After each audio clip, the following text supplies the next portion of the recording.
Welcome to Mr. Sleep Story. Close your eyes, relax your mind, and let the rhythm of my voice carry you to a faraway lands. Today's story begins in 5, 4, 3, 2, 1.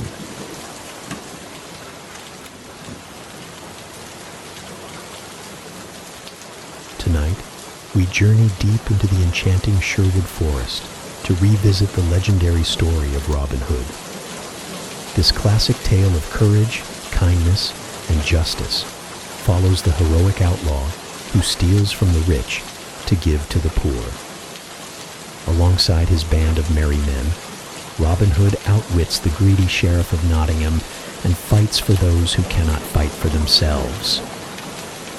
In the days of old, when England's green hills were dotted with castles and its forests stretched far and wide, there lived a young nobleman named Robin of Locksley. Known for his unparalleled skill with a bow and his sharp wit, Robin was admired by many but despised by the corrupt rulers who preyed on the weak. Under the oppressive reign of Prince John, taxes bled the poor dry, leaving families destitute while the rich feasted in luxury. Robin, with a heart as noble as his lineage, could not stand idly by. One fateful day, while traveling to Nottingham, he witnessed a heartbreaking scene. A poor farmer, bent with age and labor, being dragged to prison for failing to pay an unjust tax.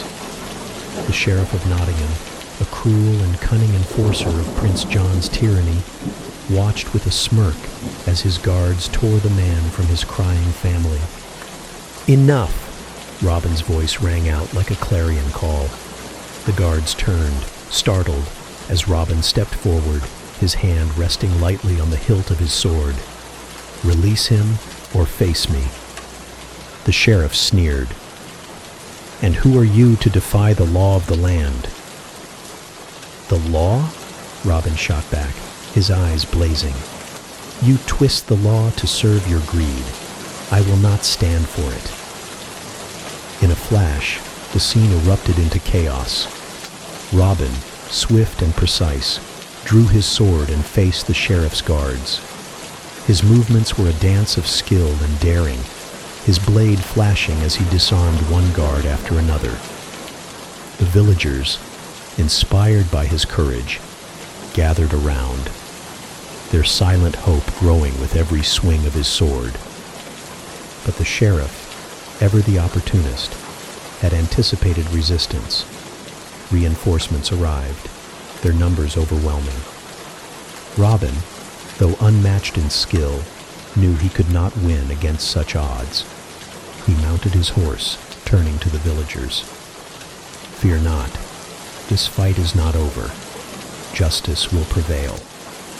With that, he spurred his horse into the dense woods, arrows whistling past him as the sheriff's men gave chase. The forest of Sherwood, vast and untamed, welcomed him like an old friend. Robin navigated its twisting paths with ease, the towering oaks and whispering pines providing shelter from his pursuers. The sheriff's men, unused to the wilderness, soon faltered, their shouts fading into the distance. Robin, breathless but resolute, dismounted and gazed around the ancient forest. The sunlight pierced through the canopy in golden beams, illuminating a sanctuary untouched by the corruption of the outside world. Here, among the rustling leaves and the song of birds, Robin vowed to fight for the oppressed and stand against tyranny. But he knew the cost. By defying the sheriff, he had branded himself an outlaw. His title, his lands, and his wealth were now forfeit. Yet, in that moment, Robin of Locksley became something greater. He became Robin Hood, the people's hero, destined to turn the forest into his fortress and the oppressed into his allies. Deep within the heart of Sherwood Forest, where the trees stood ancient and proud, Robin Hood made his refuge. The forest, wild and untamed, became his sanctuary, a place where the sheriff of Nottingham's men dared not venture without trembling. But Robin knew that no hero, no matter how skilled, could stand alone against the might of tyranny. If he was to challenge the sheriff's rule, he would need allies, brave souls willing to risk everything for the cause of justice. Robin's first companion came to him in a most unexpected way. One crisp morning, as sunlight dappled the forest floor, Robin encountered a broad river spanned only by a single, narrow log. As he prepared to cross, a towering figure appeared on the opposite bank, a man with shoulders as wide as an oak and a staff taller than Robin himself. "Hold there!" the man boomed, his voice deep and commanding. "Only one can pass, and it won't be you." Robin grinned, undaunted by the challenge. "Well then," he said, drawing his own staff, "let's see who's fit to cross." The two men met in the middle of the log, their staffs clashing with a sharp crack that echoed through the forest. The duel was fierce, the log swaying with each strike, but Robin's agility matched the man's immense strength. With a deft move, Robin swept the man's legs out from under him, sending him splashing into the river below. Instead of anger, the man erupted into laughter as he pulled himself from the water. "Well done," he roared. "You've bested me fair and square. My name's John Little, but after this, perhaps they'll call me Little John for jest." Robin extended a hand, helping him ashore. "I could use a man of your strength and good humor," he said. "Join me, and we'll fight for justice together." Little John clasped Robin's hand with a grin. "You'll find no stronger ally in all of England. I'm with you." Not long after, Robin's reputation began to spread throughout Sherwood. It was during a moonlit night that he found his next ally, a young man clad in bright red, his eyes sharp and his movements quick as a fox. Will Scarlet was a master swordsman, known for his daring exploits and knack for slipping out of trouble just as quickly as he got into it. Robin found Will cornered by a band of the sheriff's men, his blade flashing in the moonlight as he fought off overwhelming odds. Without hesitation, Robin loosed an arrow from the shadows, striking down one of the guards. His merry men, hidden among the trees, followed suit, and in moments, the sheriff's men fled, their shouts swallowed by the forest. Will, catching his breath, turned to Robin with a wry smile. "It seems I owe you my thanks. But tell me, who comes to the rescue of a rogue like me?" "Robin Hood," Robin replied, extending his hand. "And I could use a man with your skill and courage." Will laughed, sheathing his sword. "Robin Hood, eh? I've heard the tales. If half of them are true, you're the kind of man I'd gladly follow. Count me in." Robin's band grew, but it was not yet complete. One day, while hunting near the forest's edge, Robin heard the sound of boisterous singing echoing through the trees. Following the melody, he came upon a rotund man in a friar's robe, carrying a barrel of ale on his shoulder, as though it weighed nothing. Robin stepped forward, his bow at the ready. "And who might you be, wandering so merrily in these dangerous woods?" The man set down his barrel and crossed his arms.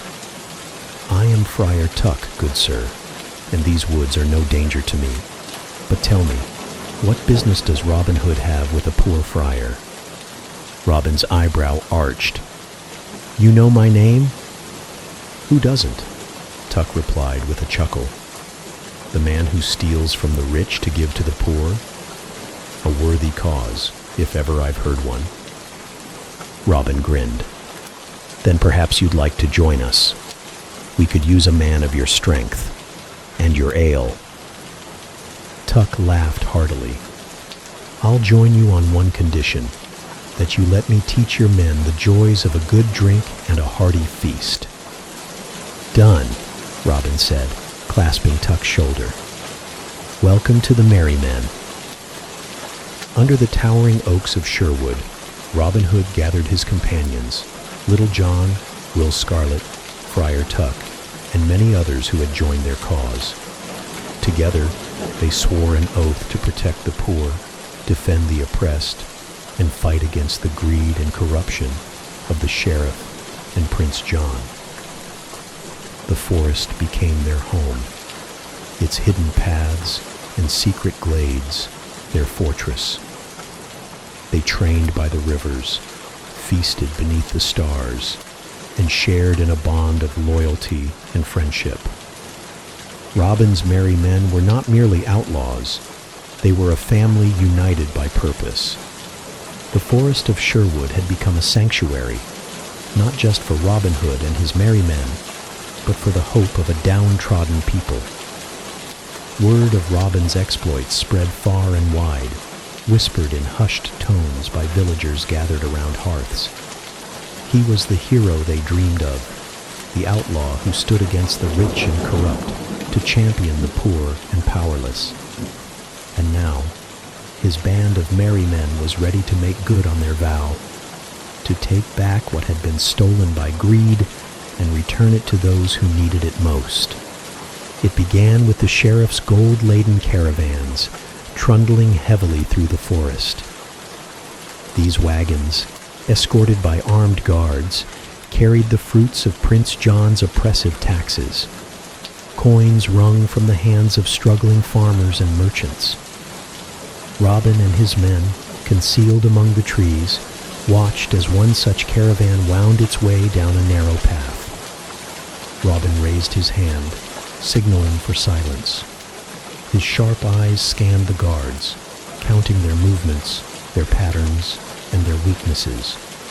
He drew his bow, its string taut, and loosed an arrow with unerring precision. The shaft struck the lead guard's shield, not to harm, but to startle. The guard's shout echoed through the trees, and confusion spread among the sheriff's men. "Now!" Robin called, his voice cutting through the chaos like a blade. From every shadow, the merry men emerged. Little John swung his staff with powerful precision, disarming guards with single blows. Will Scarlet, his red cloak a blur, danced through the fray with his sword flashing in the sunlight. Friar Tuck, laughing heartily, used his sheer size and strength to block the wagon's escape.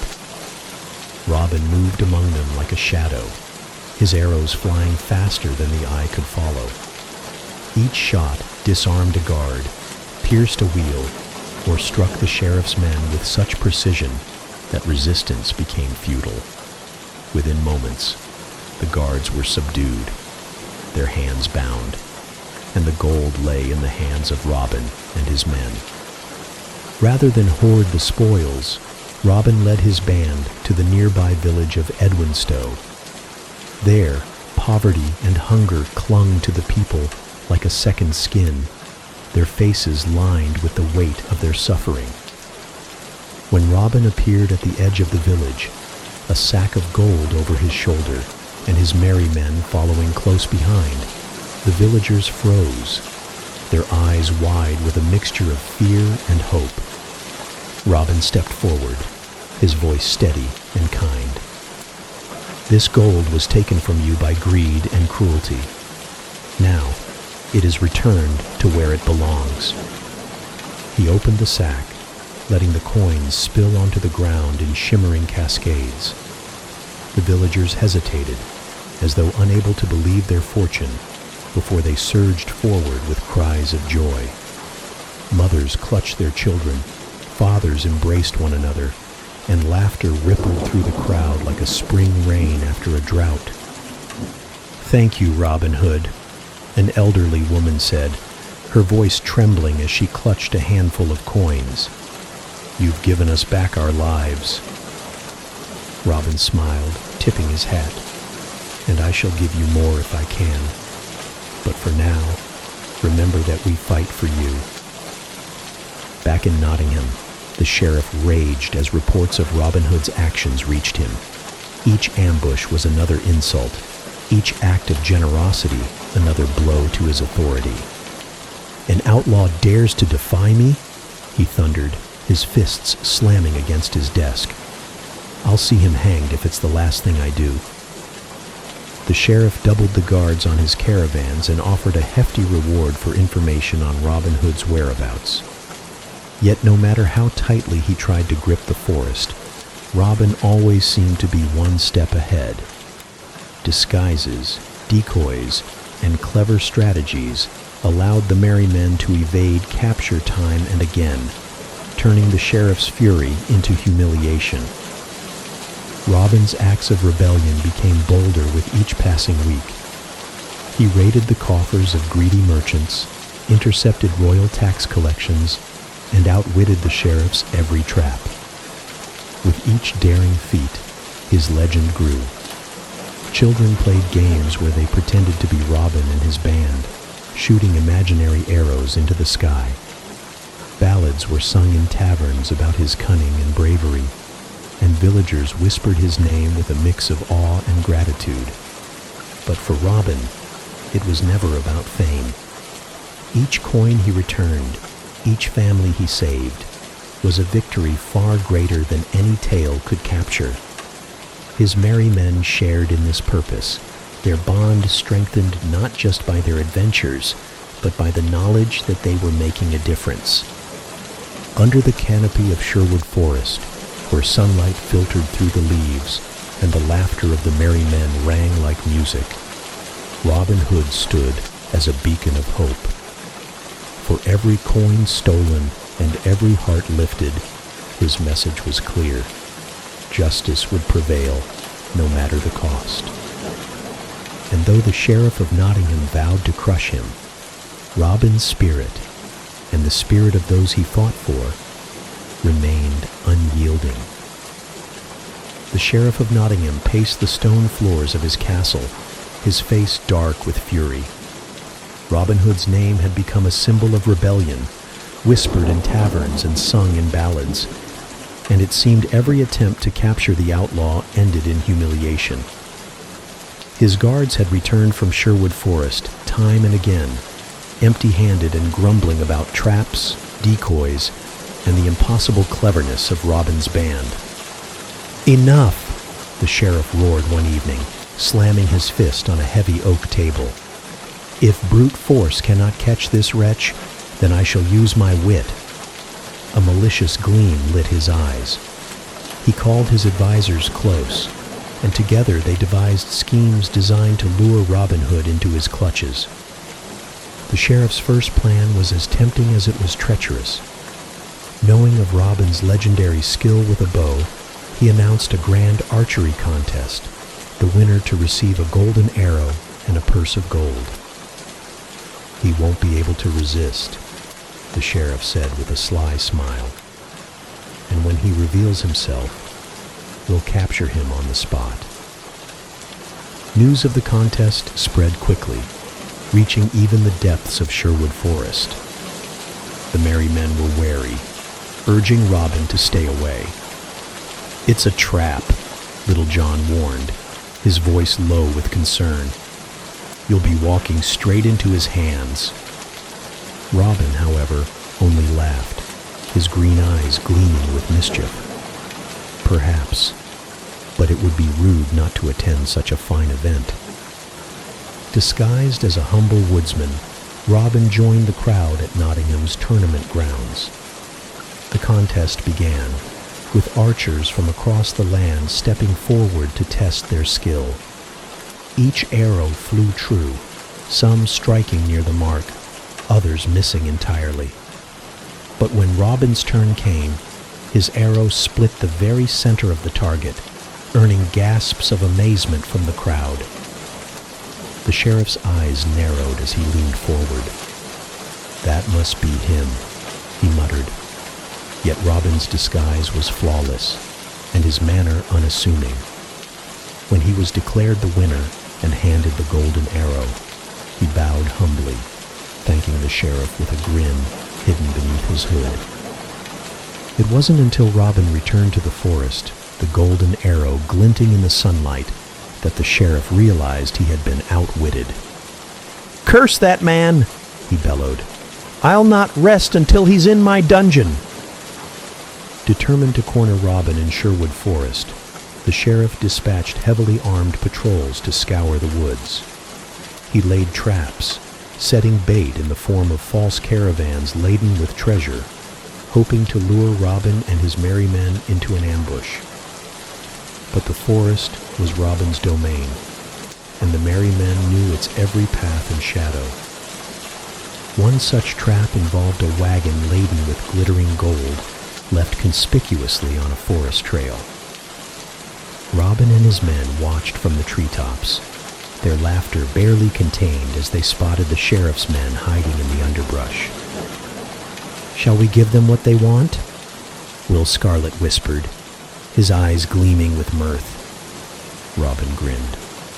Why not? With a signal, the merry men descended like ghosts, their movements quick and silent. Before the sheriff's men could react, the wagon's wheels were sabotaged, its gold spirited away, and the guards found themselves tied to trees, their shouts of frustration echoing through the woods. When the sheriff arrived to see his men bound and the gold gone, he fumed. A simple note was pinned to the wagon, written in bold script. "Better luck next time." Robin Hood. In another scheme, the sheriff himself ventured into Sherwood, disguised as a traveling monk. With a satchel of coins jingling at his side, he wandered the forest paths, hoping to be intercepted by Robin's band. Sure enough, the merry men appeared, surrounding the monk with their bows drawn. "Your gold, good sir," Robin said, stepping forward, "will serve the poor far better than it serves you." The sheriff, suppressing a smirk, allowed Robin to take the satchel, knowing it was filled with marked coins that would lead his men to the outlaw's lair. But as the merry men inspected the coins, Robin's sharp eyes caught something unusual. "These markings," he said, holding up a coin, "are no accident." His grin widened. "And neither is this monk." In an instant, the merry men surrounded the sheriff, who now realized his disguise had failed. Stripped of his satchel and his dignity, the sheriff was sent stumbling back to Nottingham, his robes in tatters and his fury boiling over. Each scheme the sheriff devised, Robin countered with wit and daring. The sheriff's caravans grew emptier, his guards more demoralized, and his own reputation tarnished by Robin's unstoppable ingenuity. Meanwhile, the people's faith in Robin grew stronger, his legend spreading beyond Sherwood to the farthest reaches of the land. As Robin and his merry men gathered around their fire one evening, the forest alive with the sounds of night, Little John clapped him on the shoulder. "The sheriff will never best you, Robin." Robin smiled, his gaze distant as he stared into the flames. "The sheriff fights for greed and power," he said, "but we fight for something greater, justice, and as long as that fight continues, he'll never win." Under the ancient oaks of Sherwood Forest, the band of outlaws laughed and toasted to their success, knowing the sheriff would try again, and knowing they would always be ready. The sun filtered softly through the towering oaks of Sherwood Forest as Robin Hood walked a well-trodden path, his thoughts momentarily far from the sheriff and his schemes. It was on such a day, as birdsong filled the air, that his past unexpectedly came rushing back to him in the form of Maid Marian. Marian, the spirited and clever daughter of a noble family, had been a part of Robin's life in his youth, before the days of outlaws and rebellion. They had spent carefree summers roaming the fields and woods near Locksley, their laughter echoing in the wind. But as the years passed and their paths diverged, Marian's life had taken her to the court of Prince John, while Robin's had led him into exile. Their reunion came by chance, or perhaps by fate. Marian had journeyed to the forest, disguised in a simple cloak, to visit the village of Edwinstowe. She had heard whispers of Robin's deeds, of his defiance of the sheriff, and his protection of the poor. Her heart swelled with both admiration and concern. She needed to see him, to know if the boy she had once loved was the same man who had become a legend. As Marian walked through the forest, Robin, hidden in the shadows, observed her approach. At first, he mistook her for a lost traveler, but as she pulled back her hood to glance around, his breath caught. There she was, Maid Marian, her beauty undimmed by time, her eyes bright with determination. Stepping into view, Robin called out with a mix of surprise and joy. "Marian?" She turned sharply, her expression softening into one of recognition and delight. "Robin!" she exclaimed, her voice carrying both relief and happiness. They stood for a moment, the weight of years and unspoken words hanging between them, before she closed the distance with quick steps. "It's true, then," she said, her voice trembling slightly.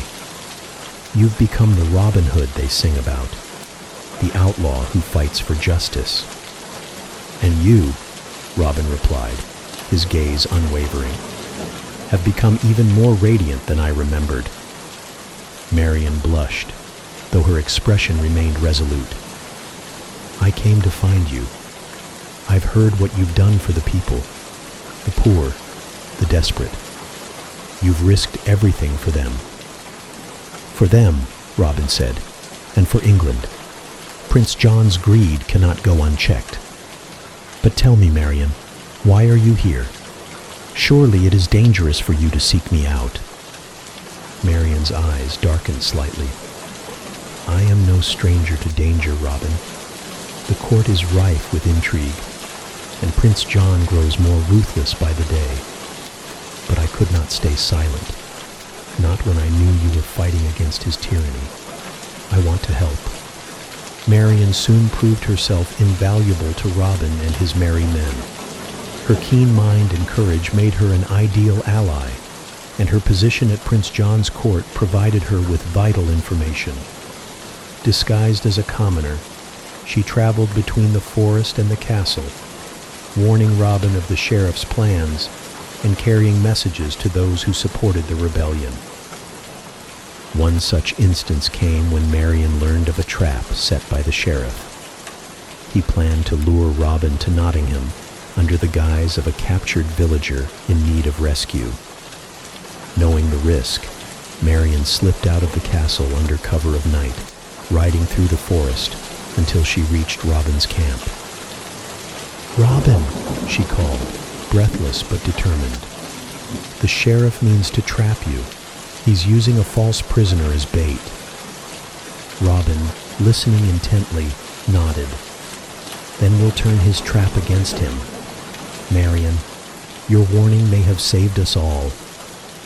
Her efforts did not go unnoticed by the sheriff, who grew suspicious of her frequent absences from the court. But Marian, ever resourceful, used her wit and charm to deflect his questions, remaining one step ahead of his schemes. Amid the dangers and intrigue, Robin and Marian's bond deepened. In quiet moments beneath the forest canopy, they spoke of their shared past and their uncertain future. Robin admired Marian's bravery and intelligence, while she marveled at his unwavering dedication to justice. One evening, as the merry men gathered around a roaring fire, Robin and Marian found themselves standing apart from the others, the glow of the flames casting warm light on their faces. "Do you ever regret it?" Marian asked softly. "Leaving the life you knew to become an outlaw?" Robin shook his head, his gaze steady. "How could I? when it led me back to you." Marian smiled, her eyes glistening. "Then I'll stand with you, Robin. No matter what comes, we'll face it together." With Marian by his side, Robin's resolve grew stronger. She became more than an ally. She was his partner, his equal, and the love he had never stopped carrying in his heart.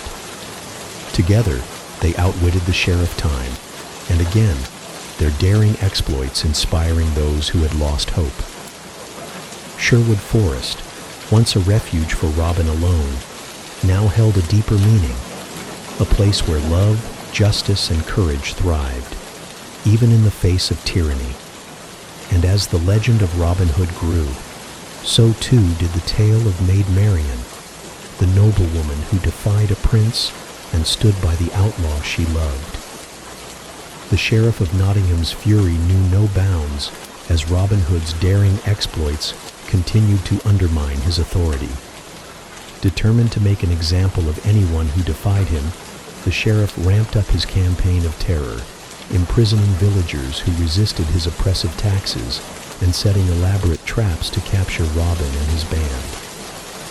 But no matter how high the stakes or how heavily guarded the prisoners, Robin and his merry men never abandoned those in need. In Sherwood Forest, the news of each arrest was met with solemn resolve.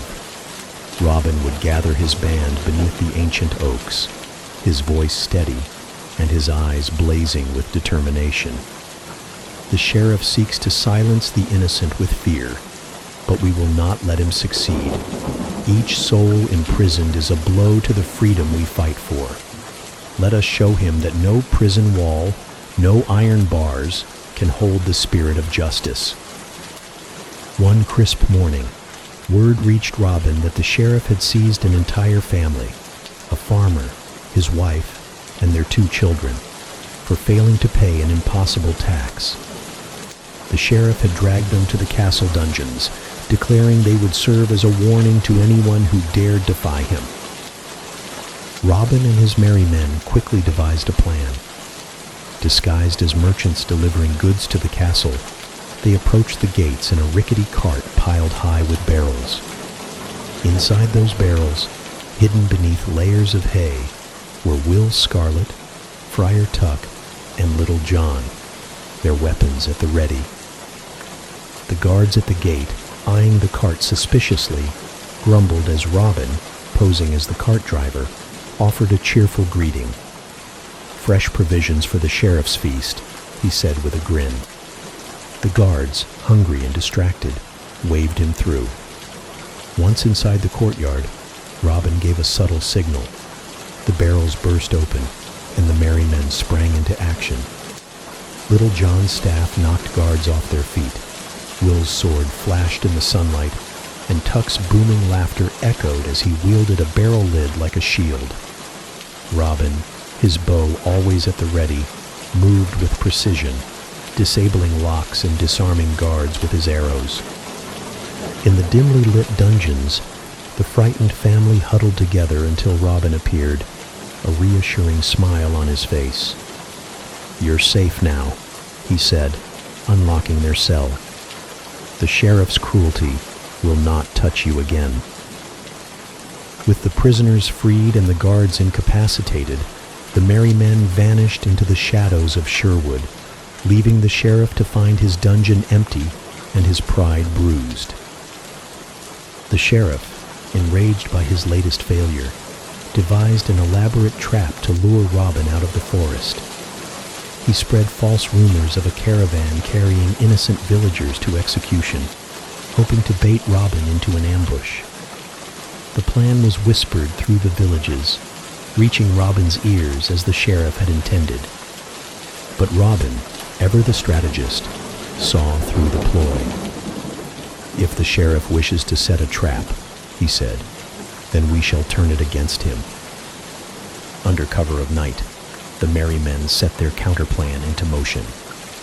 As the sheriff's caravan moved through the forest, its guards tense and alert, a distant sound of hoofbeats broke the silence. The guards braced themselves, expecting an attack. but were instead met with a herd of wild horses, their hooves pounding and their manes flying. In the confusion, Robin and his band struck.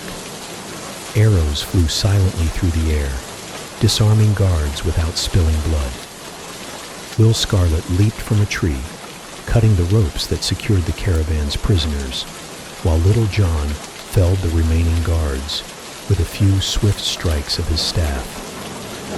Within minutes, the prisoners were freed, and the sheriff's carefully laid trap was nothing more than a chaotic shambles. When the sheriff arrived at dawn, he found his men bound and gagged, the caravan empty except for a mocking note pinned to the side. "Better luck next time, Sheriff. Robin Hood." The sheriff's frustration boiled over when he captured one of Robin's own, Alan a Dale, a talented minstrel and loyal member of the Merry Men. Alan had been caught spreading tales of Robin's bravery in the villages, and the sheriff intended to hang him as an example. Robin, upon hearing of Alan's capture, was resolute. "Alan has sung our story to inspire hope in the people," he said. "We will not let his voice be silenced." The Merry Men launched a daring rescue. Disguised as wandering performers, they infiltrated the sheriff's castle under the pretense of entertaining the court. With pipes, drums, and Robin's own lute in hand, they distracted the guards with raucous music and dancing. Marian, dressed as a courtly lady, slipped into the sheriff's chambers to retrieve the keys to the dungeon.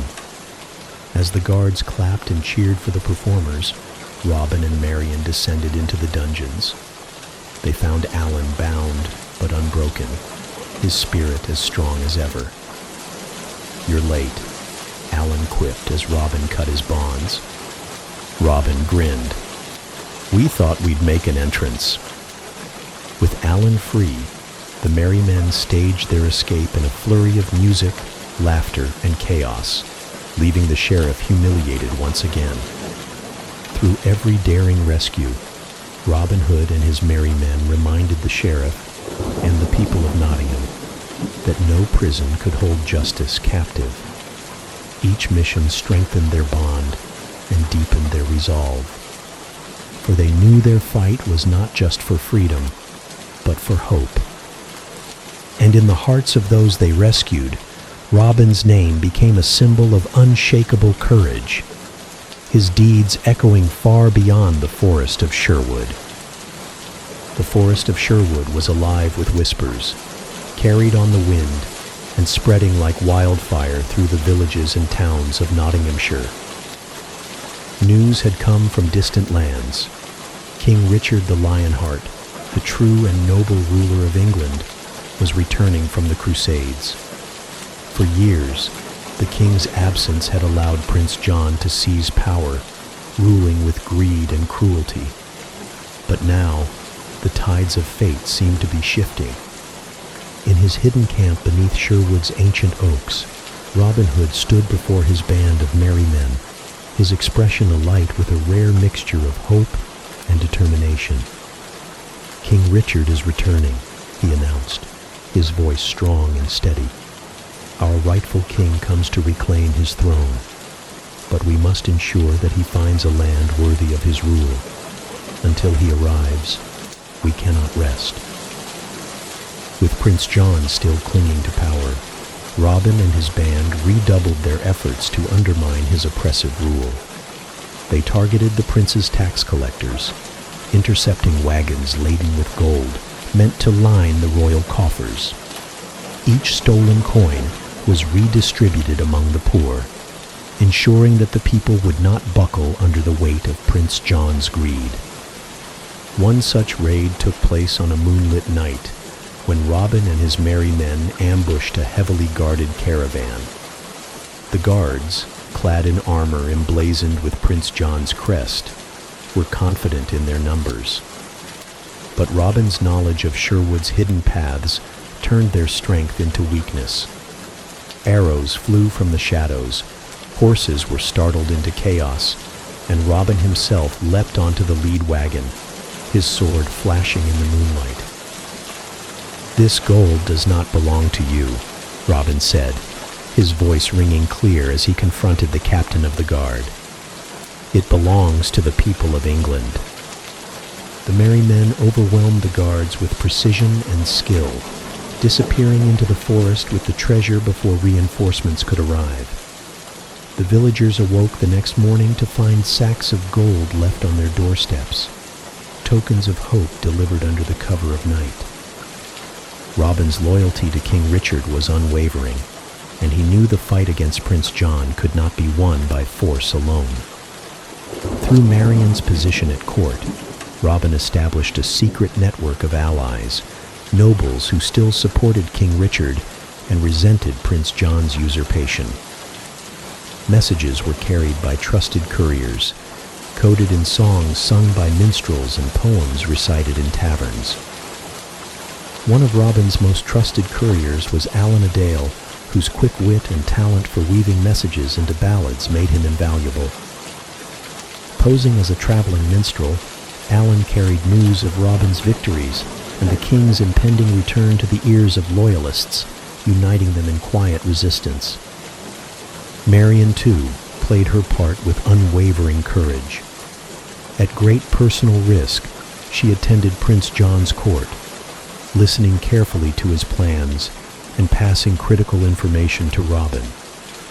Her reports of troop movements and supply routes allowed Robin to strike with precision, foiling the prince's schemes at every turn. As word of King Richard's return spread, a sense of hope began to take root in the hearts of the people. For too long, they had suffered under Prince John's oppressive rule, but now they dared to dream of a brighter future. Robin Hood became more than an outlaw. He was a symbol of resistance, his name spoken with reverence in every village and town. The Sheriff of Nottingham, sensing the growing tide of rebellion, grew more desperate. He increased patrols, tightened his grip on the villages, and set even more elaborate traps for Robin and his band. But each measure was met with Robin's cunning and the unyielding spirit of the merry men. As the day of King Richard's arrival drew closer, Robin called his band together in a clearing deep within Sherwood. The moon hung high above them, casting its silvery light on the gathered faces of the merry men. Robin's voice, steady and resolute, carried through the still night. Prince John has ruled with cruelty, but his time is ending.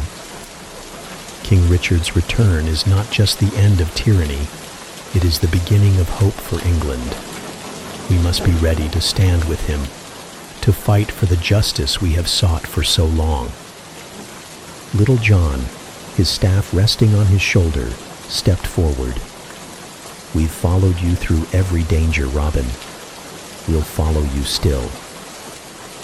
The band raised their weapons in silent agreement, their faces illuminated by the flickering firelight. Together, they prepared for the final chapter of their rebellion, knowing that their fight was not just for themselves, but for the future of England. Though Prince John's spies worked tirelessly to suppress the news, the truth could not be silenced. King Richard was coming, his banners flying high, his knights riding at his side. The people of Nottinghamshire, emboldened by Robin's efforts, began to resist Prince John's forces openly, their courage ignited by the promise of their king's return. For Robin, the arrival of King Richard was not just the end of a long fight, but the fulfillment of a dream, the dream of a just and noble England. As he stood beneath the towering trees of Sherwood, the forest alive with the whispers of change, Robin Hood smiled. The Lionheart was coming home, and with him, the hope of a brighter tomorrow. The day dawned clear and bright, the skies a brilliant blue that seemed to reflect the mood of a long-suffering England. The news had finally become reality. King Richard the Lionheart had returned. His banners flew proudly as he rode through the countryside, his golden armor gleaming in the sunlight. The people gathered in the streets and fields to cheer their rightful king, their cries of joy echoing far and wide. In Sherwood Forest, Robin Hood and his merry men stood ready to greet him. For years, they had fought against injustice in his absence, risking their lives to protect the people and resist Prince John's tyranny. And now, the moment they had dreamed of was upon them. King Richard, flanked by his loyal knights, rode into Sherwood under the ancient canopy of trees. Robin stepped forward, bowing low, his hand resting on the hilt of his sword. "Your Majesty," he said, his voice steady but filled with reverence.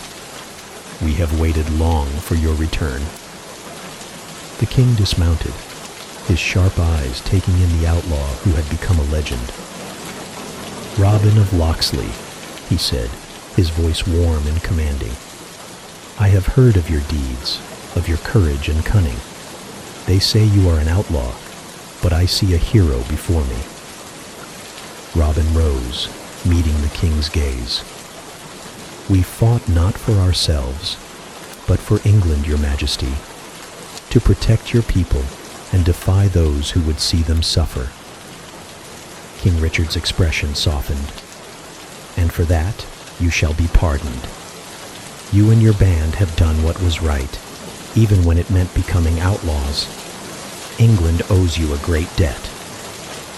The merry men cheered, their voices ringing through the forest. Little John clapped Robin on the back, his grin as broad as his shoulders. "You've done it, Robin. We've all done it." While Robin and his band were honored, the same could not be said for their enemies. Prince John, stripped of his ill-gotten power, fled into obscurity, his dreams of seizing the throne shattered.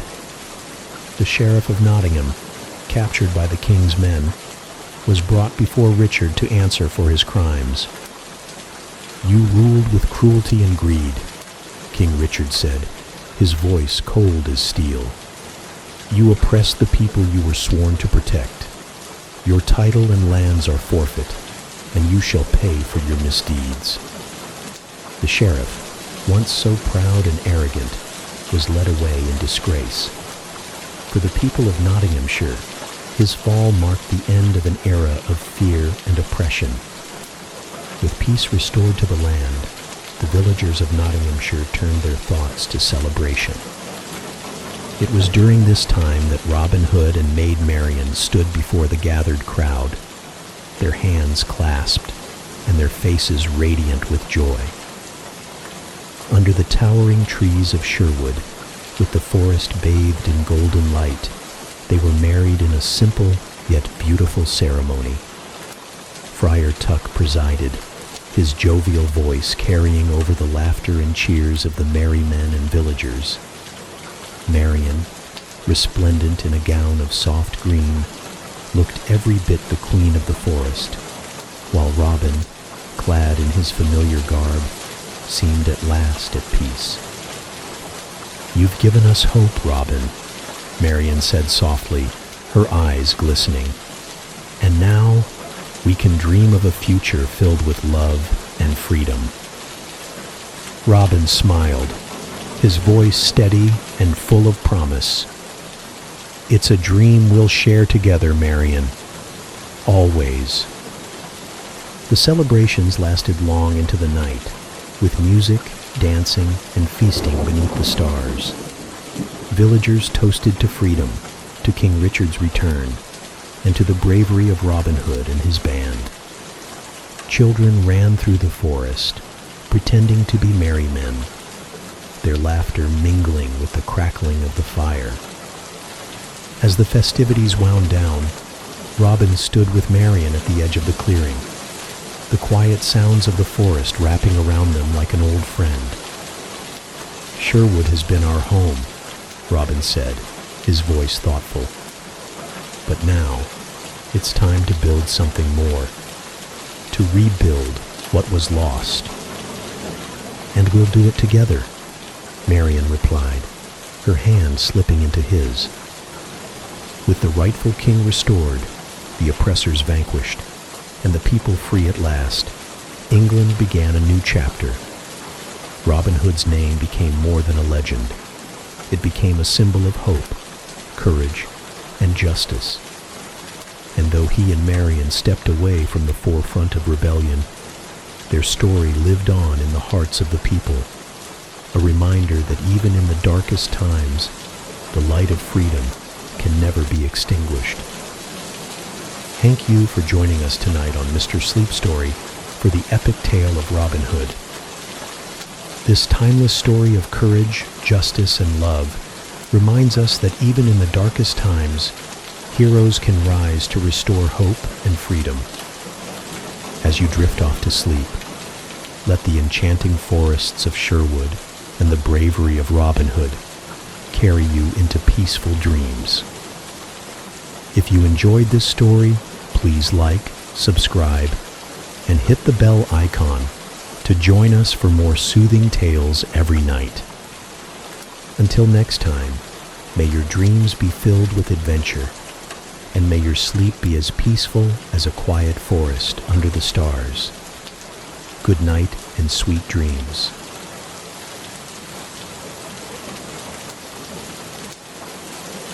Tonight, we invite you to immerse yourself in the enchanting world of Pride and Prejudice, Jane Austen's beloved classic. This story is filled with charm, wit, and romance as we follow the spirited Elizabeth Bennet and the enigmatic Mr. Darcy on their journey through misunderstandings, social expectations, and the transformative power of love. It was a golden autumn afternoon when word first spread through the quiet village of Meryton. Netherfield Park had been let at last. The grand estate, with its stately architecture and sprawling grounds, had long been the subject of local speculation. Now, its new tenant, a wealthy young gentleman named Mr. Charles Bingley, was to arrive, and the news sent ripples of excitement through the neighborhood. The Bennet household, lively and brimming with curiosity, buzzed with anticipation, for Mrs. Bennet, ever the vigilant mother, saw in this development the possibility of an advantageous match for one of her 5 daughters. When the much-anticipated Meryton ball finally arrived, the atmosphere was electric. The ballroom, filled with glowing candlelight and the lilting strains of music, seemed like a scene from a fairy tale. Ladies in flowing gowns and gentlemen in crisp coats danced beneath glittering chandeliers, their laughter and conversation weaving a tapestry of enchantment. It was there, amidst this dreamlike setting, that the Bennets first laid eyes on Mr. Bingley. He was everything a young gentleman ought to be, handsome, affable, and radiating an easy charm that endeared him to everyone he met. His smile was warm, his manners unpretentious, and his enthusiasm for the evening contagious. When he requested the first dance from the eldest Bennet daughter, Jane, a hush fell over the room. Jane, with her serene beauty and quiet grace, seemed to glow in his presence, and as they glided across the floor, their connection was undeniable. It was as though the music played just for them, and the entire room faded into the background. But alongside Mr. Bingley stood another gentleman, one who captured the attention of the room for very different reasons. Mr. Fitzwilliam Darcy, tall and striking, had an air of undeniable authority.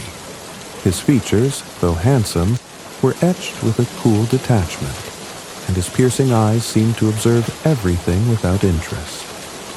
Where Bingley was open and friendly, Darcy was reserved, his manner creating a wall that few dared to approach. Yet there was something magnetic about him, a quiet power that drew glances and whispers wherever he moved.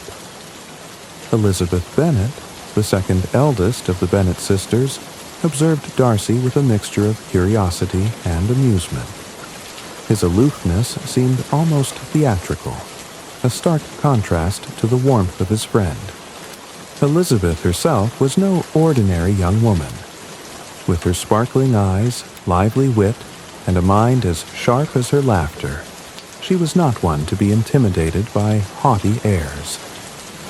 As the evening unfolded, Elizabeth overheard a conversation between Mr. Bingley and Mr. Darcy. Bingley, eager to draw Darcy into the merriment, suggested he ask Elizabeth to dance. Darcy, however, dismissed the idea with a cutting remark. "She is tolerable, I suppose, but not handsome enough to tempt me," he said, his voice cool and indifferent. Elizabeth's cheeks flushed, not with embarrassment but with indignation. Yet, rather than retreat, she laughed softly, a sound as light as a summer breeze. She relayed the comment to her friends with playful humor, her pride unshaken. If Mr. Darcy thought himself too grand for her, then she would waste no further thought on him. And yet, as the evening wore on, her gaze occasionally flickered toward him, and she could not help but wonder at the contradictions in his character. The ball concluded with Jane and Bingley exchanging shy but lingering smiles, the promise of something budding between them. Elizabeth, meanwhile, returned home with stories that left her family in fits of laughter. Yet, beneath her outward amusement, a faint spark of intrigue remained, a spark she scarcely acknowledged. For though she thought Darcy arrogant and insufferable, the intensity of his presence lingered in her mind, like the haunting echo of a dream she could not quite place. The days that followed the ball were touched with a delicate kind of magic, as though the air itself carried whispers of something blooming. For Jane Bennet, the memory of Mr. Bingley's warm smile and gentle voice lingered like the scent of wildflowers after a summer rain. And for Mr. Bingley, the vision of Jane, graceful, kind, and radiant, had imprinted itself on his heart. Their paths crossed often in the weeks that followed, at dinners, gatherings, and the occasional stroll through Meryton's quaint streets. Each meeting seemed to weave an invisible thread between them, drawing them closer with a quiet inevitability. Bingley's eyes would light up the moment Jane entered the room, his natural exuberance softening into something tender when he spoke with her. Jane, though reserved in her expressions, felt her heart flutter in his presence. She admired his easy kindness and the way he brought a warmth to every conversation, as if the world was brighter simply because he was in it. At one particularly lively dinner at Lucas Lodge, Jane and Bingley found themselves seated near one another, their conversation flowing effortlessly. As others around them laughed and chattered, they seemed to inhabit a world of their own, where every word was a treasure and every glance carried unspoken understanding. When Jane spoke of her love for the countryside, Bingley leaned closer, as if her words were the only ones worth hearing. "It suits you," he said softly, his voice tinged with admiration. "The beauty, the serenity. It is as though you belong to it." Jane's cheeks flushed a delicate rose, and she smiled, her gaze falling shyly to her hands. She could not bring herself to respond, but in her heart a quiet hope began to take root. Yet, amidst the enchantment of their growing affection, shadows lingered at the edges. Mr. Darcy, with his piercing gaze and unyielding sense of propriety, observed their interactions with increasing concern. To him, Jane's gentle nature was evident, but he doubted the depth of her feelings. Darcy feared that Bingley's genuine affection might lead him into an imprudent match, one complicated by the impropriety of the Bennet family. The Bennet household, though lively and loving, lacked the refinement that Darcy deemed essential for a connection with a man of Bingley's status. Mrs. Bennet's exuberant matchmaking and Lydia's unchecked flirtations often drew disapproving glances from those in Bingley's circle, particularly his sisters, Caroline and Louisa. Caroline Bingley, who harbored her own ambitions of securing Darcy's attention, viewed Jane with thinly veiled disdain. She saw Jane's reserved demeanor not as a mark of grace, but as a sign of indifference, and sought to highlight the Bennet family's flaws at every opportunity. One evening, as the Bingley party dined at Netherfield, Caroline addressed her brother with feigned casualness. "Charles, do you not think it unwise to be too forward with one whose connections are so unsuitable?" she said, her voice smooth but pointed. Darcy, seated nearby, offered a slight nod of agreement, his expression unreadable. Bingley, however, brushed off their concerns with an easy laugh. "Jane Bennet is as good and kind as anyone I have ever met," he replied, his voice firm but good-natured. "Her family may not be grand, but they are warm and true, and I cannot think of a finer quality in any acquaintance." Caroline, though silenced, exchanged a meaningful glance with Darcy, her disapproval simmering beneath her polished exterior. Darcy, though less overt, resolved to speak with Bingley about the potential consequences of his attachment. For Jane and Bingley, however, such tensions were distant echoes, drowned out by the gentle harmony they found in one another's company. Every stolen glance, every shared smile, seemed to strengthen the fragile bond between them. To those who watched from the outside, their affection was a tender thing, like the first blush of spring after a long winter. But, like spring, it was fleeting, vulnerable to the frost of others' interference. And, though neither Jane nor Bingley could have known it yet, the forces conspiring to separate them were already at work, ready to test the strength of their growing love. Autumn in Meryton was a season of golden leaves and brisk air, the kind that made cheeks rosy and spirits high. The village, always bustling with life, seemed even livelier as the militia arrived to establish their camp nearby. Officers in their smart red coats became the talk of every gathering, their presence adding a spark of excitement to the quiet countryside. Among them was Mr. George Wickham, a man whose charm and easy manners set hearts aflutter wherever he went. Elizabeth Bennet first encountered Mr. Wickham during a chance meeting on the streets of Meryton. It was a bright afternoon, and the market square hummed with activity as Elizabeth strolled with her sisters. Wickham, with his confident stride and disarming smile, stopped to introduce himself to the Bennet ladies, his politeness so genuine that it seemed effortless. His sandy hair caught the light, and his blue eyes held a twinkle that invited trust. Elizabeth, quick to observe and quicker to judge, found herself intrigued by him. His conversation was lively, but never boastful, and his demeanor seemed as far removed from Darcy's cold reserve as night from day. Here was a man who seemed to value openness and ease, qualities Elizabeth herself held dear. Their acquaintance deepened at a gathering soon after, where Wickham sought her out for conversation. As they stood apart from the lively crowd, his tone grew quieter, his expression tinged with melancholy. "Miss Bennet," he began, "I hope you will not think me forward if I speak plainly, but I feel you deserve to know the truth about Mr. Darcy." Elizabeth's curiosity was instantly piqued. Wickham went on to tell his tale, painting Darcy as the villain in his life. According to Wickham, he had been the favored son of Darcy's late father, who had intended for him to receive a valuable living as a clergyman. Yet, when the elder Mr. Darcy passed away, his son had ignored his father's wishes, leaving Wickham penniless and forced to seek his fortune elsewhere.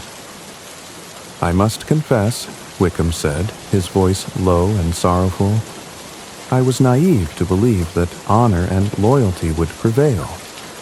Mr. Darcy has always been proud, but I never imagined he would act so cruelly." Elizabeth listened with growing indignation. The story Wickham told fit neatly with her perception of Darcy, proud, cold, and selfish. Every word seemed to confirm her earlier impressions, and, as Wickham spoke, her opinion of Darcy solidified further. She found herself drawn to Wickham's openness, his willingness to share a story that clearly caused him pain. In him, she saw a kindred spirit, someone who valued honesty over pretense. "How dreadful," Elizabeth said, her voice filled with genuine sympathy. "I can scarcely imagine such treachery." Wickham offered her a bittersweet smile. "I would not speak of it at all, Miss Bennet, but I feel it is only fair for those who might one day encounter Mr. Darcy to know his true character." The warmth of their interaction lingered in Elizabeth's mind long after the evening ended. Wickham's charm, his easy laughter, and his quiet vulnerability painted a picture of a man wronged by fate, a man who bore his burdens with dignity. Compared to Darcy's aloofness and arrogance, Wickham seemed a model of sincerity. Yet, beneath the surface of his words lay truths unspoken and motives unexamined. Wickham's story was a carefully woven web, and Elizabeth, blinded by her prejudice against Darcy, failed to see the threads of deceit glimmering in the light of his charm. In her heart, she carried the image of Wickham as the wronged gentleman, and Darcy as the oppressor, a perception that would shape her actions and thoughts in the days to come. As autumn faded into winter, the memory of Wickham's tale remained vivid in Elizabeth's mind, casting Darcy in an even darker shadow. But as the seasons change, so too does the truth, and Elizabeth was yet to discover how greatly appearances could deceive. The crisp winter air carried with it an unusual energy as Mr. Collins, the Bennet family's peculiar and pompous cousin, arrived at Longbourn. A clergyman under the patronage of the formidable Lady Catherine de Bourgh, Mr. Collins prided himself on his connection to his benefactress, speaking of her with a reverence that bordered on worship. His every word seemed calculated to impress, though it often had the opposite effect. The Bennet family received him with varying degrees of amusement. Mr. Bennet, with his sharp wit, found endless entertainment in his cousin's long-winded speeches and exaggerated humility. Mrs. Bennet, however, saw Mr. Collins in an entirely different light. As the heir to the Bennet estate, he represented security for at least one of her daughters, and she was determined that Elizabeth, her second eldest, should be the one to claim him. Mr. Collins wasted no time in pursuing his goal. His admiration for Elizabeth was expressed with a mixture of awkward compliments and excessive formality. "Cousin Elizabeth," he began one morning as they sat in the drawing-room, "it would be most improper of me to delay any longer in addressing the matter of my intentions." Elizabeth, who had been absently stitching a handkerchief, looked up in mild surprise. "Your intentions, Mr. Collins?" "Yes, indeed," he declared, his chest puffed with self-importance. "You must be aware of my noble plan to unite our families in matrimony, thus ensuring that the Bennet estate remains within the family. Lady Catherine herself has encouraged me to seek a wife, and I can think of no one more suitable than you, dear cousin." Elizabeth bit her lip to suppress a laugh. Mr. Collins's tone was so self-assured, so utterly devoid of romance, that she could hardly believe he was serious. Yet, as he continued to list the reasons for his proposal, his duty to marry, the advantages of their union, and his own condescension in marrying beneath his station. Her amusement gave way to irritation. When he finally paused to take a breath, Elizabeth seized the opportunity to respond. "I am honored by your proposal, Mr. Collins," she began, her tone polite but firm. "But I must decline. I do not feel we would make a happy match." Mr. Collins blinked, clearly unprepared for this outcome. "Decline? But, Cousin Elizabeth, you surely cannot mean it. It is customary for young ladies to reject a proposal at first, only to accept upon further persuasion. I shall take your refusal as a sign of modesty, not finality." Elizabeth, her patience waning, shook her head. "You are mistaken, Mr. Collins. My answer is not an attempt at modesty. It is my true and final decision." His face reddened, and he launched into a lengthy monologue about her folly in rejecting such a generous offer. Elizabeth endured it with a calm resolve, her mind already retreating to thoughts of more agreeable company. Mrs. Bennet, however, was far from calm when she learned of Elizabeth's refusal. "Lizzie, how could you?" she cried, wringing her hands. "Do you not see the security he offers? Think of the family. Think of your future." But Elizabeth stood firm, even as her mother's protests filled the house. "I cannot marry a man I do not respect, Mamma," she replied simply, her voice steady. "Surely you would not wish for my unhappiness." While Mrs. Bennet lamented and Mr. Bennet chuckled in quiet approval, Mr. Collins wasted no time in redirecting his attentions. Within days, he proposed to Charlotte Lucas, Elizabeth's practical and level-headed friend. Charlotte, valuing security over romance, accepted him without hesitation. When Elizabeth heard the news, she struggled to reconcile her feelings. She admired Charlotte's pragmatism, but could not imagine herself making the same choice. Yet, as she watched her friend prepare to leave for her new life as Mrs. Collins, Elizabeth felt a pang of sadness. It was a reminder that in their world, love and happiness were often luxuries, not guarantees. As Mr. Collins departed Longbourn, leaving behind both disappointment and relief, Elizabeth resolved to remain true to herself, even if it meant defying expectations. Her rejection of Mr. Collins was not just a refusal of a man, but a quiet declaration of her belief in a deeper, truer connection. One she had yet to find, but could not stop hoping for. Spring had arrived in the countryside, breathing life into the world with its gentle warmth and vibrant blooms. Elizabeth Bennet, visiting her dear friend Charlotte Lucas at her new home in Hunsford, found herself surrounded by the stately beauty of Rosings Park, the grand estate of Lady Catherine de Bourgh. Though Charlotte's life as Mrs. Collins seemed suffused with duty rather than joy, Elizabeth resolved to make the best of her stay, filling her days with long walks and quiet contemplation. It was during one such walk that Elizabeth encountered Mr. Darcy, entirely by surprise. He had come to Rosings to visit his aunt, and though his presence was unexpected, it was not unwelcome. Elizabeth, who had thought herself free of him since their last uneasy meeting, found herself both intrigued and unsettled by his appearance. Darcy, as reserved as ever, greeted her with a quiet intensity that lingered in the air like the scent of rain. As days passed, their paths crossed often. Elizabeth could not help but notice a subtle shift in Darcy's demeanor.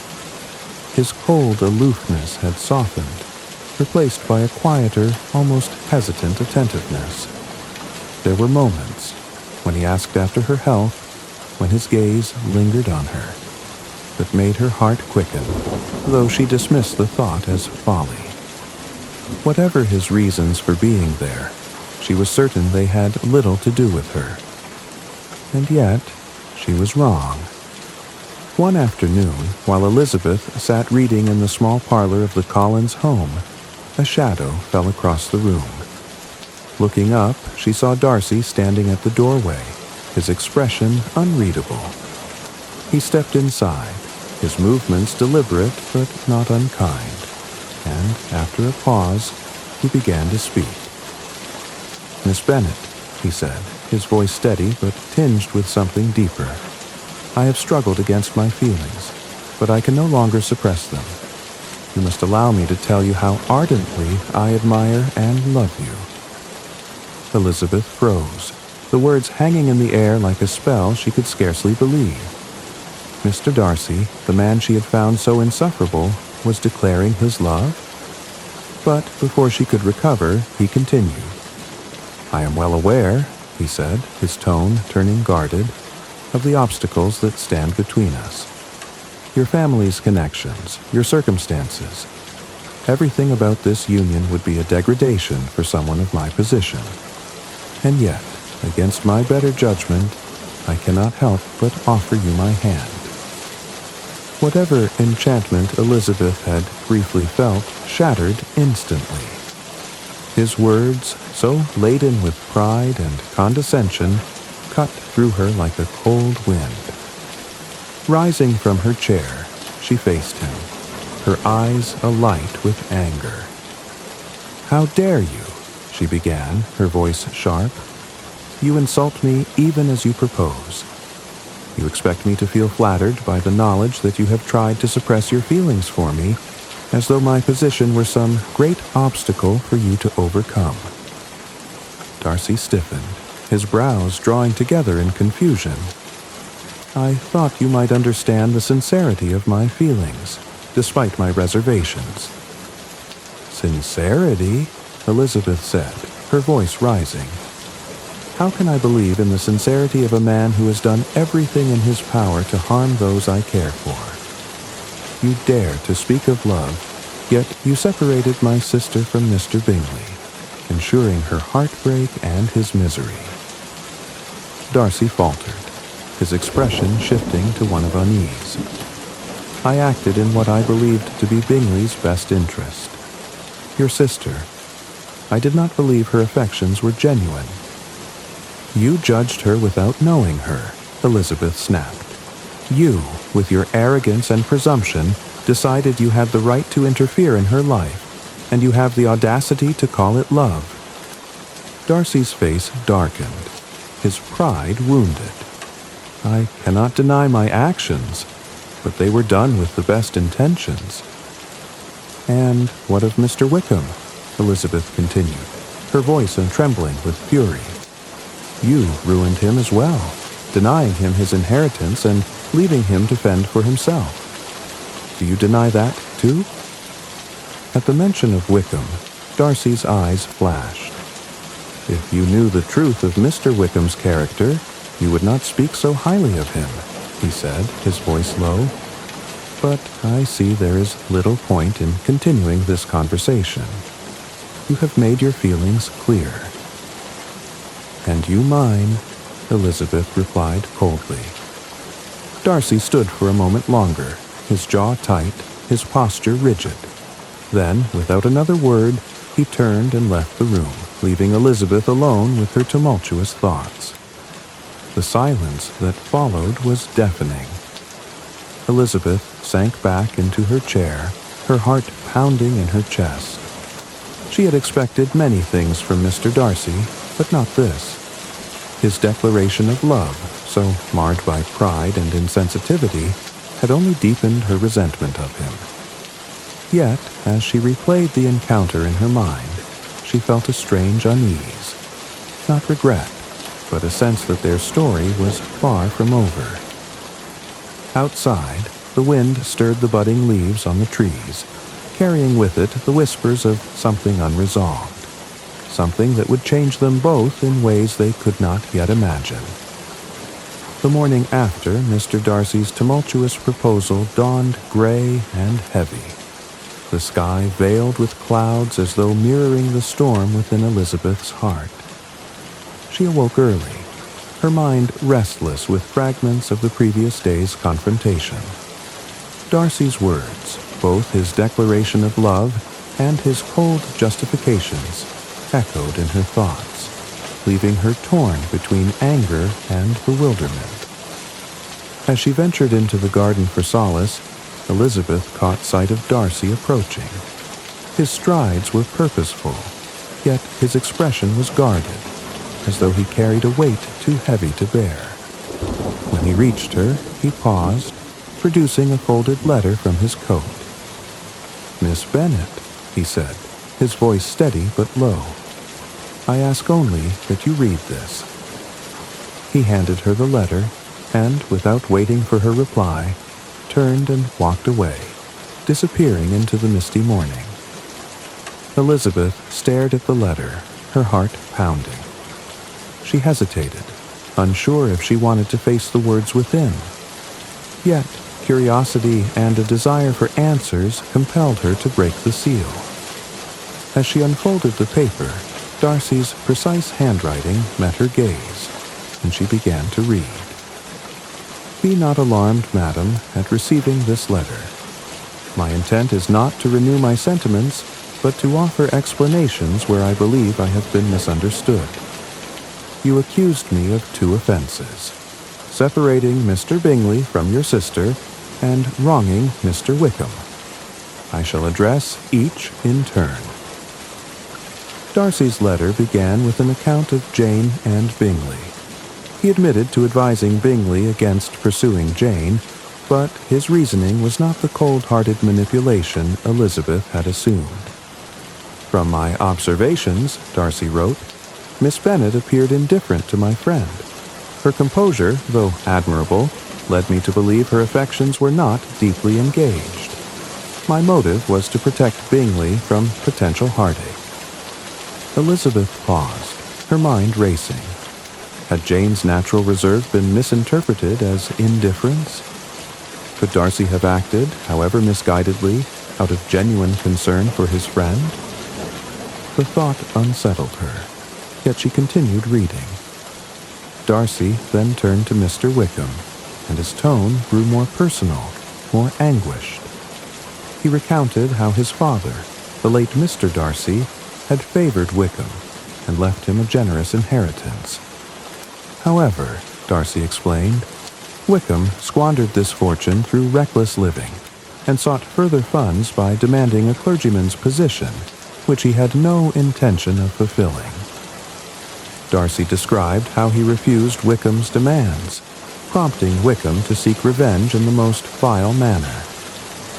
"Last summer," Darcy wrote, "he attempted to elope with my younger sister Georgiana, then but 15 years old.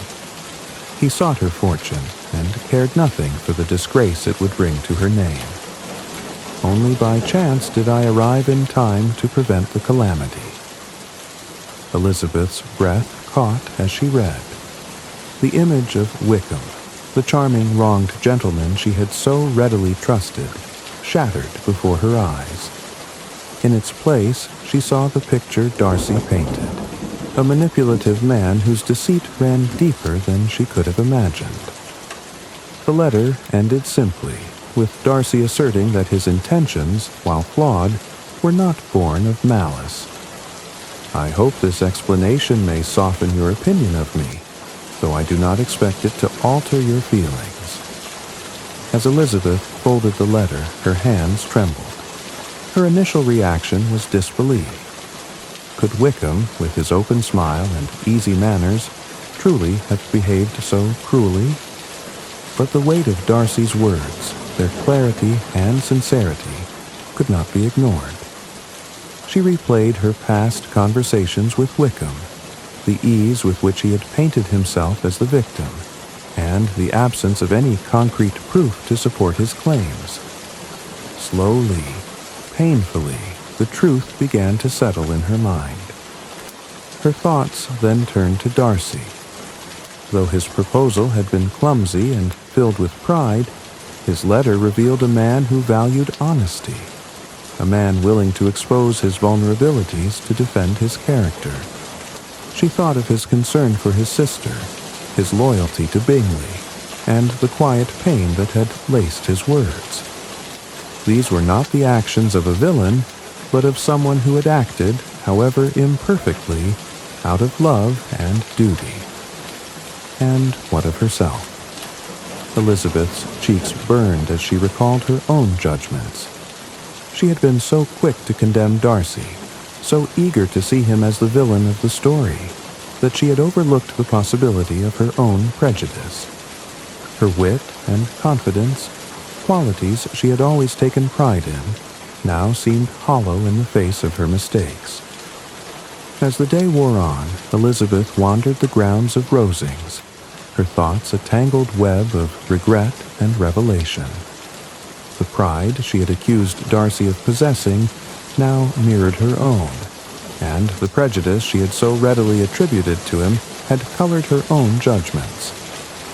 She had been blind to the truth, not because it was hidden, but because she had chosen not to see it. The letter had done more than explain Darcy's actions. It had opened her eyes to herself. And as the sun dipped below the horizon, casting the world in hues of gold and amber, Elizabeth felt a strange sense of resolve. The man she had dismissed so readily, the man she had thought she despised, was far more complex than she had ever imagined. And though her feelings toward him remained uncertain, one thing was clear. Her view of the world and of herself would never be the same again. Summer had settled over the English countryside, draping the world in golden sunlight and casting a languid ease over Longbourn. Elizabeth Bennet, having returned home from her travels, found herself restless yet introspective. The revelations from Darcy's letter lingered in her mind, reshaping her understanding of him and of herself. Yet, life at Longbourn soon shattered her contemplative peace, for it was during this quiet season that chaos descended upon the Bennet family. Lydia Bennet, the youngest and most impetuous of the sisters, had been invited to Brighton by the wife of Colonel Forster, a family friend. The invitation filled Lydia with unrestrained delight, for Brighton was not only a seaside town but also the temporary home of the militia, including the dashing Mr. Wickham. Elizabeth, sensing the danger of such a trip, urged her father to refuse, warning him of Lydia's lack of restraint and Wickham's untrustworthy nature. But Mr. Bennet, weary of Lydia's antics, dismissed Elizabeth's concerns with a wave of his hand. "Let her go," he said. "She will soon grow tired of her flirtations and learn to behave." But Elizabeth's fears were not misplaced. A few weeks later, a letter arrived at Longbourn, trembling in the hands of Jane as she read aloud the shocking contents. Lydia had eloped with Wickham, leaving Brighton without a word of their destination. Worse still, there was no indication that Wickham intended to marry her. The scandal threatened to engulf the Bennet family, their reputation hanging by the thinnest of threads. Mrs. Bennet, upon hearing the news, fell into hysterics, lamenting the ruin of her family. "Oh, Mr. Bennet," she cried, "what is to become of us? Who will marry the other girls now? We are undone, utterly undone." Mr. Bennet, his usual composure shattered, set off for London immediately to search for Lydia, though with little hope of success. Elizabeth, meanwhile, was overcome with a mixture of shame, despair, and helplessness. She blamed herself for not revealing Wickham's true nature sooner, and feared that this disaster would cast a shadow over her family forever. Amid this turmoil, Elizabeth confided in Darcy during an unexpected meeting in Derbyshire. Though the encounter was filled with tension, she found herself unburdening the entire story to him. Darcy's expression darkened as she spoke, his eyes betraying both anger and resolve. Elizabeth, embarrassed and heartbroken, could hardly bear to meet his gaze. "This is my family's ruin," she said, her voice trembling, "and it is my fault for not speaking out sooner." Darcy, however, said little. His silence was heavy with thought, and when he finally spoke, it was with a quiet intensity. "You must not blame yourself, Miss Bennet," he said. "This is not your burden to bear alone." Elizabeth did not know what to make of his words, but she could not have imagined what they would lead to. Unbeknownst to her, Darcy took it upon himself to rectify the situation. With a determination born of love and a sense of duty, he traveled to London, where he sought out Wickham. It was not an easy task. Wickham, true to his character, had no intention of marrying Lydia unless his considerable debts were paid, and he was offered financial incentive. For the sake of Lydia's reputation, and that of the entire Bennet family, Darcy agreed to these terms, securing Wickham's compliance with a substantial sum. But Darcy did not stop there.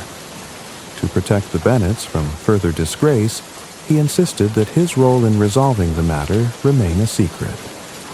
He orchestrated the marriage quietly, ensuring that Lydia and Wickham were wed before their scandal could escalate further. Darcy's actions were not driven by pride or obligation, but by his deepening feelings for Elizabeth. He knew the damage this incident could cause her family, and he could not bear to see her suffer. A few days later, news arrived at Longbourn that Lydia and Wickham had been found and were to be married. Mrs. Bennet's despair transformed into giddy delight, as though the crisis had never existed. "A wedding," she exclaimed, her hands clapping together. "And Lydia shall be married before any of her sisters. Oh, how grand this will be." Elizabeth, however, was not so easily comforted. The terms of the marriage arranged by an unnamed benefactor puzzled her. Who could have intervened so decisively and at such cost? The question lingered in her mind, but she did not dare hope for the answer she suspected. When Lydia visited Longbourn as a married woman, her careless and self-satisfied demeanor did little to ease Elizabeth's concerns. Over dinner, Lydia let slip the truth in a moment of thoughtless pride. "It was Mr. Darcy who found us, you know," she said with a smug smile. "Wickham told me he arranged everything and paid all the debts." Elizabeth froze, the weight of Lydia's words settling over her like a sudden storm. Mr. Darcy? Could it be true? The man she had once thought cold and arrogant had taken it upon himself to save her family from ruin. Her heart swelled with gratitude and something deeper, something she could not yet name. As the truth of Darcy's actions became clear, Elizabeth was overcome with emotion. She thought of the man who had once professed his love for her, whose words she had rejected so fiercely. Darcy had no reason to involve himself in her family's troubles, yet he had done so quietly, selflessly, and at great personal cost. For the first time, Elizabeth allowed herself to see Darcy not as a man of pride, but as a man of principle and depth. His actions spoke of a love that transcended his initial flaws and misunderstandings, a love that sought not recognition but the happiness of others. And in that moment, Elizabeth's feelings toward Darcy began to change, her heart opening to the possibility of something she had once thought impossible. The golden hues of early autumn bathed the countryside as the Bennet family at Longbourn prepared for yet another unexpected turn of fate. News spread quickly that Mr. Bingley had returned to Netherfield Park, and with him came whispers of renewed possibilities.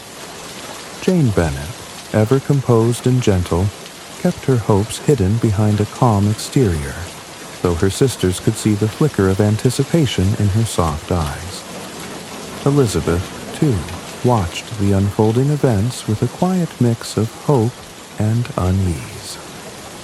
Darcy's intervention in Lydia's scandal weighed heavily on her mind, and her growing admiration for him was a secret she scarcely dared admit to herself. She wondered if his feelings for her had endured, or if the pain of her earlier rejection had driven him away forever. When Bingley arrived at Longbourn, it was as though the sun itself had stepped into the drawing room. His warm smile and easy manner instantly set everyone at ease, and his attention to Jane was as unmistakable as it had been at the beginning of their acquaintance. The two exchanged shy smiles and lingering glances, as though no time had passed since their first dance at the Meryton ball. This time, however, Bingley seemed determined not to let external forces dictate his heart. Within days, he requested a private moment with Jane, and, with sincerity and tenderness, asked for her hand in marriage. Jane, her composure breaking into radiant joy, accepted with tears in her eyes. The entire Bennet household erupted into celebration, Mrs. Bennet's ecstatic proclamations filling every corner of the house. "I always knew it," she cried, her hands clasped over her heart. "My Jane, the mistress of Netherfield. Oh, what a happy day this is." But amidst the jubilation, Elizabeth felt a quiet ache. She was overjoyed for Jane, but could not help wondering what the future held for herself. Thoughts of Darcy lingered, his image now softened by the knowledge of his kindness and love. Yet she could not imagine that he would return to her after all that had passed. The Bennet household was still basking in the glow of Jane's engagement when Elizabeth decided to take a solitary walk through the fields surrounding Longbourn. The air was crisp, carrying the scent of earth and the faint rustle of leaves. As she wandered along a familiar path, her thoughts filled with memories of Darcy. She was startled to see him approaching. He looked as he always did, tall, composed, and commanding. But there was something different in his expression, a vulnerability that softened the intensity of his gaze. Elizabeth's heart raced as he stopped a few steps away, hesitating as though unsure of her reception. "Miss Bennet," he began, his voice steady yet tinged with emotion. "I had hoped for the chance to speak with you." Elizabeth nodded, her breath catching in her throat. "Of course, Mr. Darcy." Darcy's gaze searched hers, and when he spoke again, his words were free of pride, filled instead with quiet humility. "My feelings for you have not changed. If anything, they have only grown stronger. But I have no wish to presume upon your kindness or cause you discomfort. If you still find my affection unwelcome, I shall trouble you no further." Elizabeth's heart swelled as she listened. Gone was the arrogance of his first proposal, replaced by a man who had grown, who had learned. She took a deep breath, gathering her courage. "Mr. Darcy," she said softly, "your feelings are not unwelcome. In fact, they are most sincerely returned." Darcy's expression, which had been carefully guarded, melted into one of pure joy. "Elizabeth," he murmured, stepping closer, "you cannot imagine how happy you have made me." In that moment, the world seemed to stand still. The mistakes of the past were forgiven, the misunderstandings resolved, and what remained was the promise of a love built on mutual respect and admiration. The weddings of Jane and Elizabeth were celebrated on the same day, a double ceremony that brought together not only two couples, but also their families and friends in joyous union. The village church, adorned with flowers and ribbons, seemed to glow with the happiness of the occasion. Jane, as radiant as the morning sun, walked down the aisle on Bingley's arm, their smiles a picture of contentment. Elizabeth, meanwhile, felt her heart flutter as she stood beside Darcy, his steady presence grounding her in the moment. As they exchanged vows, their eyes met, and in that gaze was a shared understanding of all they had overcome to reach this day. The celebrations that followed were lively and filled with laughter. Mrs. Bennet basked in the triumph of seeing two daughters married to wealthy gentlemen, while Mr. Bennet, quieter but no less pleased, looked on with a rare smile. Even Lady Catherine de Bourgh, though notably absent, could not dampen the spirits of the day. Jane and Bingley settled into the comfort of Netherfield, their home filled with warmth and kindness that reflected their gentle natures. Bingley's boundless cheer and Jane's serenity created a life of quiet happiness, one that charmed all who visited. Elizabeth and Darcy, on the other hand, began their married life at Pemberley, where the grandeur of the estate was matched only by the depth of their affection for one another. Elizabeth's lively wit and Darcy's steady devotion became the foundation of a partnership that thrived on equality and mutual respect. The servants at Pemberley, who had once regarded Darcy as reserved, were delighted to see their master transformed, his smiles now more frequent, his heart lighter. For Elizabeth, Pemberley became more than just a grand house. It became a home. The grounds, with their rolling hills and glittering streams, mirrored the peace she had found in her life and her heart. And for Darcy, Elizabeth was not merely his wife, but his equal, the woman who had challenged him, changed him, and made him better. And so, the two couples, Jane and Bingley, Elizabeth and Darcy, lived in happiness and harmony, their lives enriched by the love and understanding they had found. Their stories became cherished tales in the village, reminders that love, though sometimes tested by pride and prejudice, always has the power to overcome. Thank you for joining us tonight on Mr. Sleep Story for the timeless tale of Pride and Prejudice. Through misunderstandings, pride, and prejudice, Elizabeth Bennet and Mr. Darcy taught us that love can flourish when we challenge our assumptions and open our hearts. As you drift off to sleep, let their journey remind you that even the most unexpected connections can lead to something beautiful. If you enjoyed this story, please like, subscribe, and click the bell icon to join us for more soothing tales each night. Until next time, may your dreams be as enchanting as a walk through Pemberley, and your rest as peaceful as a happily ever after. Sweet dreams, and good night.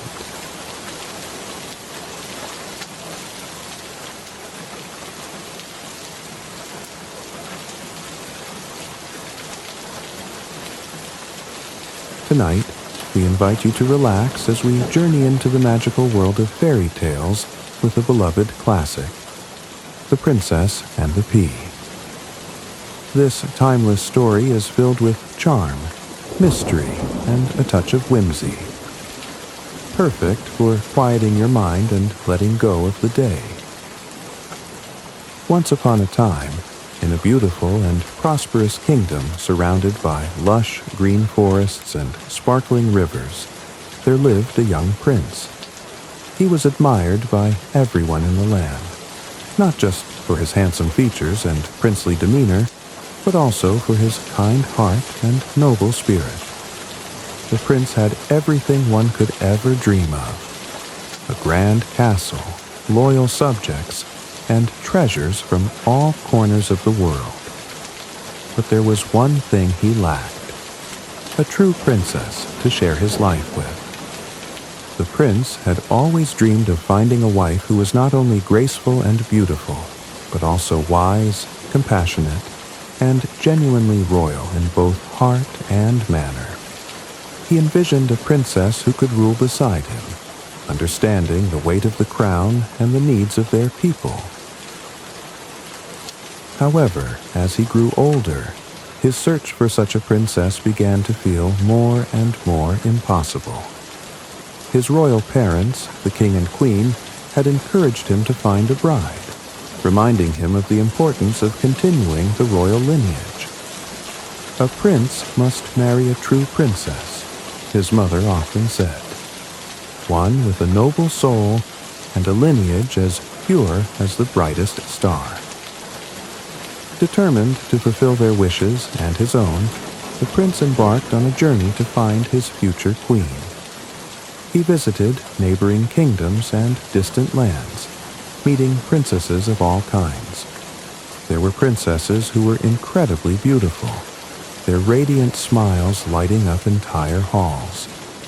There were those who dazzled him with their knowledge, reciting ancient texts and speaking of the stars and the seas.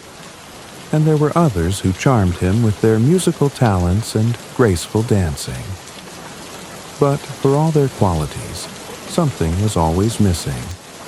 The prince found himself disappointed time and again. Some princesses seemed more interested in jewels and gowns than in kindness and duty. Others, while intelligent and refined, lacked the warmth that he longed for in a companion. And still others claimed to be princesses, but their titles were dubious, their royal ancestry questionable. The prince's heart grew heavy as he returned to his castle after each failed attempt. He would pace the grand halls, looking out over his kingdom with a sigh, wondering if his perfect princess even existed. Am I asking for too much? He would ask himself late at night, staring at the stars from his balcony. Surely there must be someone out there who is truly meant to be my queen. The royal court, noticing the prince's frustration, suggested grand balls and elaborate feasts to attract princesses from across the land. Castles filled with music, laughter, and dancing, but none of the guests ever captured the prince's heart. As the seasons passed, the prince began to lose hope. Perhaps true royalty, he thought, was not something that could be easily seen or proven. Maybe it was something hidden, something that could only be revealed in the most unexpected way. Little did he know, fate had something extraordinary in store for him. One fateful evening, as the sun dipped below the horizon and darkness blanketed the land, a fierce storm swept through the kingdom. The wind howled like a restless spirit, rattling the shutters and shaking the trees. Rain poured from the heavens, turning roads into rivers and drenching everything in its path. Inside the prince's castle, the royal family and their attendants sought refuge by the great hearth. The flickering firelight cast long shadows on the stone walls, and the room hummed with quiet conversation, mingled with the crackling of the fire. The prince sat in silence, gazing into the flames, lost in thought. His search for a true princess weighed heavily on his heart. He had met so many women, yet none had captured his soul or matched the ideal he held in his mind. As the storm raged outside, it seemed to echo the storm of emotions within him: frustration, longing, and a faint hope he could not extinguish. Suddenly, amidst the roar of the wind and the pounding rain, there came a knock at the great castle door. It was faint, barely audible above the tempest, but it was there, a persistent, steady sound. The guards, startled, exchanged glances before hurrying to the door. When they opened it, they were met with an astonishing sight. Standing there, drenched from head to toe, was a young woman. Her hair clung to her face and shoulders in dark, wet tendrils, and her clothes, though finely made, were soaked through, dripping water onto the stone floor. Her delicate shoes were muddied from the treacherous roads, and she shivered visibly from the cold. Yet, despite her disheveled appearance, there was an undeniable grace about her, a quiet dignity that seemed to radiate from within. The guards hesitated, unsure of what to make of her, but the woman spoke, her voice soft yet steady, carrying over the sound of the storm. "I am a princess," she said simply. "I have been caught in the storm while traveling and seek shelter for the night." The prince, drawn by the commotion, approached the entrance. His eyes fell upon the young woman, and he was immediately struck by her presence. Though she looked weather-worn and exhausted, there was something captivating about her. Her features were delicate, her cheekbones high, and her lips soft, though slightly pale from the cold. Her eyes, large and expressive, held a mixture of weariness and resolve, as though she had endured much but refused to let it dim her spirit. They sparkled faintly, reflecting the light of the torches in the hall, and the prince found himself unable to look away. Her posture, even in her bedraggled state, was impeccable. Her back straight, her head held high. There was a quiet confidence in the way she carried herself, as though she belonged to the world of royalty despite the mud on her shoes and the rainwater dripping from her hair. The prince noticed small details, the fine embroidery on the edges of her cloak, the quality of her boots, and the unmistakable air of refinement that clung to her, even in the dire circumstances. The queen, however, was not so easily swayed. She had seen many young women claim to be princesses in hopes of securing her son's hand in marriage. To her, the title of princess was not enough. It had to be proven beyond any doubt. Stepping forward, she addressed the young woman. "A princess, you say?" the queen said, her tone polite but skeptical. "Well, we shall see." Despite her exhaustion, the young woman met the queen's gaze with unwavering composure. "I am," she replied simply. "I would not claim a title that is not mine." "If she truly is a princess," the queen murmured to herself, "she will feel the discomfort of the pea, for only a true princess possesses the sensitivity to notice such a small thing." The young woman, unaware of the test she was about to face, expressed her gratitude for the hospitality and retired to the prepared room. Despite her exhaustion, the towering bed made her pause. She glanced at the attendants, her brow furrowing slightly, but said nothing. Climbing the ladder provided to reach the topmost mattress, she settled in and closed her eyes as the storm continued to rage outside. As the storm continued to howl outside, the castle settled into an expectant hush. The mysterious young woman had retired to her room, unaware that her claim of being a princess would be tested in a way she could never imagine. The queen, a woman of sharp intellect and unshakable tradition, was determined to uncover the truth. For her, the title of princess was not merely a matter of lineage, but one of innate sensitivity and refinement. And so, she devised a plan, a test that only a true princess could pass.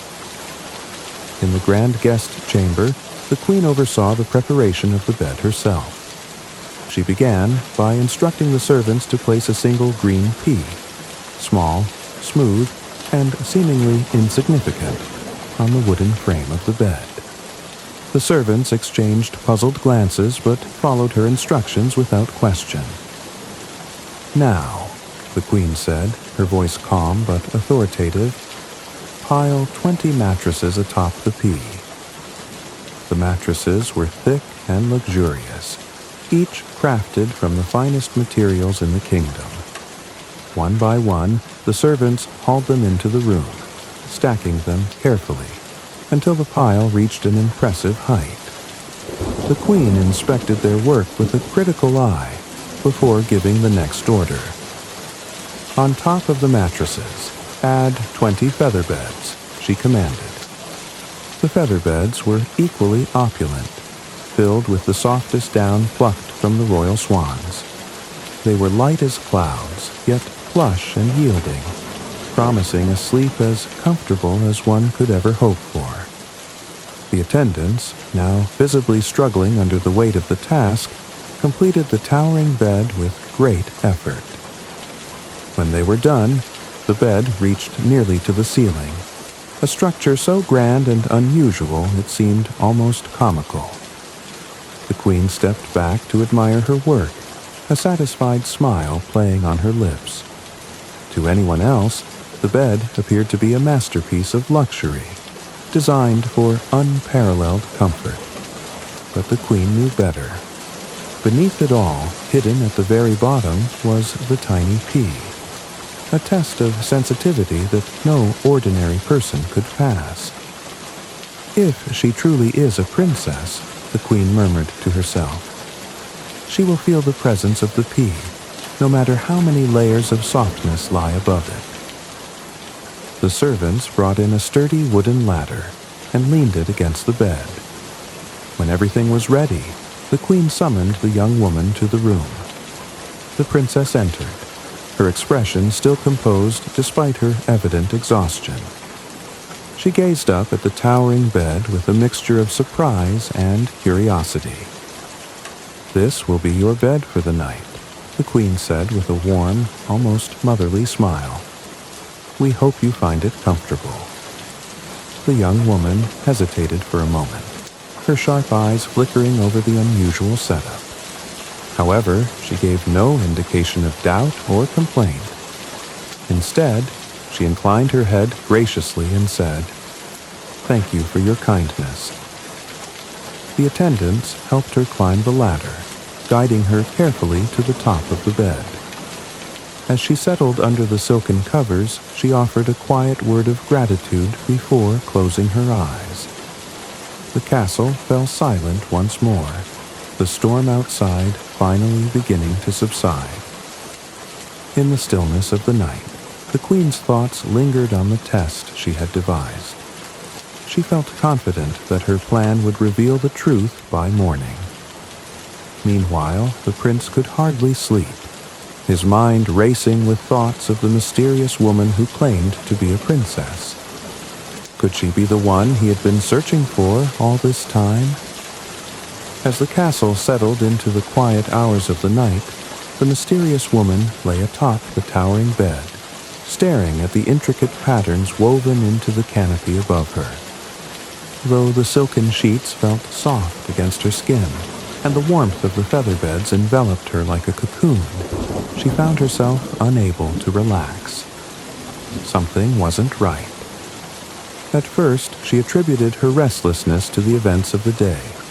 The storm had been relentless, and the journey to the castle had been grueling.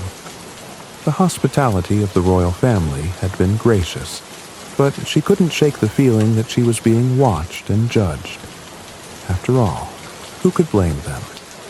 She had arrived unannounced, looking far from regal in her rain-soaked clothes, claiming to be a princess, a true princess. The weight of proving her identity seemed to press down on her, much like the strange sensation she now felt beneath her back. The woman shifted her position, hoping to find a more comfortable spot. But no matter how she turned, she couldn't escape the odd discomfort.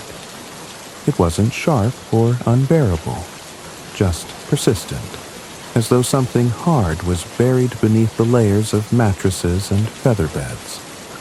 She tried to ignore it, but the harder she tried, the more aware she became of the sensation. Her thoughts wandered to her childhood in the royal court, where she had been taught to value refinement and sensitivity. A princess, she was told, must have a delicate nature, capable of discerning even the subtlest of discomforts. It was a lesson her governess had drilled into her during long afternoons of etiquette training. Was this an ironic twist of fate, she wondered, that now she found herself struggling to sleep in a bed so grand it should have been the epitome of comfort? The hours dragged on. She tossed and turned, her movements growing more restless with each passing minute. She fluffed the pillow, adjusted the covers, and even attempted to lie perfectly still, willing herself to ignore the mysterious lump that seemed to poke at her no matter where she lay.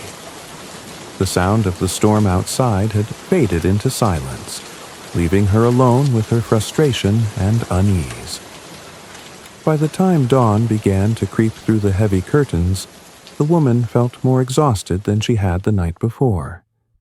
She sat up in the towering bed, running her fingers through her tousled hair, and sighed deeply. Her body ached from the night's tossing and turning, and the faint but constant pressure of the unknown object beneath the mattresses had left her feeling irritable. When the knock at her door came, she straightened her posture and composed herself as best she could. A maid entered, bowing politely, and informed her that breakfast was ready, and the royal family awaited her in the dining hall. The woman nodded, thanked the maid, and made her way to prepare for the morning. Though her clothes were still slightly damp from the storm, she adjusted her attire and smoothed her hair with practiced grace, determined to present herself with dignity despite her sleepless night. In the grand dining hall, the royal family gathered around a long table adorned with golden candelabras and an array of delicious morning delicacies. The queen sat at the head, her expression calm and unreadable, while the prince looked at the young woman with a mixture of curiosity and concern. As she entered, they all rose briefly to greet her before seating themselves again. "Good morning, my dear," the queen said, her tone polite but probing. "I trust you slept well." The woman hesitated for a moment, glancing at the queen and then at the prince, who watched her intently. She decided to answer truthfully, as was her nature. "I am deeply grateful for the hospitality you have shown me," she began, her voice steady but tinged with weariness. "However, I must admit that I did not sleep well." The room fell silent, the queen's eyebrows lifting ever so slightly. "Oh, and what was the matter, my dear?" she asked, her voice laced with curiosity. The woman hesitated again, unsure if her complaint would be seen as ungrateful. But she pressed on, feeling the need to explain herself.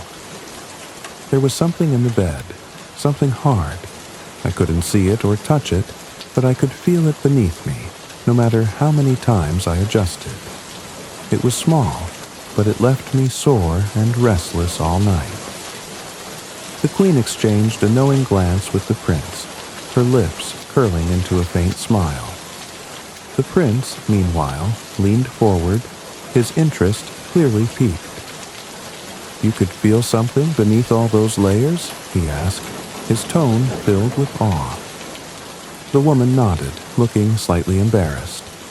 "Yes, it may sound strange, but it was as if the bed wasn't quite as soft as it appeared." The queen clasped her hands together, her eyes sparkling with triumph. "My dear," she said warmly, "your sensitivity speaks volumes. You see, I had a small test in mind when preparing your room. Beneath the 20 mattresses and 20 feather beds lay a single pea, a test of true royalty." The woman's eyes widened in surprise. "A pea," she repeated, astonished. I had no idea." "Exactly," the queen replied with satisfaction. "Only a true princess could feel such a thing, no matter how deeply it was buried. And now, there is no doubt in my mind that you are exactly who you claim to be." The prince's face lit up with a smile, his heart swelling with newfound hope. The woman, though still reeling from the revelation, felt a sense of validation she hadn't expected. For the first time in her long and challenging journey, she had been seen for who she truly was. The prince stepped forward, his gaze steady and full of admiration. "You truly are remarkable," he said softly. "I have searched far and wide for a princess, but no one has touched my heart the way you have." His words were earnest, and the sincerity in his eyes made the young woman's cheeks flush. The princess, now fully aware of the test she had unknowingly passed, looked at the prince with a mixture of gratitude and affection. She had noticed his kindness the moment she arrived, how he had looked at her with curiosity, not judgment, even when she was drenched from the storm. His every word and gesture had been thoughtful, and she found herself drawn to the strength and gentleness that radiated from him. "I am honored by your words," she replied, her voice soft but steady. "From the moment I entered this castle, I felt something different. You and your family welcomed me, even when I was a stranger at your door. I see now that it was not just kindness, it was the heart of a true king, and a home I could only dream of finding." The queen, observing the exchange, smiled knowingly. She had always hoped her son would find not just a princess, but a partner who could match him in spirit and understanding. And now, it seemed, he had. The prince took the princess's hand, and though the royal hall was filled with attendants and courtiers, the moment felt private, as if the world had disappeared. "Will you stay?" he asked gently. "Will you allow me the honor of calling you my queen?" The princess's heart swelled with joy. "Yes," she said, her voice unwavering. "I will." Preparations for the royal wedding began immediately. News of the engagement spread quickly, and the kingdom erupted in celebration. The prince and princess's love story, born from a stormy night and a curious test, became the talk of the realm. Invitations were sent to rulers and dignitaries from neighboring kingdoms, and the castle was adorned with flowers, banners, and ribbons in vibrant shades of gold and ivory. On the morning of the wedding, the castle gardens were transformed into a vision of splendor. Rows of chairs lined the lush green lawns, and a grand archway of roses and lilies framed the altar where the couple would exchange their vows. Birds sang from the trees, and the sun shone brightly, as if the heavens themselves were blessing the occasion. The prince stood tall at the altar, dressed in a regal suit of deep blue and silver, the colors of his kingdom. His heart raced with anticipation as he waited for his bride. When the princess appeared, escorted down the aisle by the queen, a collective gasp swept through the crowd. She was radiant, her gown a masterpiece of fine silk and lace that shimmered with every step. A delicate tiara adorned her hair, and her eyes sparkled with a happiness that matched the prince's own. But it was not her attire that captivated everyone. It was the love that shone in her face, a love directed entirely at the man waiting for her. As the princess reached the altar, the prince took her hand, and their eyes met in a moment of unspoken connection. The officiant began the ceremony, speaking of the strength of love, the unity of hearts, and the shared responsibility of ruling with wisdom and compassion. When it came time to exchange vows, the prince spoke first. "From the moment you stepped into my life, you have brought light to my world. I promise to stand by your side, to cherish and honor you, and to build a life together filled with love and purpose." The princess's voice was steady, though her eyes glistened with tears. "You have shown me kindness when I was vulnerable, and you have seen me for who I truly am.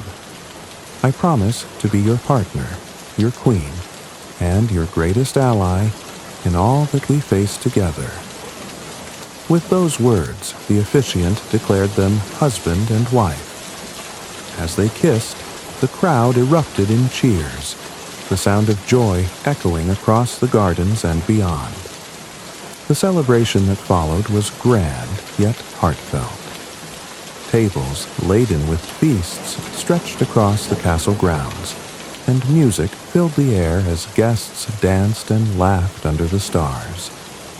The prince and princess shared their first dance as a married couple, their movements graceful and filled with a tenderness that spoke of their love. As the night wore on, the couple stole a quiet moment together on the balcony, overlooking the kingdom they would now rule side by side. The stars sparkled above them, and the distant laughter of their guests floated in the air. The prince turned to his new bride, his expression soft.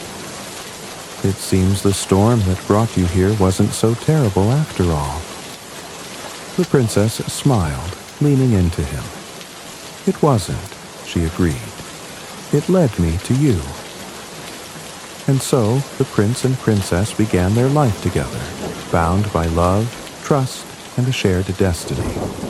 Their story, marked by a tiny pea and a grand wedding, became a cherished legend in the kingdom, a reminder that true loyalty is found not just in titles, but in the heart. With the wedding celebrations behind them, the prince and princess began their new life together as rulers of the kingdom. Their love, tested by circumstance and sealed with trust, became an inspiration to their people. Tales of the stormy night, the towering bed, and the tiny pea beneath it spread far and wide, becoming a cherished story told in homes, schools, and marketplaces. The queen, ever a woman of tradition and symbolism, saw an opportunity to preserve the memory of that extraordinary night. She retrieved the tiny green pea, still intact after being hidden beneath the layers of mattresses and feather beds. Holding it delicately between her fingers, she smiled, marveling at how such a small thing had revealed so much about the strength and grace of the princess. "This pea," the queen declared to the royal court, "is more than just an object. It is a symbol of truth, sensitivity, and the journey that led to our prince finding his true love. It shall not be forgotten."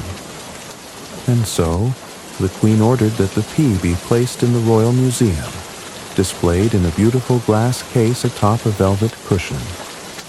Beneath it, a plaque was engraved with the story of how the princess arrived at the castle on a stormy night and proved her royal nature through the most curious test.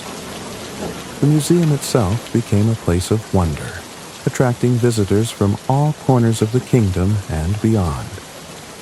Children marveled at the tiny pea, their eyes wide with amazement as they listened to the tale. Couples stood hand in hand, inspired by the love that had brought the prince and princess together. Scholars and poets penned verses and essays about the symbolic power of the story, reflecting on the idea that even the smallest things can hold great meaning. The princess, now queen, would occasionally visit the museum herself. She would stand before the glass case, her reflection merging with the tiny object that had unknowingly changed her life. Though she had once viewed the test with mild amusement, she had come to see the pea as a reminder of her journey, not just to the castle, but to finding her true self and her place in the world. The prince often joined her on these visits, his arm wrapped gently around her waist. "It's strange, isn't it?" he would muse with a smile. "Such a small thing, yet it brought us together." The princess would nod, her eyes sparkling with warmth. "It reminds me that even in the most unexpected moments, destiny has a way of finding us." And so, the pea remained in its place, a treasured relic of a love story that transcended time. Generations came and went, and the story of the prince, the princess, and the tiny pea became legend, woven into the very fabric of the kingdom's history. Even today, if you visit that distant land, you might find the Royal Museum and the tiny pea preserved under glass. And, as you stand before it, you'll remember the lesson it carries, that true royalty is not found in grandeur or titles, but in the heart, the soul, and the sensitivity to recognize the extraordinary in the smallest of things. And they all lived happily ever after. Thank you for joining us tonight on Mr. Sleep Story for the enchanting tale of the princess and the pea.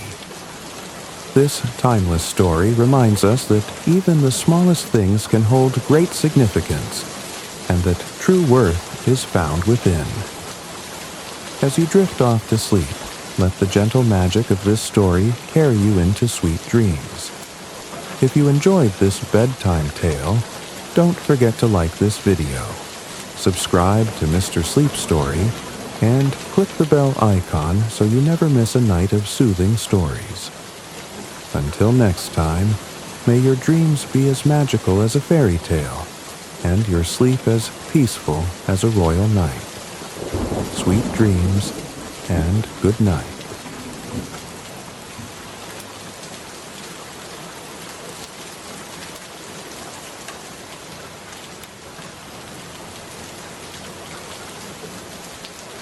Tonight, we invite you to immerse yourself in the world of Hermann Hesse's Steppenwolf, a story of introspection, duality, and the search for meaning.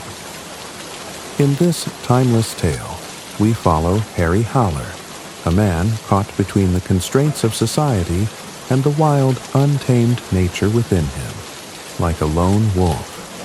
His internal struggle unfolds through a series of vivid experiences that challenge his perception of self and reality.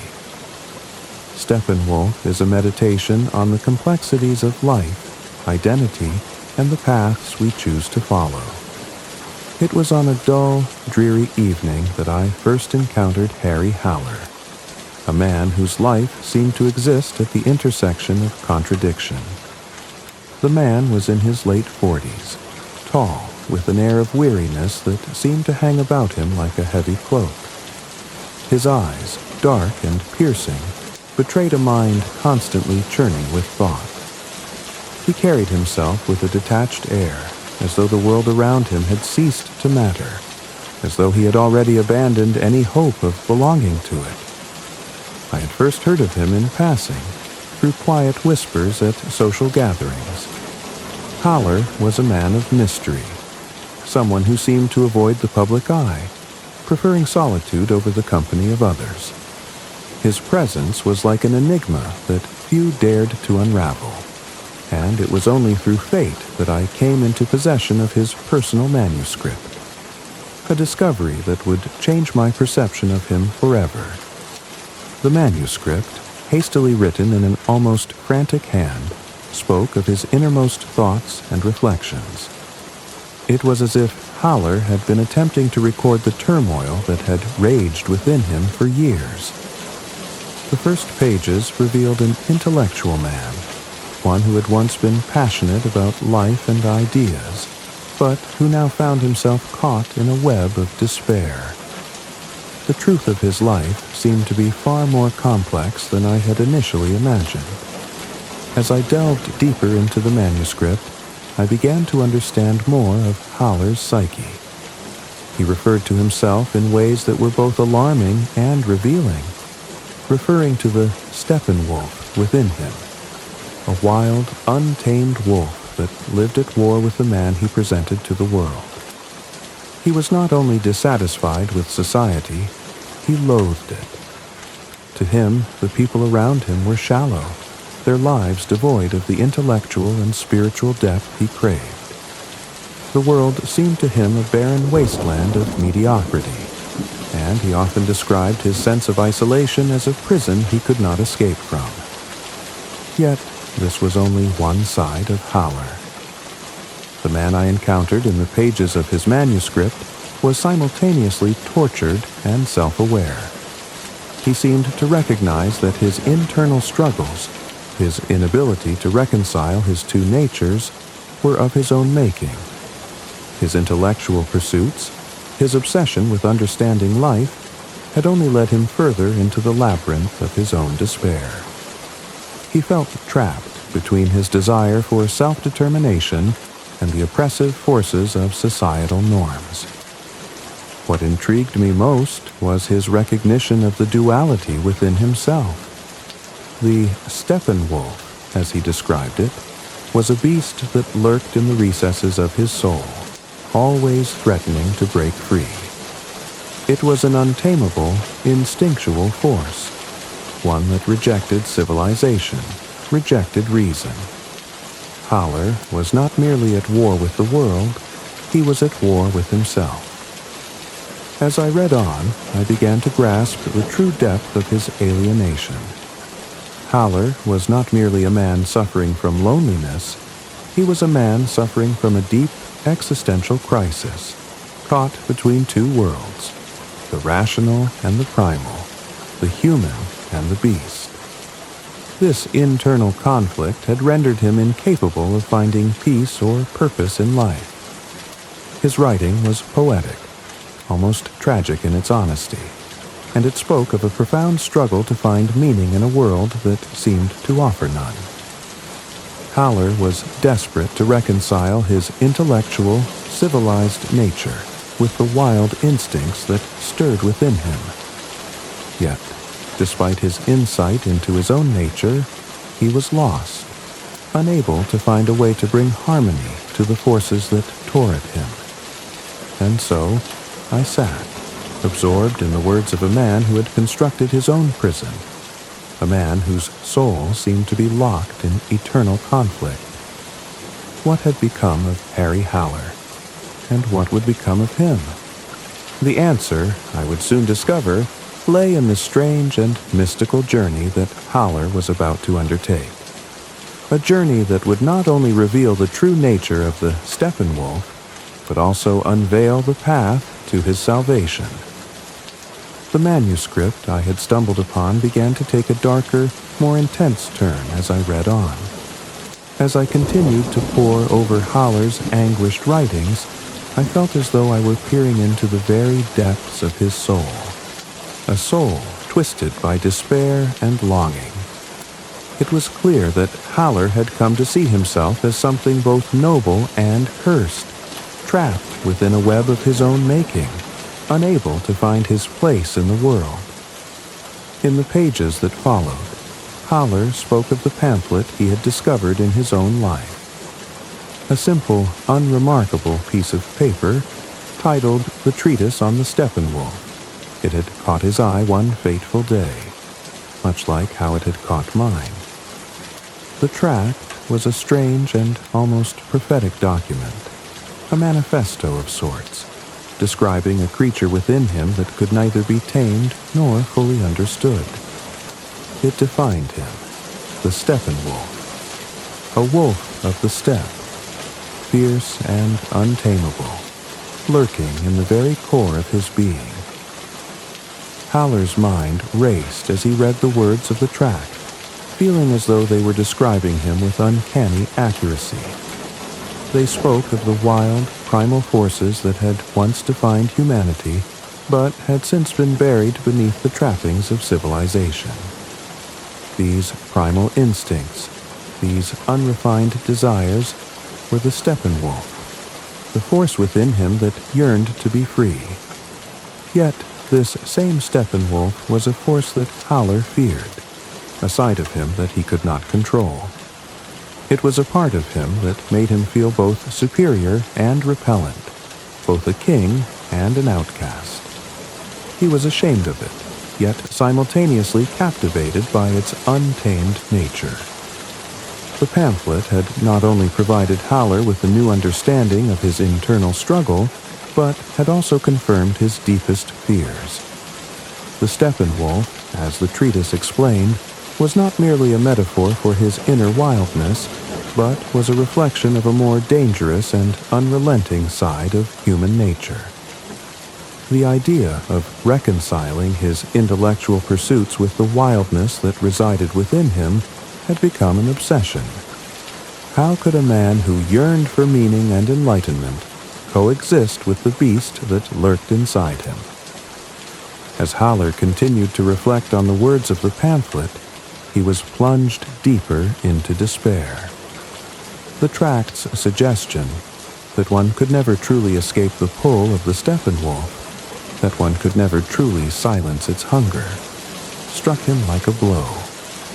He felt as though his own humanity was in constant jeopardy, caught between the seemingly irreconcilable forces within him: the intellectual, civilized man and the savage beast, two warring sides that could never find peace. Yet, despite the pain and fear the pamphlet stirred within him, Haller found a strange comfort in it as well. The words seemed to offer an explanation for his life, for his ongoing struggle. He had always felt like an outsider, like an alien in a world that made no sense. Now, with the Steppenwolf's concept laid bare before him, he could finally put a name to the part of himself he had long denied, the dark, rebellious side that had always haunted him. But this discovery came with a price. Haller grew more withdrawn. He could not rid himself of the feeling that he was trapped, locked in a cage of his own making. He became obsessed with the idea of freeing himself from the Steppenwolf, of somehow managing to silence the voice that told him to embrace his instincts, his urges, his animal nature. But each attempt at rationalizing or controlling it only seemed to make it stronger. The more he tried to suppress the beast, the more it clawed at him, demanding attention, demanding release. As Haller reflected on his growing isolation and torment, I could feel the intensity of his internal battle. His intellectual mind would argue one thing, his animal instincts would pull him in another direction, and he stood at the center, unable to make sense of it all. The conflict between his desire for peace and the relentless drive of his passions was destroying him from within. In the late hours of the night, when the weight of his thoughts became unbearable, Haller would walk the streets of the city, feeling utterly disconnected from everything around him.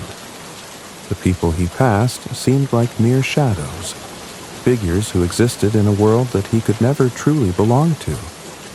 He had become a prisoner to his own mind, to his own fragmented sense of self. And all the while, the Steppenwolf inside him howled for freedom, for release. At the same time, Haller began to realize that his battle was not one of physical force, but of a deeper nature. The battle between his mind and his heart, between the man he had been and the beast he feared he might become.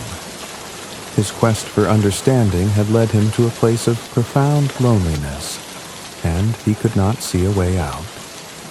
The treatise on the Steppenwolf had only deepened the abyss in which he found himself. Yet, as he walked through the streets of the city, he could not help but wonder if there might be a way to reconcile the two sides of his nature. Perhaps the answer lay not in escaping the Steppenwolf, but in understanding it. Could he, Harry Haller, ever find peace with both his human side and his wolf-like nature? The questions haunted him, as they would continue to haunt him for much longer than he could ever anticipate. While Harry Haller wandered aimlessly through the streets, that he encountered her mind. At first glance, she seemed to be nothing more than another figure passing by, just another face in the crowd.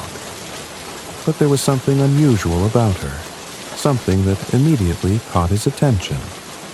Her presence was magnetic, as though she had a certain understanding of him, of his turmoil, even though they had never met. It was as if she had seen beneath the surface of his troubled soul and recognized the struggle that had been consuming him for so long. Haller was, of course, no stranger to the weight of his own isolation, but there was something about her that felt different. Her appearance was striking, blonde, with eyes that held both playfulness and depth. She exuded a sense of calm that Haller could not help but find both unsettling and oddly comforting. She was young, yet there was a wisdom in her gaze that suggested she had lived much more than her years might imply. "You're Harry Haller, aren't you?" she asked, her voice light but knowing, almost as if she had been expecting him all along. "I've heard of you." Haller was taken aback. He had no recollection of ever meeting her before, nor did he have any idea how she could possibly know him. But there was something familiar in the way she spoke, something that made him feel both unnerved and strangely seen. It was as if she understood something about him that he himself had not yet fully acknowledged. "I'm afraid you have the wrong man," Haller replied, his voice laced with the usual cynicism he had come to wear like armor. But she simply smiled. "I don't think so. I know exactly who you are." She didn't elaborate further, but her words hung in the air, forcing Haller to question the nature of their encounter. She seemed to sense that he was unsettled, and her expression softened. With a mischievous smile, she added, "I think you're exactly the kind of person I've been looking for." Haller, intrigued despite himself, could not help but ask, "And what kind of person would that be?" "Someone who's as lost as I am," she answered without hesitation.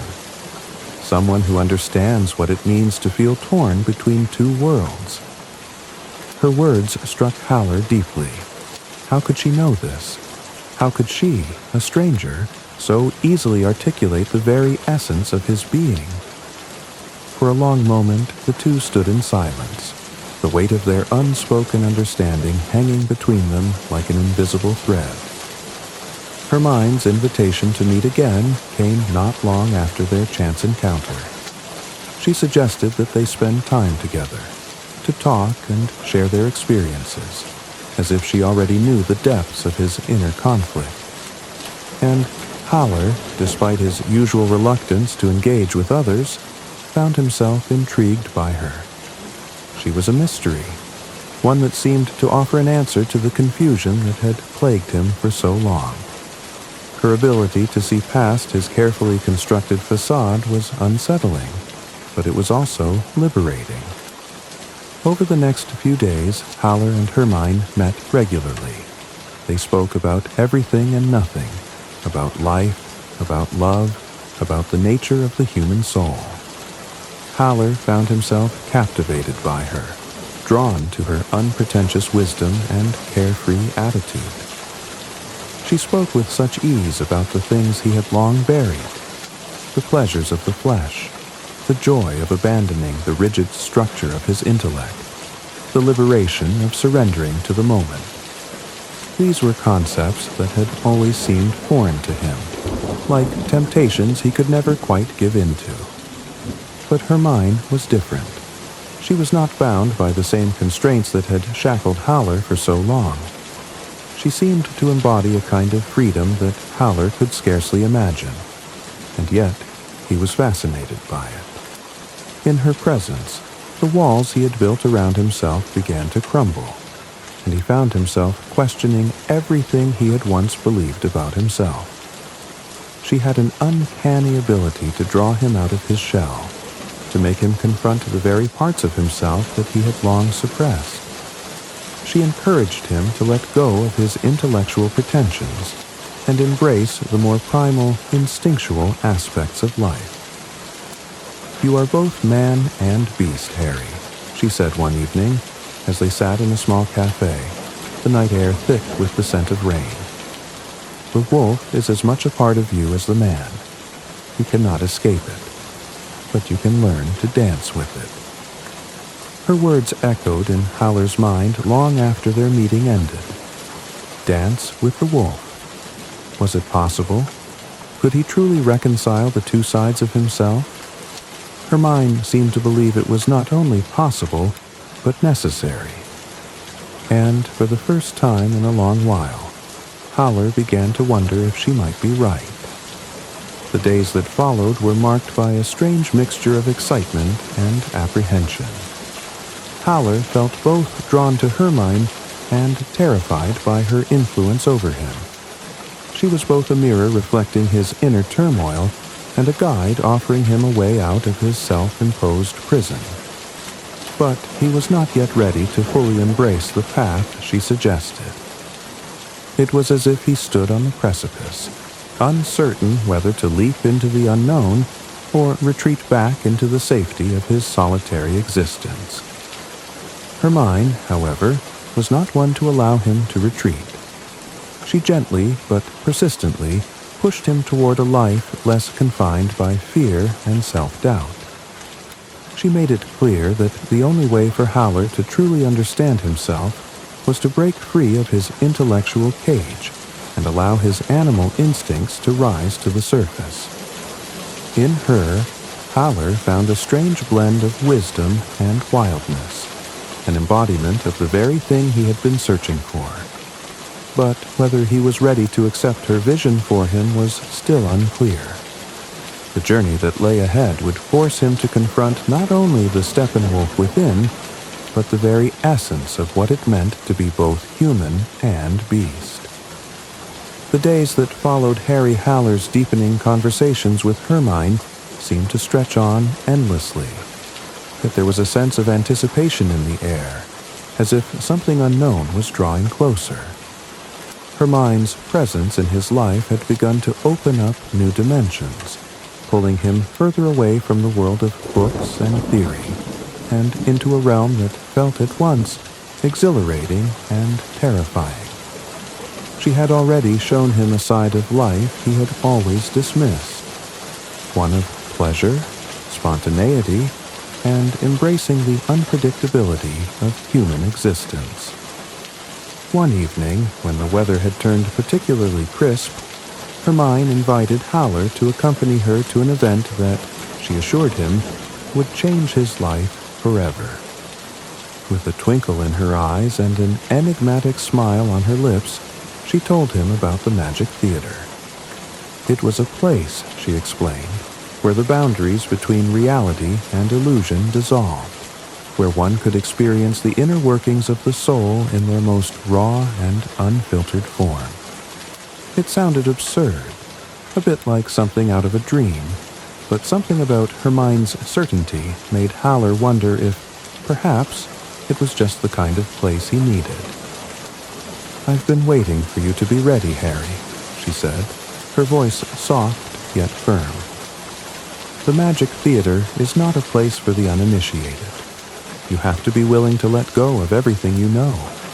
It's not just an adventure of the mind, but an exploration of the heart, the soul, and yes, the Steppenwolf inside of you." Though Howler hesitated, his intellectual skepticism battling against his growing curiosity, he could not shake the feeling that this invitation was the key to understanding the fractured parts of himself. Perhaps this would be the place where he could finally confront Steppenwolf, that elusive, untamed aspect of his personality that had tormented him for so long. As they approached the building, a strange sense of both dread and excitement settled over Howler. The architecture was unlike anything he had ever seen before. Unusual shapes twisted together in ways that defied logic. The building itself seemed to shimmer in the dimming light, as though it were a creation pulled from a dream. Hermione led him to a set of doors that seemed impossibly large and heavy, yet they opened effortlessly with a soft push. Inside, Howler was immediately struck by the surreal atmosphere. It was a space that seemed to exist outside of time, a place where the ordinary laws of reality no longer applied. The air was thick with the scent of incense and the sound of soft music, laced with echoes of distant laughter and faint murmurs. The floor beneath their feet was polished, and yet the walls were adorned with strange, abstract paintings that shifted and moved as if they had a life of their own. Howler's senses were overwhelmed. He could feel the walls of his rational mind crumbling, replaced by an unfamiliar sense of freedom that made his heart race. He had entered a space where the conventional rules no longer held sway. This was a world where thought and sensation collided, where every corner seemed to contain a new mystery, a new facet of existence. You are here to experience what the world truly is, Hermione whispered to him, her eyes gleaming in the low light. And what you have hidden from yourself for so long. The Magic Theater will show you your truest self, Harry. It will make you see the parts of you that you've tried to deny, the parts you thought were too dangerous to confront. You will come face to face with the Steppenwolf. Haller swallowed, the anticipation building inside him. He had spent so many years running from that dark side of himself, the wolf inside that howled for freedom, for release. He had tried to suppress it, to control it, but now, in the midst of this strange, dreamlike world, he felt that he might finally be forced to confront it. The two of them moved through the dimly lit corridors, which seemed to stretch on forever, leading them into a large room where a small group of people had gathered. The people here were unlike anyone Haller had ever met. There was a freedom in their expression, a carefree quality to their laughter, and yet beneath that surface, Haller could sense something deeper, something profound. It was as if they were not just existing, but were fully alive, unafraid to experience everything that life had to offer, even the pain, the chaos, the darkness.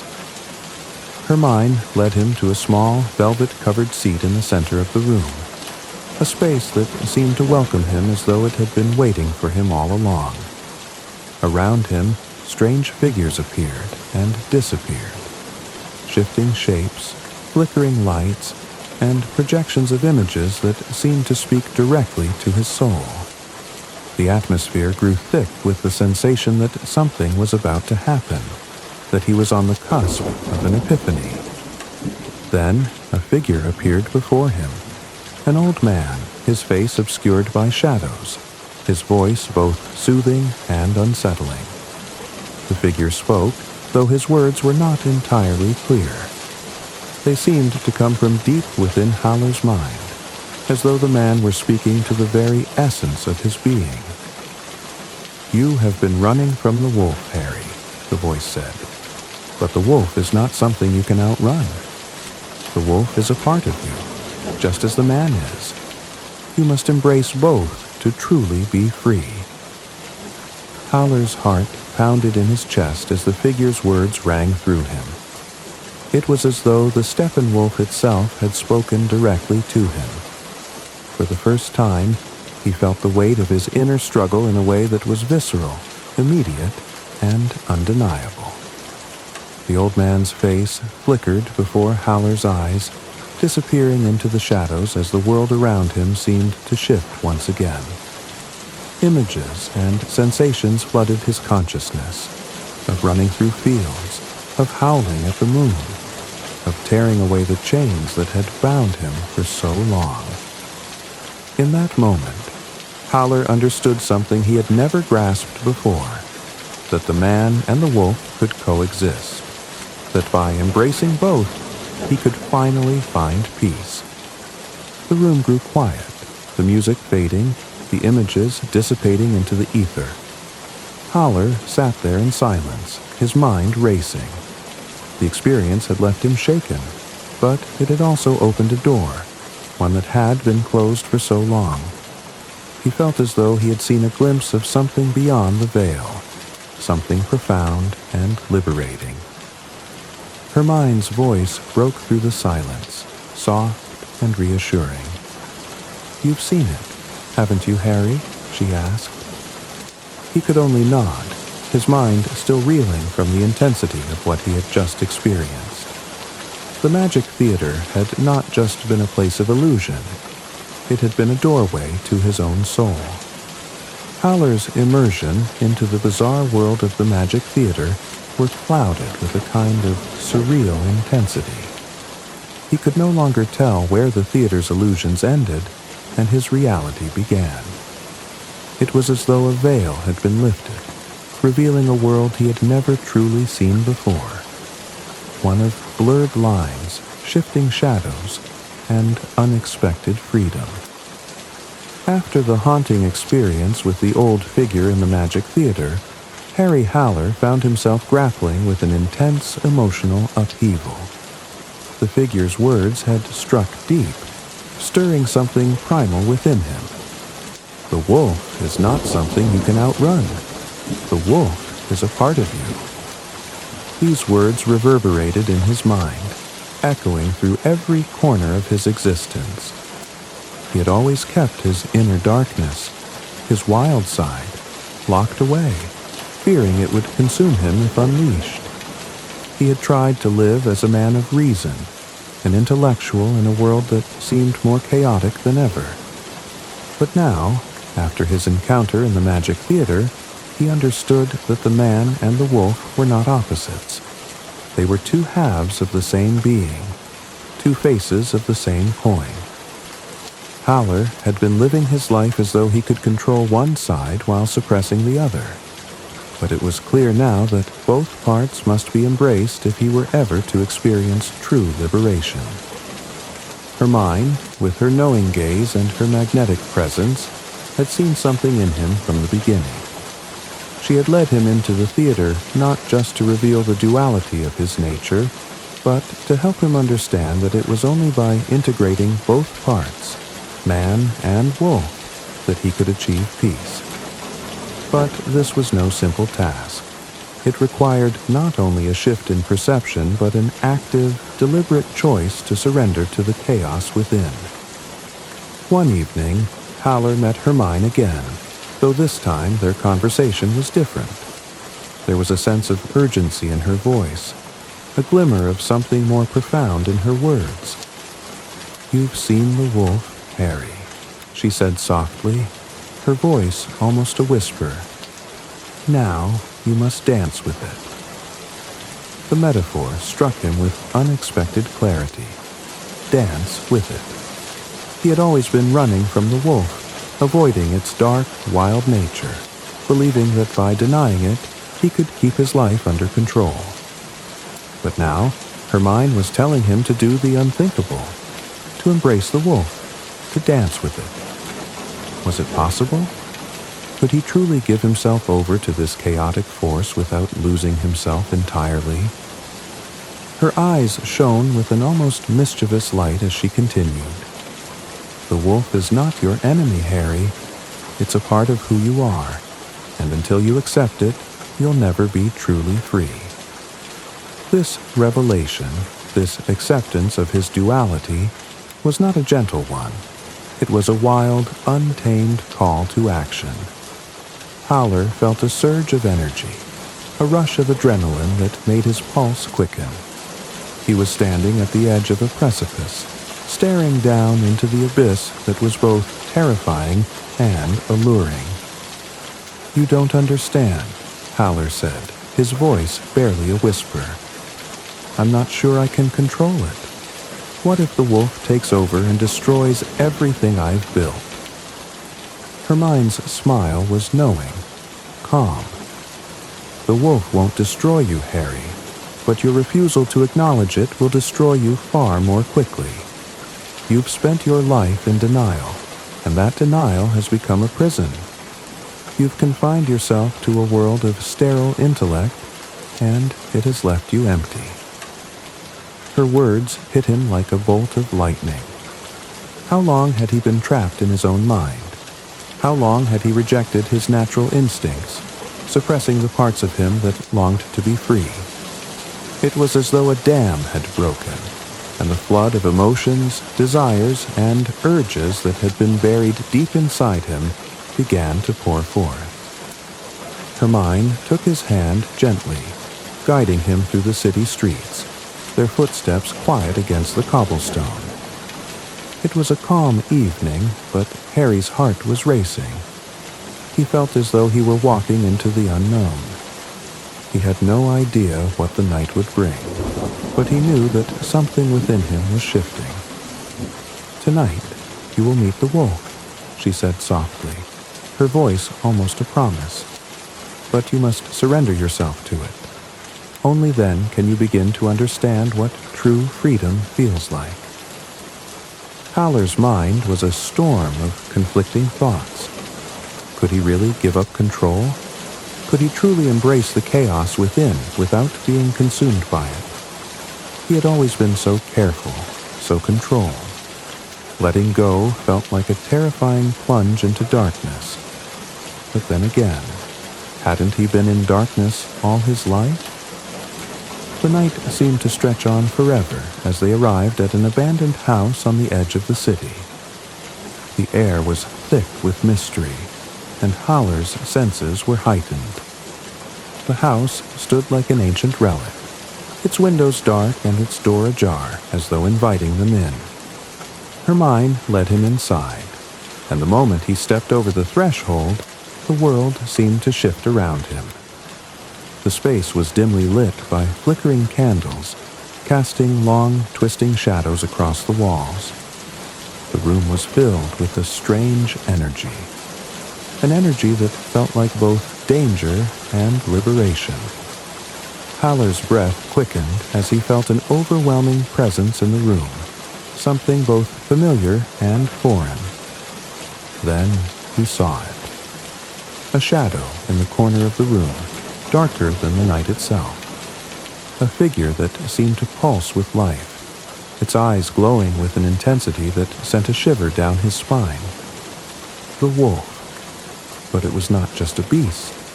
It was a part of him. A part that had been buried, ignored, and repressed for so long. Now it was standing before him, demanding his attention. For a moment, Haller froze.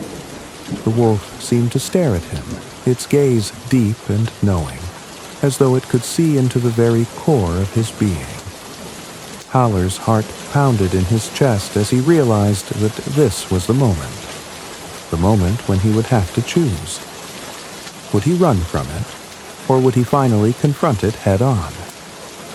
Without thinking, Haller stepped forward, his hand trembling as he reached out toward the wolf. And in that moment, something shifted inside him. He felt a surge of energy, a wild, primal force that coursed through him, filling him with an overwhelming sense of power and freedom. He could feel the wolf's presence in his veins, coursing through his blood, and for the first time in his life, he felt alive, truly alive. The wolf did not consume him. It did not destroy him. It was not a force to be feared, but a force to be embraced.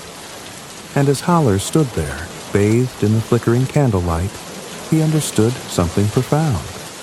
The man and the wolf were one.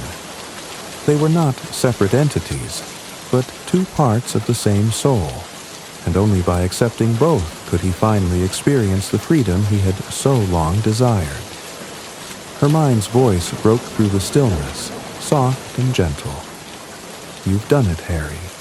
You've embraced the wolf." Haller turned to her, a sense of peace settling over him for the first time in years. "I understand now," he whispered. "I understand." And for the first time, he felt truly free. The days following Harry Haller's encounter with the wolf in the Magic Theater were strange and disorienting. He could no longer tell where the boundaries between his dreams and reality lay, and every moment seemed to bleed into the next, creating a tapestry of vivid sensations and fragments of understanding. It was as though his soul had been cracked open, exposing him to a world he had once feared, but now felt inexplicably drawn to. Hermione, with her enigmatic presence, had become both his guide and his mirror. She had introduced him to a realm where the human and the animal, the civilized and the primal, could coexist, where the rigid distinctions he had once clung to could no longer be maintained. She was, in many ways, the key to unlocking the truths he had spent so long avoiding. As the days wore on, Haller found himself increasingly restless. The realization that he could not continue living as a man of pure intellect had left him feeling untethered. Yet there was also a strange sense of liberation in this newfound freedom. His former life, one of quiet isolation, of intellectual pursuits and self-imposed exile, now seemed distant, almost irrelevant. The world outside was no longer something to be observed from a safe distance, but something to be engaged with, embraced, and lived fully. One evening, Hermione took Haller to a theater, one of the many curious venues that seemed to exist on the outskirts of normal society. This theater was unlike any Haller had ever seen, a place where boundaries between actors and audience disappeared, and where the very act of watching seemed to alter the nature of reality itself. The air in the theater was thick with anticipation, and as they settled into their seats, Haller could feel the hum of energy around him, as though the building itself were alive with possibility. The play began, but it was unlike any performance Haller had ever encountered. The actors seemed to move with an animalistic grace, their movements fluid and unpredictable, as though they were not merely performing a script, but engaging in an ancient ritual. The lines between the characters they portrayed and the audience who watched them began to blur. Haller found himself drawn into the performance, as though he were no longer an observer, but a participant in the unfolding drama. And then, as if summoned by the very atmosphere of the theater, the wolf appeared again, its eyes glowing with the same intensity that Haller had seen in the Magic Theater. This time, however, the wolf was not a passive figure, nor a distant presence. It was real, alive, and part of the play itself. It seemed to move with the actors, guiding their actions, pushing them toward some unseen goal. The energy in the room grew more palpable, the air thick with the sense that something was about to happen, something transformative. As the play reached its climax, Haller felt himself being pulled into the action. The lines between the actors and the audience had completely dissolved, and for a brief moment, he was no longer a spectator, but an active participant in the unfolding drama. His heart raced, his breath quickened, and he felt the surge of adrenaline that came with surrendering to the chaos of the moment. The wolf's presence became more intense, and for a moment, Haller felt as though it were speaking directly to him. The wild, primal energy he had felt earlier in the Magic Theater now pulsed through his veins, and he was aware of the deep connection between himself and the wolf. It was not a creature to be feared, as he had once believed. It was not a force of destruction, but a force of creation, a symbol of his own untamed spirit, one that had been buried for so long beneath layers of repression and denial. As the final act of the play unfolded, Haller felt the walls of his old self begin to crumble. The man he had been, the solitary intellectual, the self-contained hermit, was no longer enough. He could no longer hide behind the comforts of his mind, retreating into the safe, predictable world of ideas and theories. He had to face the chaos of life, the unpredictable and the wild, and accept that this was an essential part of being truly alive. When the play ended, the audience erupted into applause, but Haller remained seated, his mind spinning with the realization that something profound had shifted within him. He had been transformed by the experience, not in the way he had expected, but in a deeper, more lasting way. The duality within him was no longer something to be feared or avoided. It was something to be embraced. Hermione looked at him with a knowing smile, her eyes filled with a strange, otherworldly wisdom. You've seen it, haven't you? She asked softly. The world is not something to be controlled or understood. It's something to be lived. And the wolf, your wolf, is a part of that life. Howler nodded slowly, feeling a weight lift from his shoulders. The fear that had once gripped him, fear of the wolf, fear of losing control, was no longer present.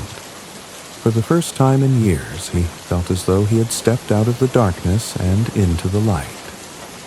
But there was still a long road ahead. Howler knew that he had only just begun to understand the full extent of his journey. The path ahead was uncertain, filled with both beauty and danger. But he was no longer afraid. The wolf was not something to be feared. It was something to be integrated into his being, something to guide him as he walked the fine line between the human and the animal, the rational and the irrational. Hermione's voice broke through his reverie. "Come, Harry," she said softly, her hand on his arm. "There is more to see, more to experience. The journey is only beginning." With a deep breath, Howler stood, feeling the weight of the moment settle over him. He had embraced the wolf, and in doing so, he had embraced himself. The road ahead would not be easy, but for the first time, he felt ready to face whatever came next. Harry Howler awoke the following morning with a sense of disorientation, a swirling feeling in his chest as though his very essence had been reconfigured. The night had passed in strange flashes, as if reality and dream had melded into a single, surreal experience. The theater, the wolf, the intensity of the performance, all these sensations clung to him like a second skin. He could not shake the vivid images or the deep stirrings within his heart. He felt both free and lost, liberated and uncertain. He had tasted something profound the night before, something that defied his long-held beliefs about life, about humanity, and most importantly, about himself.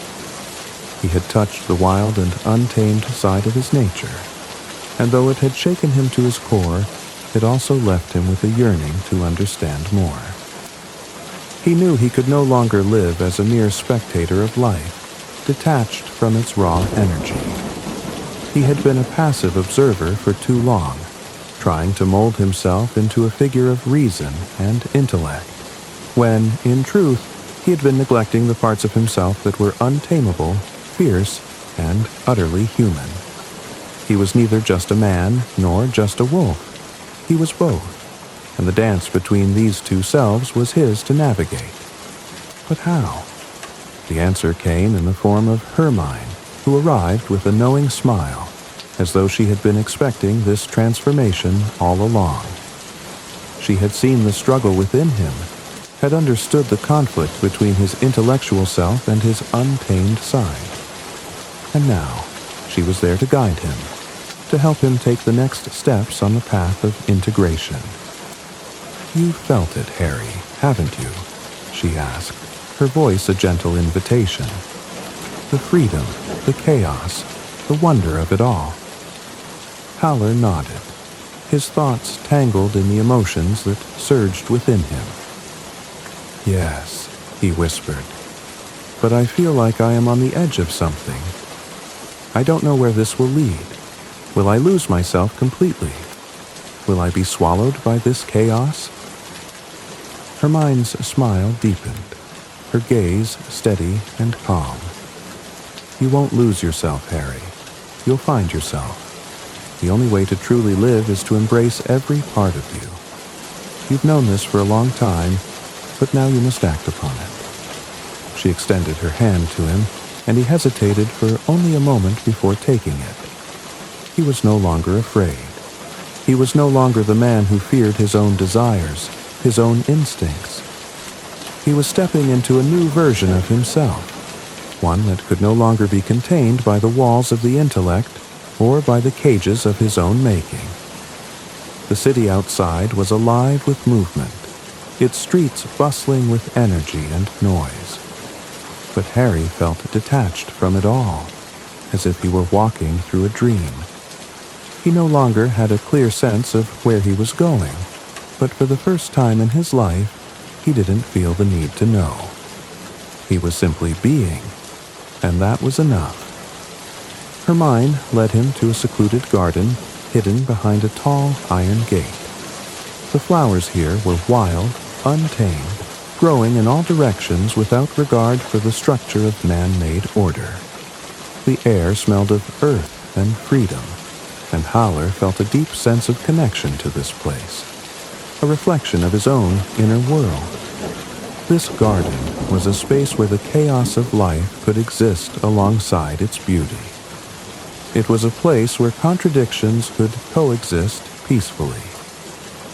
In the center of the garden, there was a small pond, its surface still and reflective like a mirror. Hermione gestured for him to approach, and as he did, he saw his own reflection. But it was not just his face staring back at him. It was a face that seemed to change, shifting between that of a man, a wolf, and something altogether otherworldly. He could feel the presence of both his human and animal nature, side by side, both equally valid, both equally a part of him. "You see, Harry," Hermione's voice was soft but insistent, "the reflection you see is not a fixed thing. It's always shifting, always changing, because you are not one thing, but many. You are not just a man, nor just a wolf. You are both, and it is in the synthesis of these two aspects that your true freedom lies." Howler stared at his reflection, a sense of awe washing over him. For the first time, he saw himself as a whole, as a complete being, rather than a fragmented, conflicted self. He had spent so many years fighting against the darker aspects of his nature, trying to suppress them, to mold himself into a more acceptable form. But now, he saw that the struggle had been unnecessary. His wild side, the wolf, was not his enemy. It was simply another expression of his own existence, one that he had been denying for too long. "This is who I am," he murmured, his voice filled with wonder. "Yes," Hermione said, her eyes filled with understanding. "And now you can begin to live fully, not as a divided being, but as a whole one. You've freed yourself from the prison of your own making. The wolf is no longer something you need to fear. It is a part of your spirit, and it will guide you on your journey." Howler looked down at his hands, feeling the pulse of life coursing through his veins. He had spent so many years searching for meaning, trying to understand the complexities of the world and the self. But now, in this moment, he realized that the answers had always been within him. It was not a question of intellect, but of acceptance. Acceptance of the contradictions within him, acceptance of the chaos, and acceptance of the beauty that came with surrendering to it. He turned to Hermione, his heart full. "Thank you," he whispered. "I don't know how to express it, but thank you." She smiled, her gaze kind and knowing. "The journey is never over, Harry. There is always more to learn, more to experience. But you are ready now. You are ready to walk the path of freedom." As they stood in the garden, the world around them seemed to shift. The line between the self and the world outside began to blur. Harry Howler had come to realize that there was no final destination, no neat conclusion to his journey. There was only the journey itself, the dance between his many selves, the man, the wolf, and all the other parts of him that had yet to be uncovered. And with each step, he would discover something new, something that had always been there but had been waiting for him to see it. The garden stretched out before him, filled with the wild beauty of nature, and he felt a sense of peace settle over him. He was not lost. He was not alone. He was whole. Harry Haller had reached a point of profound stillness, a point where the conflicts within him had ceased to rage, at least for the moment. He stood at the edge of the garden, gazing into the distance, his mind and heart in a state of quiet contemplation. The sun was setting, casting a warm glow over the wild flowers and tall grasses, and the air was thick with the sweet scent of evening. For the first time in years, he felt a sense of peace. Peace not from understanding or control, but from acceptance. The reflections in the pond no longer appeared strange or fragmented.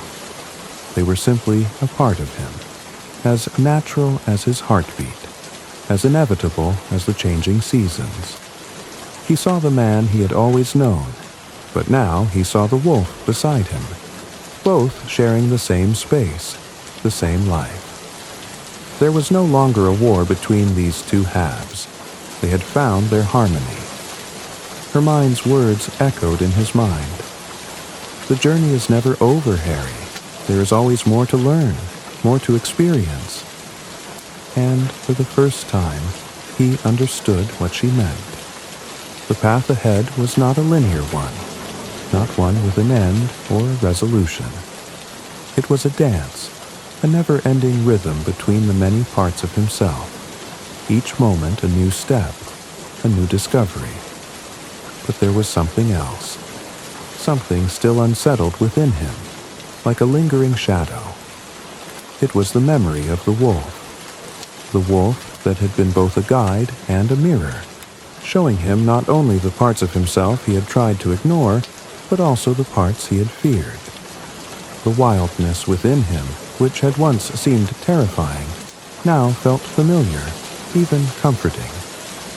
The duality of his nature had ceased to be a paradox. He had come to accept that he was both man and beast, that these two natures could coexist without diminishing one another. And yet, there was still the question. What next?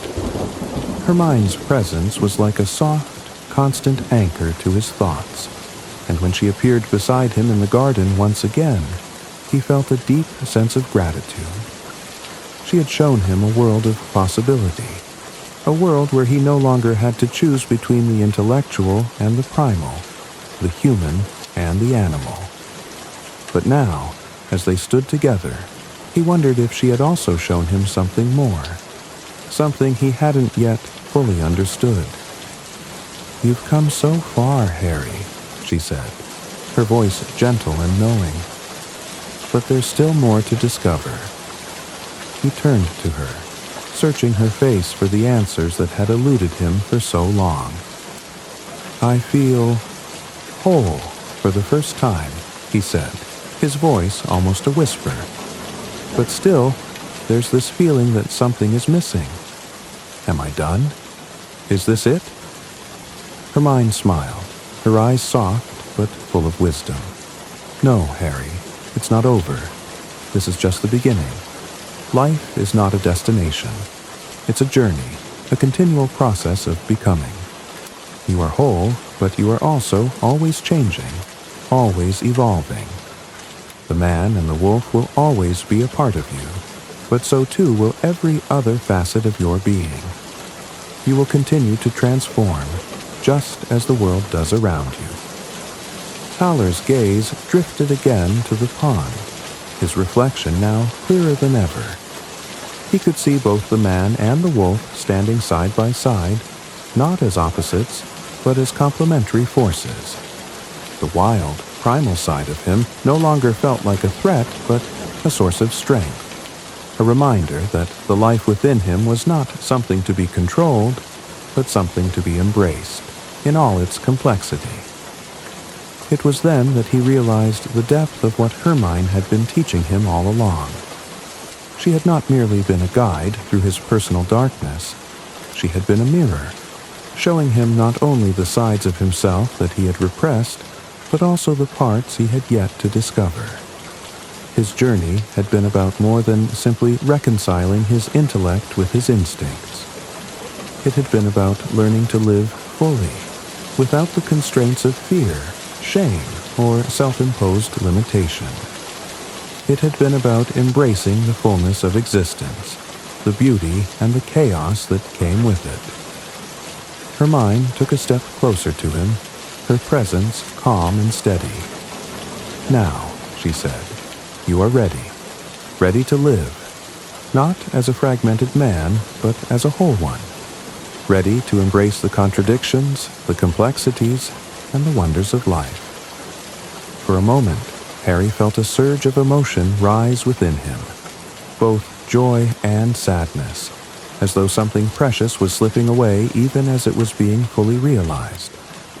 He had fought so long to understand himself, to fix the broken pieces. But now, in this quiet moment of surrender, he realized that he had never been broken. He had only been incomplete, and now he was whole. A soft wind stirred the leaves in the garden, and Harry closed his eyes for a moment, letting the breeze wash over him, feeling it carry away the last remnants of his old self. The self that had clung to intellect, to order, to control. That self was gone now, replaced by a new version of Harry Haller, one who was no longer afraid to feel, to live, to be wild.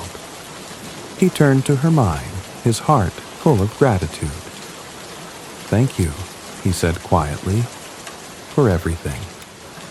She smiled, her expression gentle and full of understanding. "You've always had it within you, Harry. I merely helped you see it. Now, you are free to walk your own path. And remember, the journey is never over. Life is always waiting, and the wolf will always be there to guide you." As Haller walked away from the garden, he felt the world around him open up in new and unexpected ways. There was no longer a division between himself and the world. He had embraced his wildness, his humanity, and everything in between. The journey was never over, and he was ready for whatever came next. And with that, we reach the end of Harry Haller's profound journey in Steppenwolf. We've walked with him through the deepest corners of his soul, embracing the complexity and contradictions of life itself. Just as Harry found peace within his own duality, may we all come to understand that we are more than the sum of our parts, and that true freedom lies in embracing every aspect of ourselves. Thank you for joining us on this journey through Hermann Hesse's masterpiece.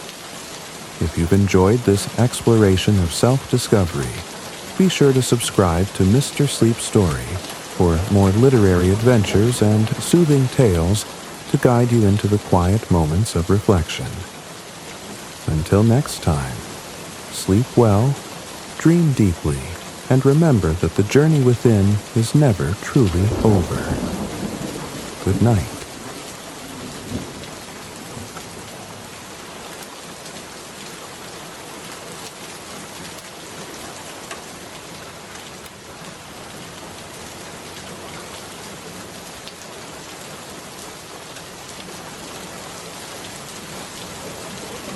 In tonight's tale, we step into the foggy streets of Victorian London, where the brilliant and ever-curious detective, Sherlock Holmes, uncovers secrets hidden in plain sight. Join us as we embark on an enchanting journey through one of the most iconic mysteries of all time. Dr. John Watson had been away from London for many years. His recent return was not out of choice, but necessity, for he had been wounded while serving as a doctor in the Second Afghan War. As a result of his injury, Watson found himself back in his native city, struggling to adjust to the mundanities of civilian life. His finances were strained, and his health was still in recovery, leaving him in search of an affordable place to live. Little did he know that this return would mark the beginning of an extraordinary chapter in his life. Through a mutual acquaintance, a man named Stamford, Watson was introduced to a peculiar character, an individual whose brilliance was as vast as his eccentricities. Stamford and Watson had been in the same medical school, though Watson had long since lost touch with him. It was Stamford who suggested the idea of sharing rooms with the man he had just met, a decision Watson felt reluctant about, but was left with no other option. The man Stamford introduced Watson to was none other than Sherlock Holmes, a detective unlike any Watson had ever encountered. As Watson entered the shared apartment at 221B Baker Street, he found himself confronted with a tall, lean figure, standing with an air of quiet concentration. Holmes had a remarkable face, sharp features, a high forehead, and piercing eyes that seemed to miss nothing. His presence was magnetic, yet there was an aura of mystery that hung about him, as if he were not entirely of this world. At first, Watson was intrigued but bewildered by Holmes's eccentricities. Their first conversation revealed how little Watson knew about the man. Holmes, though brilliant and articulate, spoke in riddles, offering strange insights into human behavior that seemed more like clever guesses than observations. He remarked on Watson's military background, deduced that he had been ill, and identified his choice of reading material with startling accuracy. The more Watson tried to understand, the more he realized there was much about Holmes that defied logic. Holmes was a man of astonishing intellect.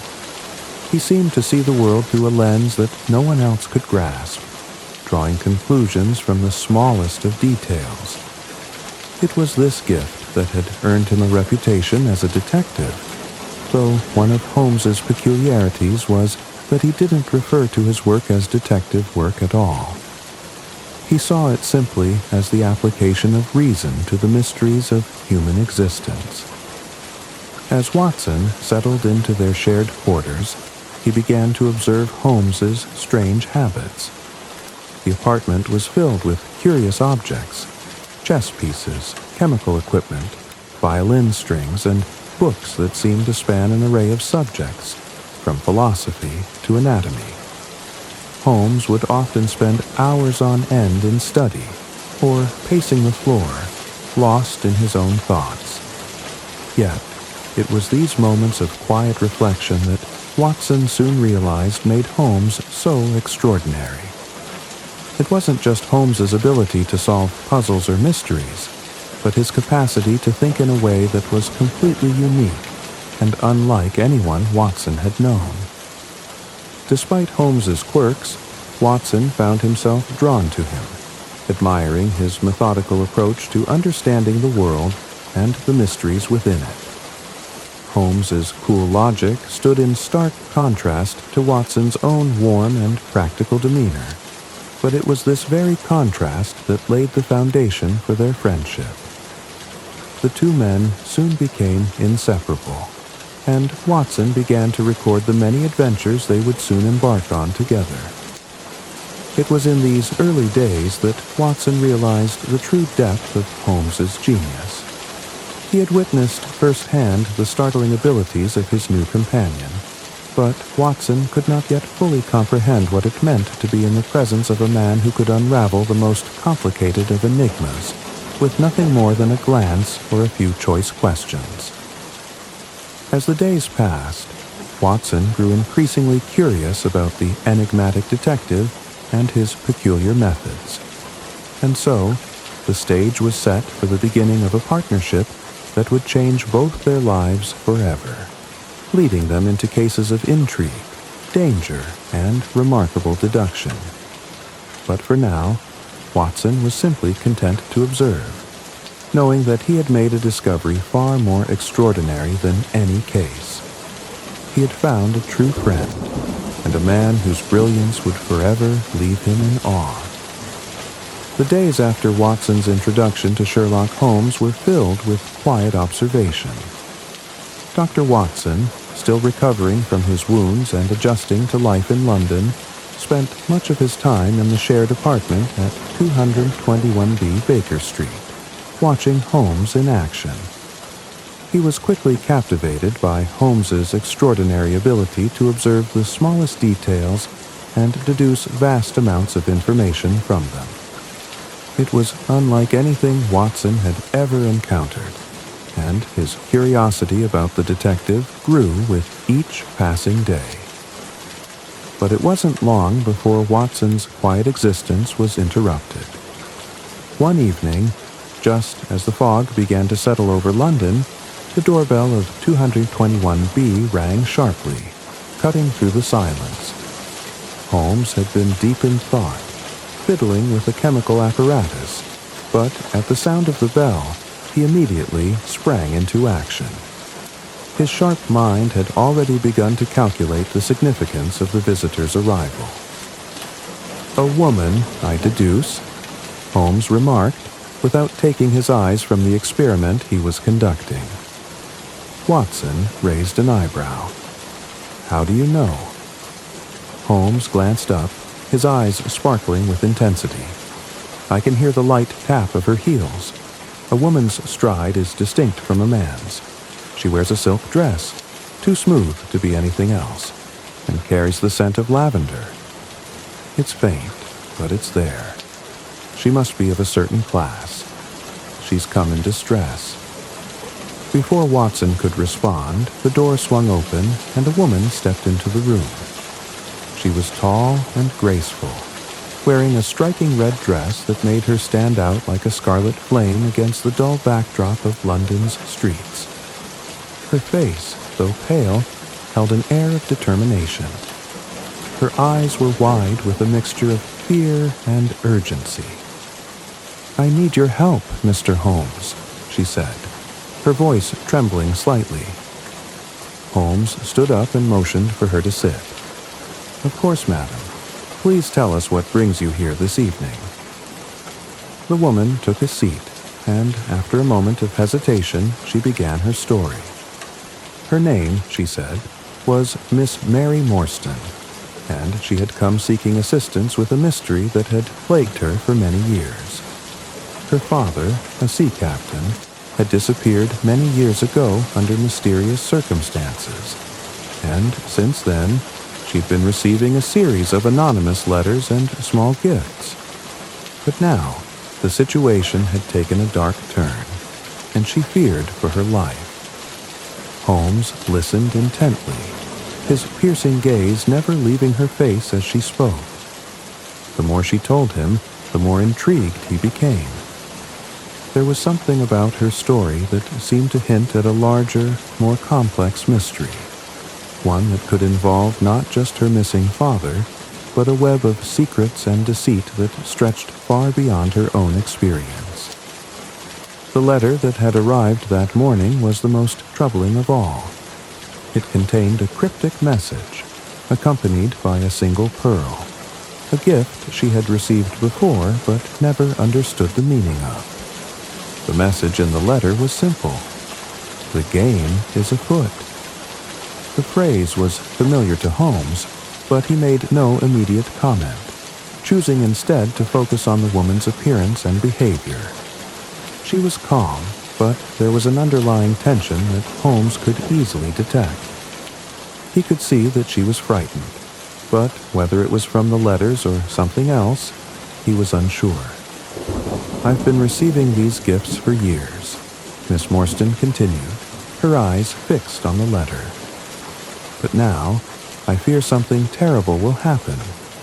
The pearls. They are connected to my father's disappearance, but I don't know how. I don't know who is behind it." Holmes's eyes glinted with excitement. "I believe we have a case to investigate," he said, his voice calm but filled with determination. "We will need to examine all the evidence carefully. Those pearls, the letters, and any other clue that might shed light on the mystery." As he spoke, Watson could sense Holmes's mind already working at full speed, sifting through possibilities and analyzing every word Miss Morstan had said. To Holmes, this case was more than just a simple inquiry. It was a puzzle that needed to be solved. He had already begun to piece together a theory, though he kept it to himself for the moment. Miss Morstan left them with the promise to return the following day with more details, and Holmes wasted no time in turning his attention to the case. He instructed Watson to accompany him the next morning as they began their investigation into the strange disappearance of Mary Morstan's father. Watson had watched as Holmes worked, amazed at the detective's speed and focus. The pieces of the case began to fall into place in Holmes's mind, though Watson could not yet see the full picture. The woman's story, the pearls, the cryptic letters, all of it was leading somewhere, but Holmes was content to follow the trail, waiting for the right moment to make his move. "Tomorrow, Watson," Holmes said, as they prepared to leave for the day. "We shall begin our search for the truth. The game, as it were, is indeed afoot." Watson, intrigued and captivated by the unfolding mystery, followed Holmes, knowing that this was only the beginning of an adventure that would test both their wits and their courage. As Sherlock Holmes and Dr. Watson delved deeper into the mystery surrounding the disappearance of Captain Morstan, they began to piece together a narrative that was far more complex and ominous than they had initially expected.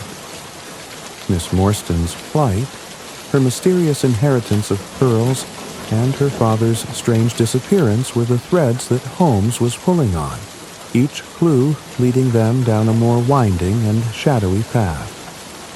The detective's first step was to gather more information from the police, so he arranged a meeting with Inspector Lestrade of Scotland Yard. Holmes's interactions with the inspector were always tinged with a mixture of professional admiration and gentle disdain. Lestrade, though competent, lacked the keen observational skills and razor-sharp intellect that Holmes brought to the table.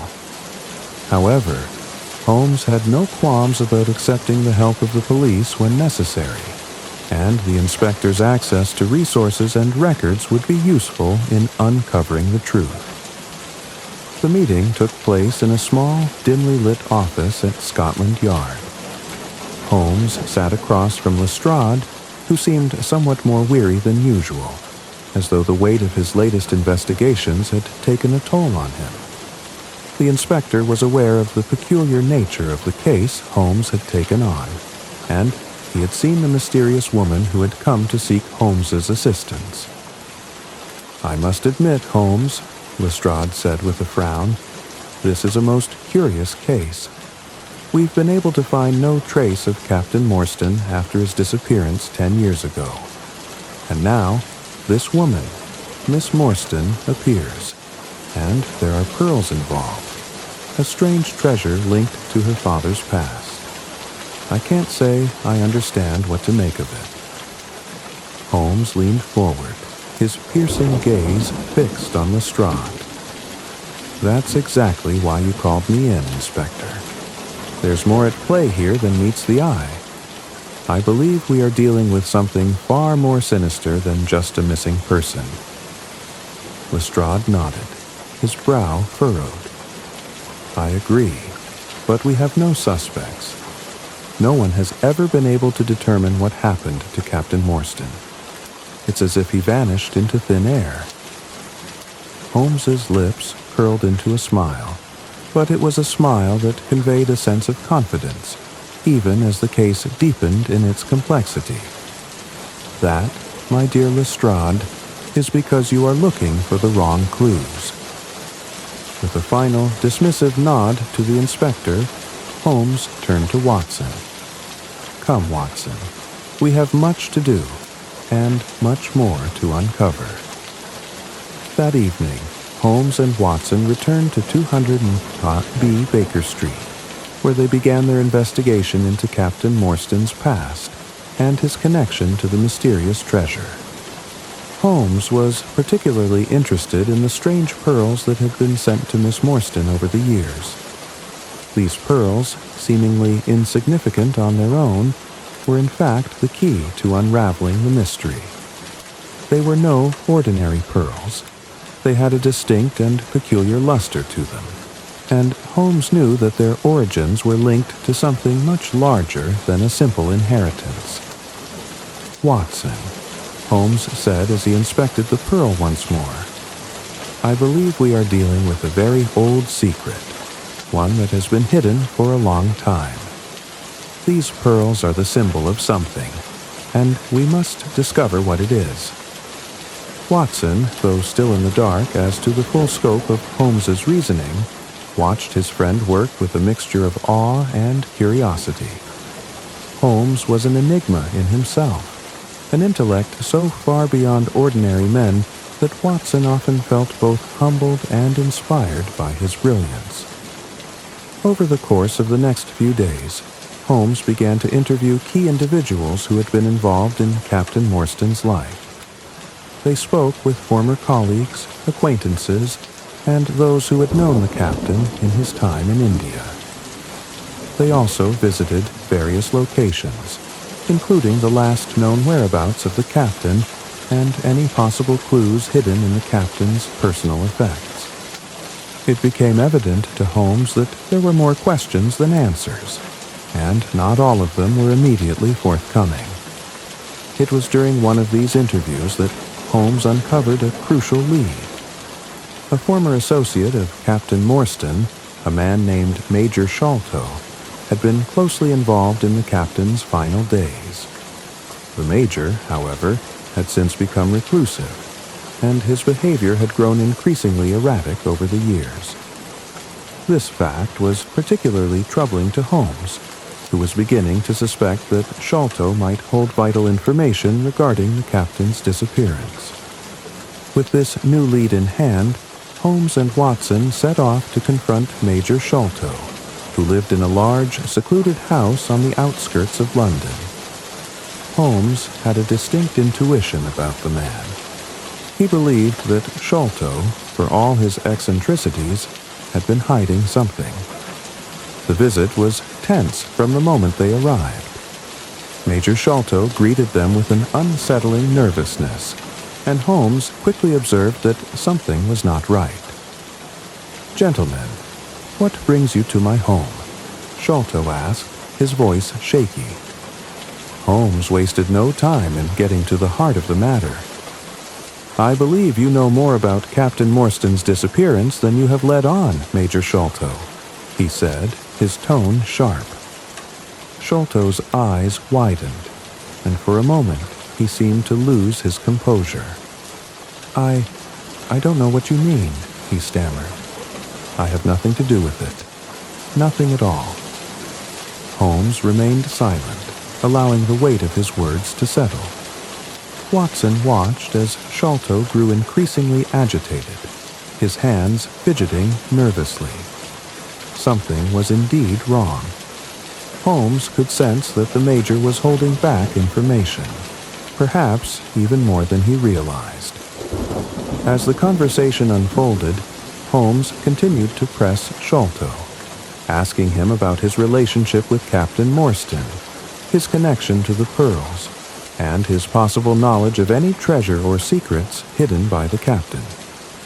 Sholto's answers were evasive, and at times contradictory. The more Holmes asked, the more it became clear that the Major knew something that could solve the entire mystery.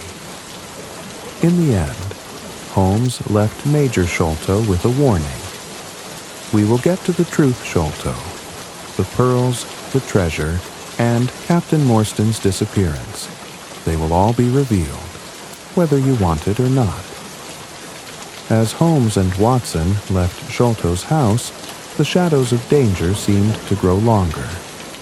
They were closer than ever to uncovering the dark truth, but they were also walking into a trap set by forces far more powerful and dangerous than they had anticipated.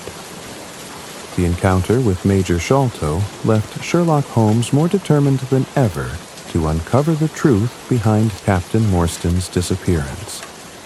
Sholto's erratic behavior and his unwillingness to provide clear answers only deepened Holmes's suspicions.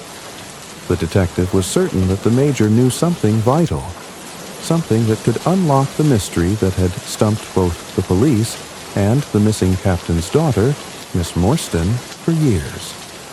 Holmes and Dr. Watson left Major Sholto's house, their minds buzzing with the questions they still needed to answer. Holmes was convinced that the key to the puzzle lay in the strange pearls sent to Miss Morstan and the secretive actions of Captain Morstan's former associates. The more they probed, the clearer it became that something far larger and more sinister than just a missing persons case was unfolding before them. "The pearls are significant, Watson," Holmes said, his voice low but certain. "They are not merely tokens of affection or sentimental gifts. There is a deeper meaning to them, and Major Sholto knows exactly what it is." Watson nodded, but the puzzle was still not entirely clear to him. He had seen how the pearls seemed to unnerve the Major, but the connection between them and Captain Morstan's disappearance remained elusive. "We must find the treasure," Holmes continued as if reading Watson's thoughts. "The treasure that Captain Morstan was involved with. Sholto, for all his bluster, is hiding something. We must make him speak the truth." They spent the following days gathering more information. Holmes visited various archives and police records, seeking any information that might link Captain Morstan's disappearance to a broader conspiracy. The more they dug, the more they uncovered about Morstan's military service in India, his connections to various individuals involved in military expeditions, and the strange happenings surrounding his final days. But the treasure, the key to everything, remained elusive. There were rumors of a valuable artifact, a treasure that had been guarded by a select few and hidden away for reasons no one fully understood. Holmes became increasingly obsessed with the case. The pieces of the puzzle were close to being laid out, but there was still something missing, something he had yet to discover. And then, late one night, he received a visitor, a man with a nervous demeanor who identified himself as a former associate of Captain Morstan. "I have information," the man said, his voice shaking. "Information about the treasure. I've kept it hidden for years, but I can't live with it any longer." Holmes listened intently, his eyes narrowing as he motioned for the man to continue. The man's tale was an unsettling one. He spoke of a group of men, former military officers, who had come into possession of the treasure during their time in India. It was said to be an artifact of great value, one that could bring immense power to whoever controlled it. Captain Morstan had become involved with the treasure after discovering its existence, and the men who had guarded it were fiercely protective of it. The treasure, however, had gone missing, and Captain Morstan had disappeared along with it.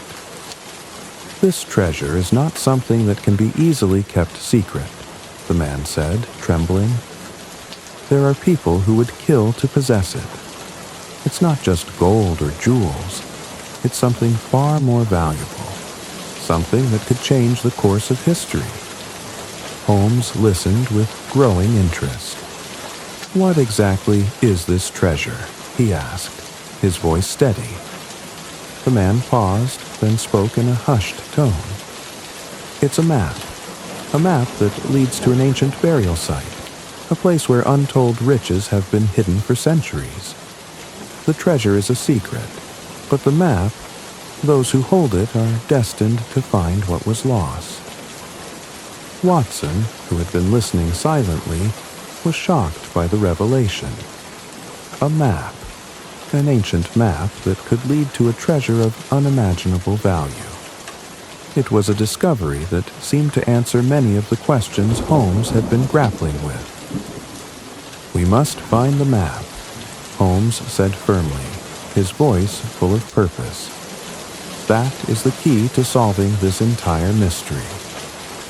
The man seemed to relax slightly, though the fear in his eyes was still evident. "You must understand, Holmes," he warned. "There are people out there who would stop at nothing to prevent this treasure from being found. I fear for my life just by speaking to you about it. You must be careful." Holmes nodded, his expression thoughtful. "We are always careful," he said. "But now that we know the nature of this treasure, we can focus on finding it. The map must be somewhere, likely hidden by Major Sholto or someone else with knowledge of its existence." With that, the man left, and Holmes immediately began to formulate his next steps. The investigation had taken a darker turn. This was no longer just a case of a missing person. It was a race to find a treasure that had the potential to change the lives of those who possessed it. And, more importantly, there were powerful forces at work who would stop at nothing to ensure it remained hidden. Holmes turned to Watson. "We need to visit Major Sholto again," he said. "I believe he is hiding more than just the truth of Captain Morstan's disappearance. I believe he holds the key to the treasure." The detective was already lost in thought, formulating a strategy. Watson, though still unsure of the full picture, could see the fire in Holmes's eyes. The chase was on, and nothing would stop Sherlock Holmes from uncovering the truth. Sherlock Holmes, ever keen on uncovering the truth, wasted no time after his meeting with the terrified man who had revealed the existence of the treasure map. The puzzle had taken a thrilling turn, and Holmes could sense that the pieces were falling into place, albeit more slowly than he would have liked. Now, with the treasure's nature known and its ties to an ancient burial site, Holmes had set his sights squarely on Major Sholto. The case had become more than just a missing persons investigation. It was now a race against time, as Holmes was convinced that Major Sholto held crucial information that could bring the mystery to a close. The Major, it seemed, had not only been involved in Captain Morstan's disappearance, but also held the key to the treasure that could alter the course of history. Sholto's reluctance to divulge information had only solidified Holmes's belief that he was hiding something monumental. Holmes and Watson arrived at Major Sholto's secluded estate early the next morning. The house was an imposing structure, set on a quiet, winding road, its stone walls rising high against the dreary sky. It was an atmosphere that seemed to fit the gravity of the situation. There was something dark and foreboding about the place, and Holmes couldn't help but wonder what secrets the Major had buried within it. They were greeted at the door by a servant who led them through the long hallways and into a large drawing room, where Major Sholto was waiting. His nervous demeanor was still as palpable as ever, but now there was a certain anxiety in his eyes. He seemed to know that Holmes was closing in on something crucial. The tension between them was thick, as though a secret had been hanging in the air for years, waiting to be exposed. Holmes wasted no time with pleasantries. He fixed his sharp gaze on Sholto and spoke in his usual matter-of-fact tone. "Major Sholto, I trust you know why we are here. Captain Morstan's disappearance, the treasure, the map. It is all connected. I know you have the key to unraveling this mystery." The Major's face tightened, and his fingers drummed nervously on the arm of his chair. "I've already told you everything I know, Holmes," he replied, his voice strained. "I have no involvement in this, and I know nothing about any treasure."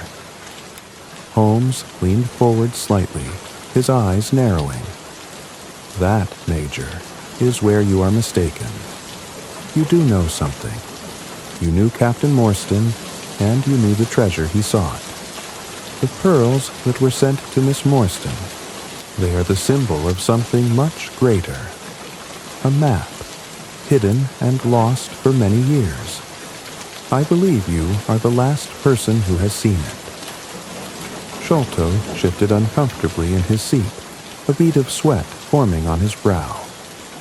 I can't, he began, but Holmes cut him off. You can, Holmes insisted. You must tell us everything. The truth will come out, whether you want it to or not. The Major hesitated, glancing nervously toward the window as if searching for some escape. For a moment, the room seemed to grow even colder, the silence stretching between them like a taut string. Finally, after what seemed like an eternity, Major Sholto spoke in a low, almost inaudible voice. You're right, he confessed. I do know about the treasure. I've kept it hidden for years, hoping that no one would find it. But the map, it's dangerous. He would stop at nothing to get it, and I couldn't risk it falling into the wrong hands. It wasn't just Captain Morstan who was involved in this. There were others, men who were bound by an oath to protect the map and keep it from being discovered. Holmes sat back, his mind racing. The pieces were starting to fall into place, but Sholto's words raised more questions than answers. Who was this mysterious figure? This man who would go to any lengths to keep the map hidden? And why was the map so important that men were willing to kill to protect it? Sholto continued, his voice growing more frantic. I couldn't tell you everything, Holmes, but the map leads to a place where something powerful has been hidden for centuries. Captain Morstan, he was involved in this search, but he went too far. He wanted to find it, and he paid the price for his greed. He vanished, and the treasure was lost once again. Watson, who had been quietly observing the conversation, now stepped forward. What do you mean by paid the price, Major? He asked, his voice full of concern. Sholto looked at him with a haunted expression. The treasure is cursed, he whispered. Anyone who seeks it is doomed to suffer. Captain Morstan learned that the hard way. He thought he could control it, but in the end, the curse claimed him. Now, I fear that Miss Morstan, she's in danger too. She's the key to it all, and whoever controls her will have the power to control the treasure. Holmes stood abruptly, his mind spinning with the implications of Sholto's words. This was no longer just a case of missing persons and hidden riches. This was about a curse, something far darker and more sinister than any simple treasure hunt. We must find the map, Holmes said, his voice firm. If Miss Morstan is in danger, we must protect her. But we need that map to understand how everything fits together. Sholto's eyes filled with dread. It's hidden, he said, almost as if speaking to himself. But even if you find it, you'll be too late. He's already looking for it. Holmes turned sharply toward Watson. We need to act quickly, he said. The race to find the treasure and the truth has only just begun. With a final, lingering glance at Sholto, Holmes and Watson left the Major's estate. As they walked through the estate's iron gates, Holmes's mind was already working at full speed, piecing together the information they had gathered. The map was hidden, and the danger was real. Whoever sought the treasure would stop at nothing to possess it, and Miss Morstan's life was at risk. The detective knew that they were on the cusp of something enormous, something that would change everything they thought they knew about the case. And with every step they took, the shadow of the mystery loomed ever larger. Sherlock Holmes and Dr. Watson left Major Sholto's estate with more questions than answers, but one thing had become abundantly clear. The stakes of their investigation had been raised to a level far beyond a simple missing persons case. The map, the treasure, the curse. Each element of the mystery had led them to an even darker and more dangerous reality than they had first imagined. And the ominous warning from Major Sholto that there was someone else searching for the treasure lingered in Holmes's mind, making every moment feel increasingly urgent. The detectives' pace quickened as they made their way back to Baker Street. Holmes was deep in thought, his sharp eyes scanning the streets around them as if he expected danger to leap out from every corner. Watson, ever the faithful companion, could not help but feel the weight of the case pressing down on him. What had they gotten themselves into? Who was this mysterious figure who would stop at nothing to find the treasure? And what was this curse that seemed to loom over the entire affair? Once they returned to their lodgings, Holmes immediately set to work. He had a singular focus now. They needed to find the map. That was the key to unlocking everything: the treasure, the fate of Captain Morstan, and the safety of Miss Morstan. With the information they had gathered so far, Holmes knew that the map was not just a piece of paper. It was the key to a long-buried secret, one that could change the course of history. The treasure it led to was more than just gold or jewels. It was something far more powerful, something that could not be allowed to fall into the wrong hands. Watson, though still uncertain of all the details, followed Holmes's lead as they began to formulate a plan. They would need to act quickly and quietly. If anyone else knew of the map's existence, they would be searching for it too.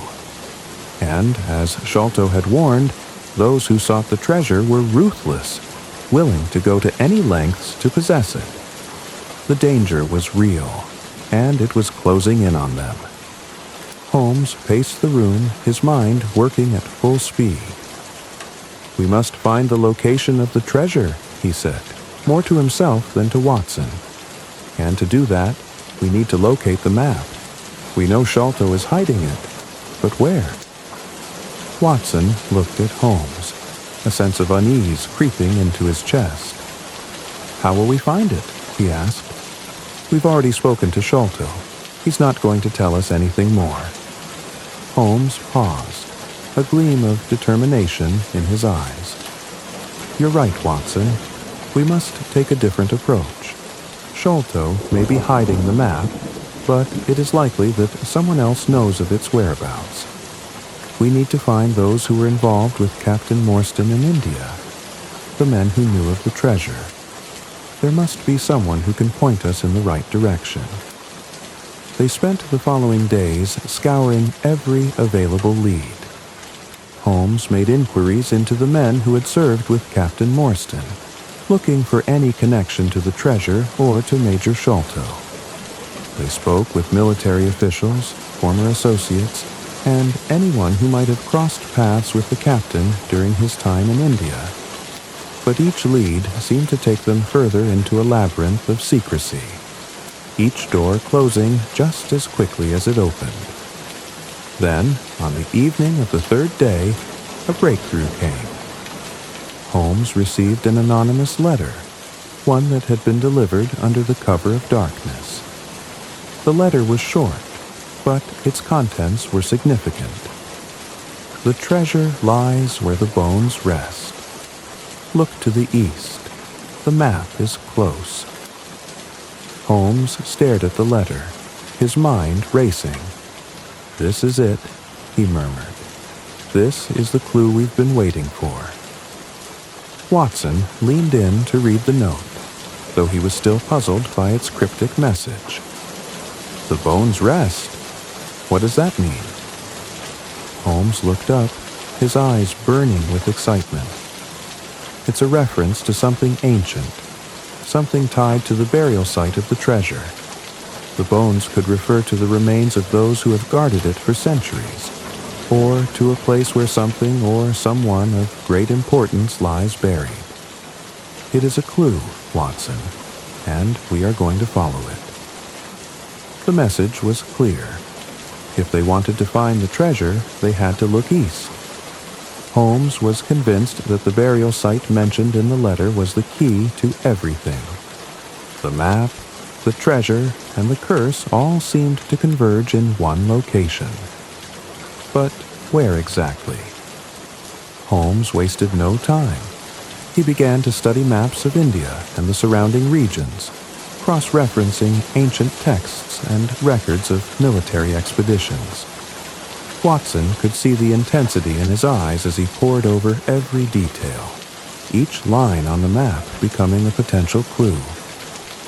It was clear that Holmes was closing in on something monumental, something that had eluded everyone for decades. As they prepared for their journey, Holmes's thoughts turned to Miss Morstan. She was at the center of everything: the treasure, the map, and the curse. Holmes knew that they had to find her before anyone else did. She was in danger, and if the treasure's true nature was as dangerous as Sholto had suggested, they had to act fast. "There is no time to waste, Watson," Holmes said firmly. "We must protect Miss Morstan, find the map, and uncover the truth before it's too late." As the two men prepared to embark on the next phase of their investigation, the shadow of danger loomed ever larger. They were no longer merely investigators. They were now part of a race against time, a race to find a treasure that could change everything. And someone, somewhere, was watching their every move, waiting for the moment when they would make their move. Holmes and Watson set out the next day, their minds filled with anticipation and trepidation. The treasure, the map, and the mystery of Captain Morstan's disappearance were all waiting to be uncovered. But, as they would soon discover, the dangers they faced would be far greater than they could have imagined. The days following the arrival of the mysterious letter were filled with a sense of anticipation. Sherlock Holmes and Dr. Watson knew that they had uncovered a crucial clue, but it was clear that the journey ahead would not be an easy one. The treasure, the hidden riches of the East, was still shrouded in mystery, as was its terrible curse. The letter's cryptic words echoed in Holmes's mind.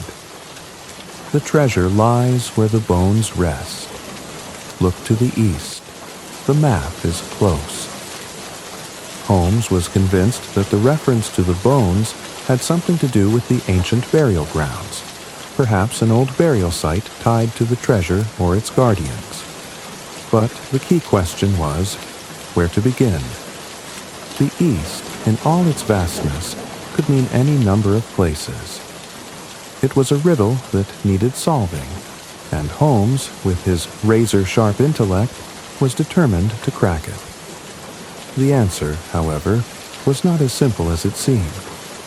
The treasure's location could be buried under centuries of legend, and Holmes knew that it would require more than just intuition to find it.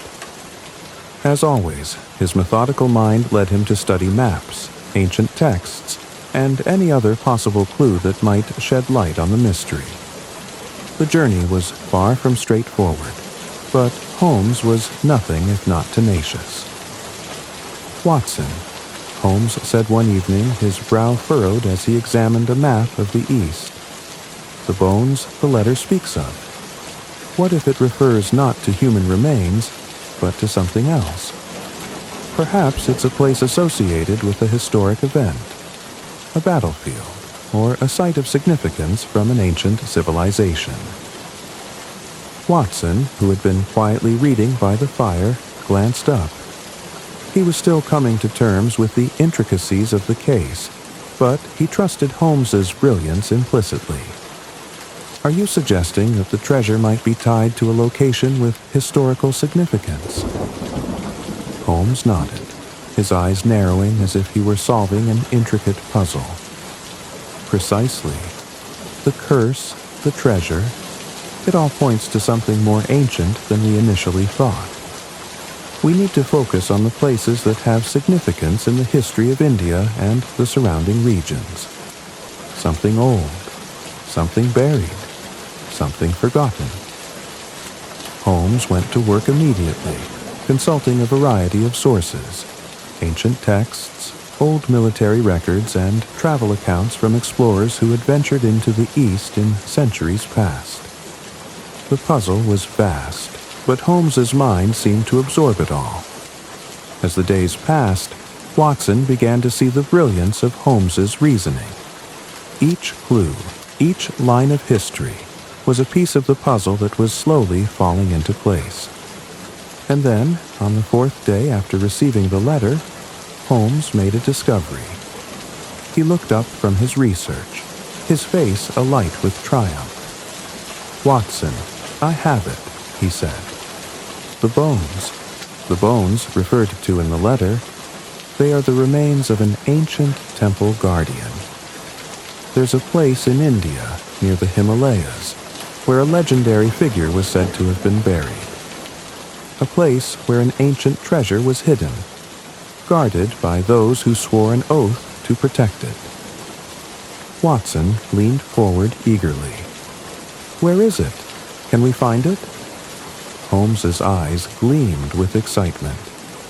The location is called the Temple of the Bones. It's a site known only to a few, and even fewer have seen it. But the treasure, it is said to be hidden there. And if the map we seek is the key to locating it, then it is here that we must go. Holmes wasted no time in preparing for their journey. Watson, ever loyal and ready for adventure, packed his things without hesitation. The trek to India would be long, dangerous, and filled with unknown risks. But they had no choice. They were closer than ever to uncovering the treasure, and the truth about Captain Morstan's disappearance. Miss Morstan, too, remained at the heart of the mystery, and Holmes knew they could not afford to wait any longer. The journey to the east was a grueling one, and for several days, Holmes and Watson traversed the cold, dusty roads and rugged terrain. They passed through dense forests, across mountains, and through villages, where the locals spoke of strange happenings in hushed tones. Everywhere they went, it seemed the shadow of the treasure was drawing closer, like a dark presence, always lurking just beyond their reach. The nearer they came to the fabled Temple of the Bones, the more palpable the sense of danger became. There was something eerie about the place, a deep, unsettling feeling that gnawed at Watson's mind. Strange dreams began to plague his nights, dreams of shadows and whispers, of an unseen presence that seemed to follow them wherever they went. One evening, as the sun dipped below the horizon and the mountains loomed in the distance, Holmes paused and turned to Watson with a grave expression. "We are close now, Watson.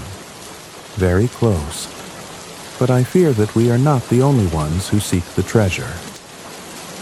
Watson felt a chill run down his spine. "What do you mean?" Holmes's gaze hardened. "There are others who know of the treasure and the map. They will stop at nothing to find it before we do." As if on cue, a sound broke the stillness of the night. The distant sound of footsteps, slow and deliberate, reached their ears. Holmes held up a hand, signaling Watson to remain silent.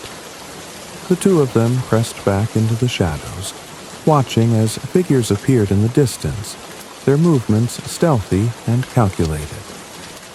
"They've found us," Holmes whispered, his voice barely audible. "We must be careful. The game is no longer just a matter of finding the treasure. It's a matter of survival."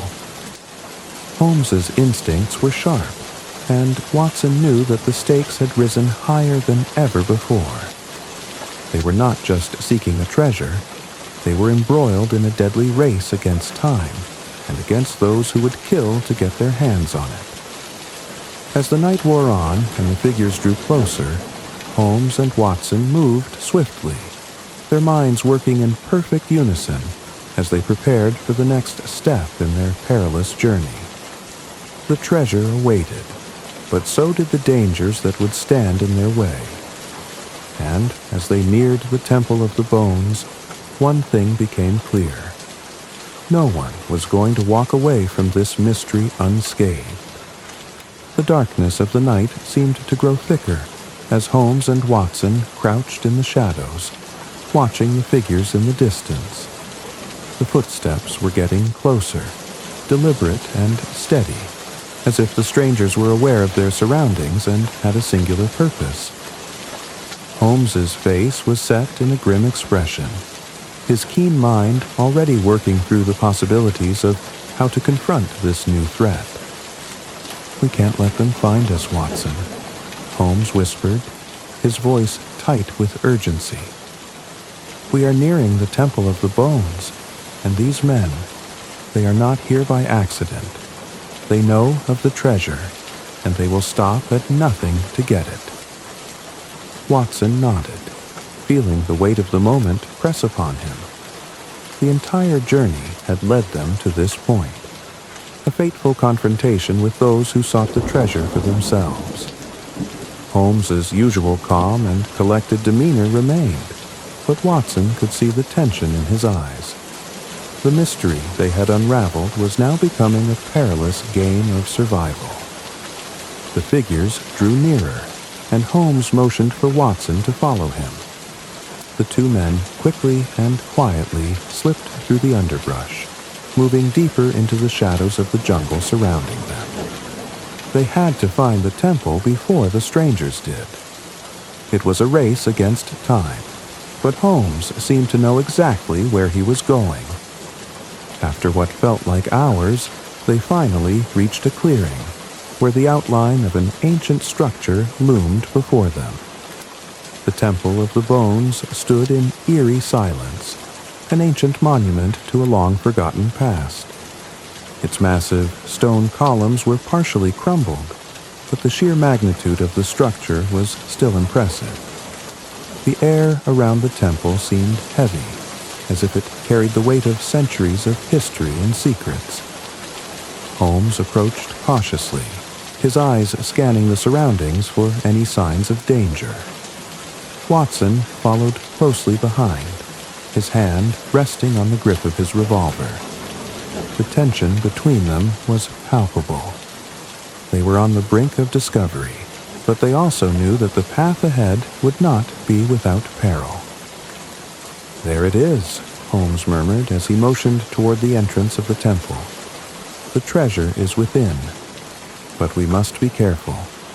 The curse of the treasure is not just a superstition. There are forces at play here that we cannot fully understand." As they stepped closer to the entrance, the air grew colder, and Watson felt an unsettling chill creep up his spine. The stone doorway loomed before them, a dark passageway leading into the heart of the temple. Holmes moved forward, but then he paused, looking back at Watson. "I believe we are not alone," Holmes said quietly. Before Watson could respond, a voice rang out from the shadows. "So, you've finally found it." Holmes and Watson both froze, their eyes darting around, trying to locate the source of the voice. From the darkness emerged a man, tall and imposing, his face partially obscured by a wide-brimmed hat. It was one of the men they had seen earlier, the strangers who had been trailing them.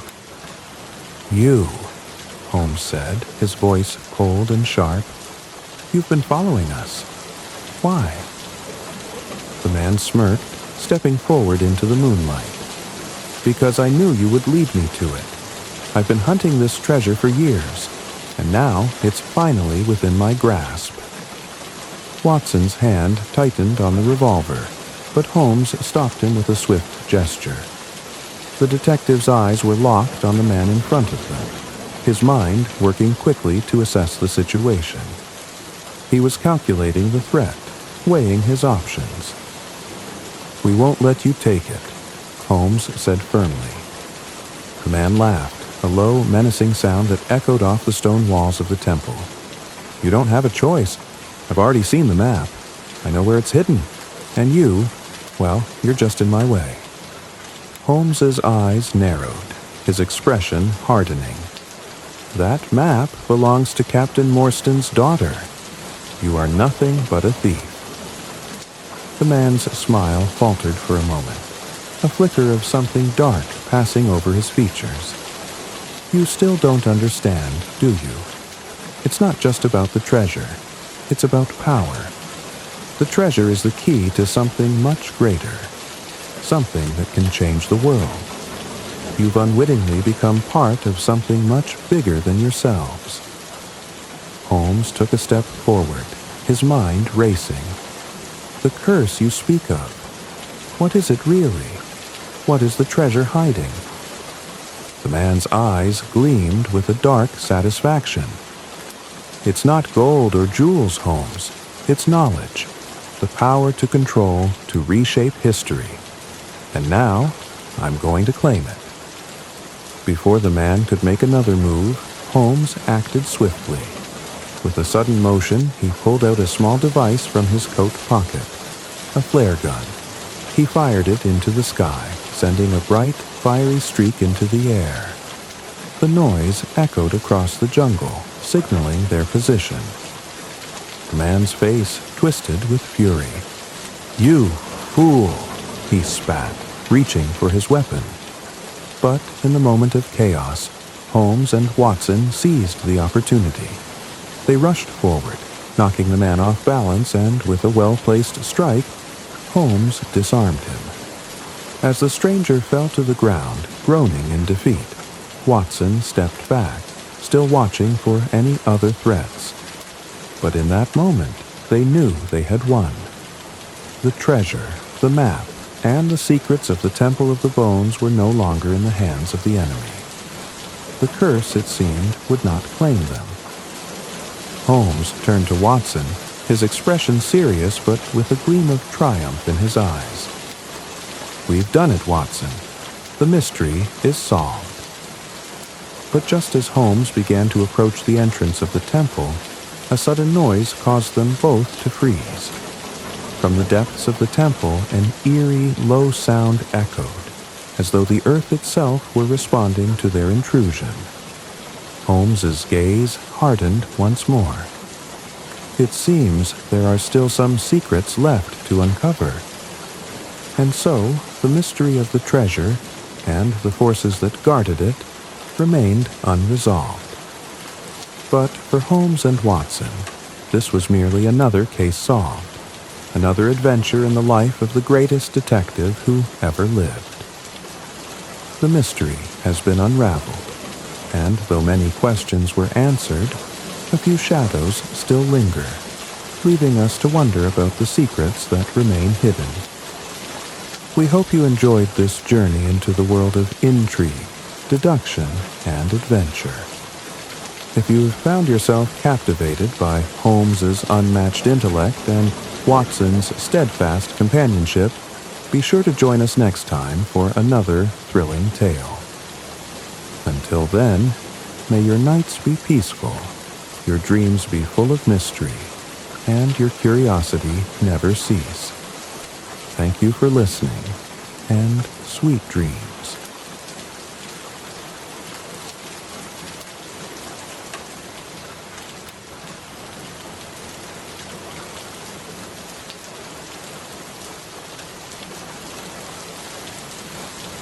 Tonight, we delve into the world of The Sphinx Without a Secret, a fascinating short story by the renowned author Oscar Wilde.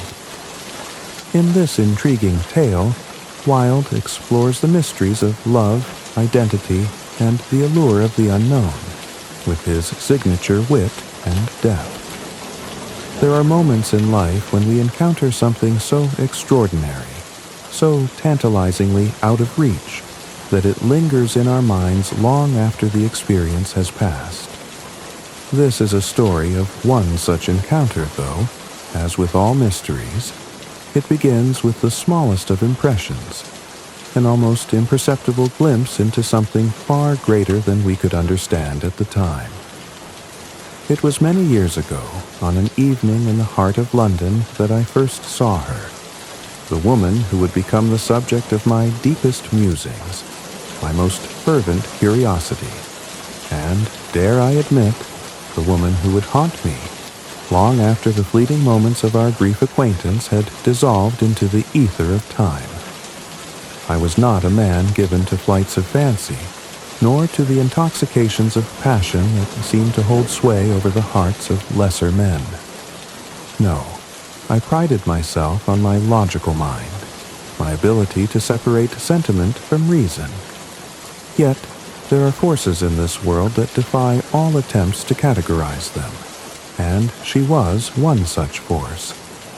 I had been invited to a gathering of some notable acquaintances, men of wit, women of beauty, and intellectuals who prided themselves on their sharpness. It was there, amid the idle chatter and the flickering candlelight, that I saw her. She entered the room with an ease that seemed almost unnatural, her presence marking the air like the sudden shift of a summer breeze. The hum of conversation stilled for a moment, imperceptibly, yet unmistakably, as if the very room had noticed the change. Her beauty was not of the usual sort.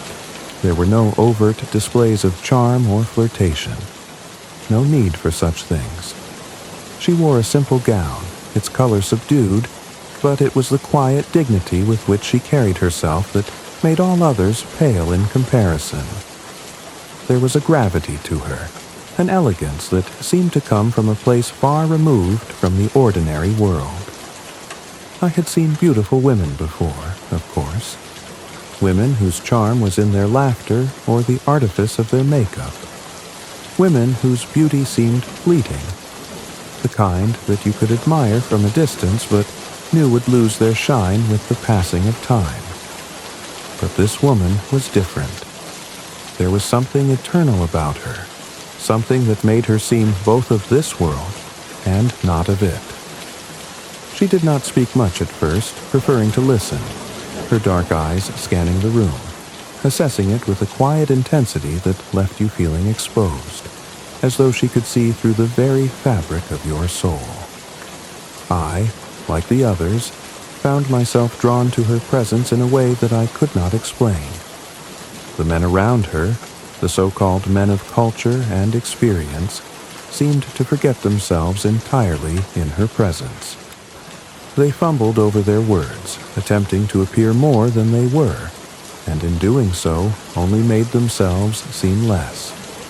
She, however, remained composed, serene, as though untouched by their affections, or perhaps merely amused by them.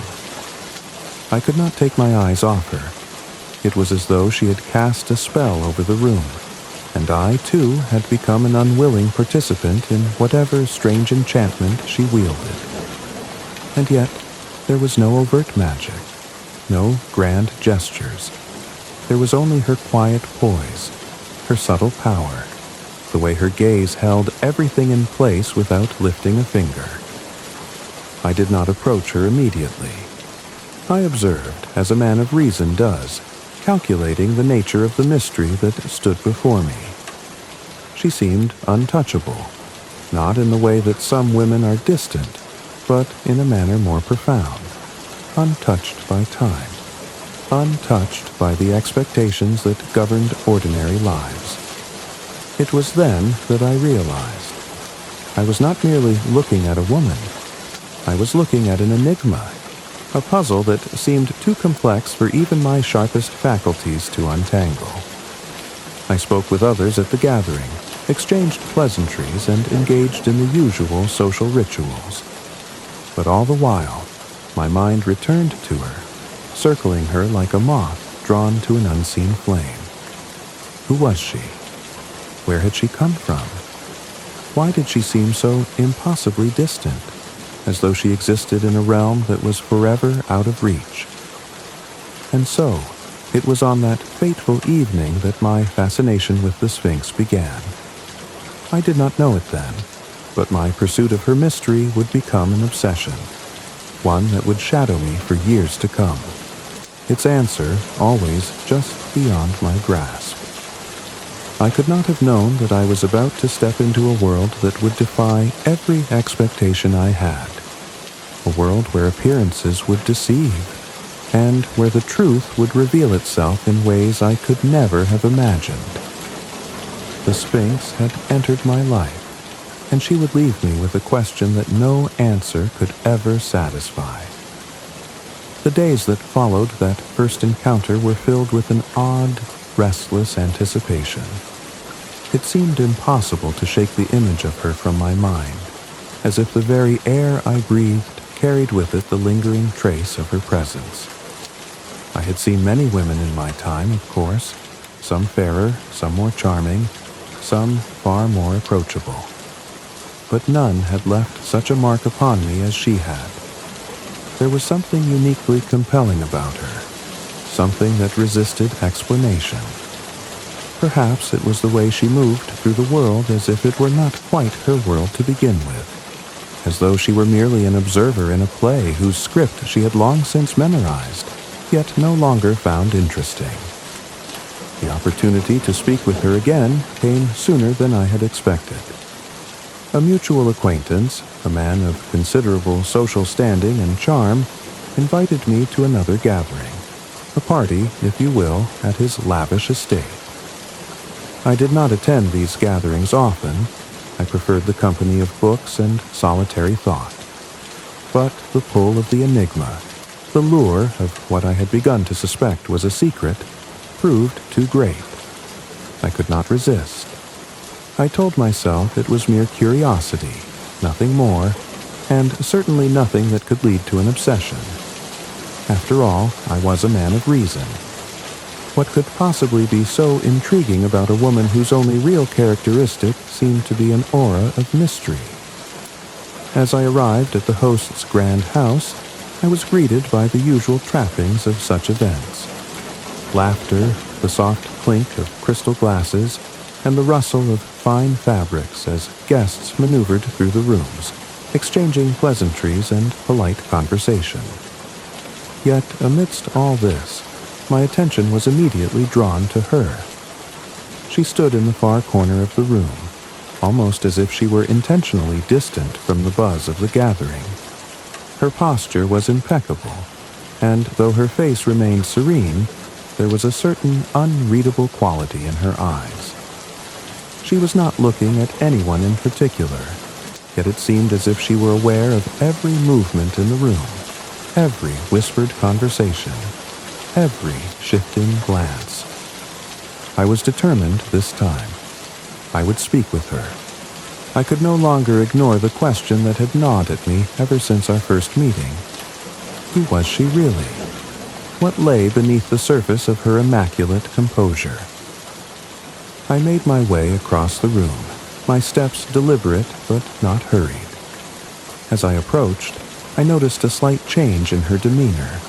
Her gaze flickered, acknowledging my approach, yet it was neither welcoming nor dismissive. It was simply there. She was neither interested in evading my presence nor in encouraging it. It was as though she had already decided that I was an observer and nothing more. "Good evening," I said, my voice betraying a hint of unease, for even now, after all this time, I was aware of the subtle power she wielded without speaking. "Good evening," she replied, her tone as cool and poised as ever. It was impossible to detect any warmth or coldness in it, only a perfect calm. "How are you this evening?" It was a simple question, one of those social niceties that one exchanges without much thought. Yet, when she asked it, it felt weighty, as if she were truly waiting for an answer, as though she already knew the answer before I even spoke it. "I am well, thank you," I replied, my voice carrying more confidence than I truly felt. The words were polite enough, but I could not help but sense that this conversation would not be like the others I had with people here. There was something more to her, something hidden just out of reach, like a puzzle where the pieces did not yet fit. I must say, I continued, unable to resist, there is something about you that feels familiar, though I cannot quite place it. Her lips curved into the faintest of smiles, a smile that seemed to hold 1,000 secrets within it, secrets that I could never hope to uncover. Perhaps it is that I am a stranger in every room I enter. I suppose that makes familiarity a rare thing. I paused, taken aback by her response. It was a cryptic remark, but one that seemed to contain a truth I was not yet ready to comprehend. She spoke as though the world around her was not quite her own, as if she was an outsider, merely passing through, unnoticed by those who surrounded her. Yet her presence commanded attention, even in its quietude. I had been speaking for several minutes, but it felt as though time had warped around us, as if those minutes were hours and yet no time at all.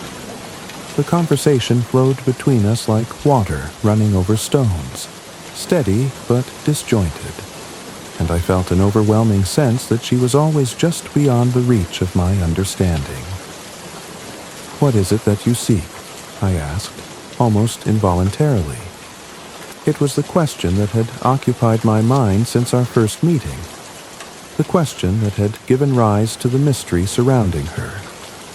She turned her gaze upon me, and for the first time I felt something shift in the air, a subtle tension, a crack in the facade of her indifference. Her eyes seemed to pierce through me, and for a brief moment I thought she might speak, might reveal something that would unmask her and bring clarity to the puzzle she had become.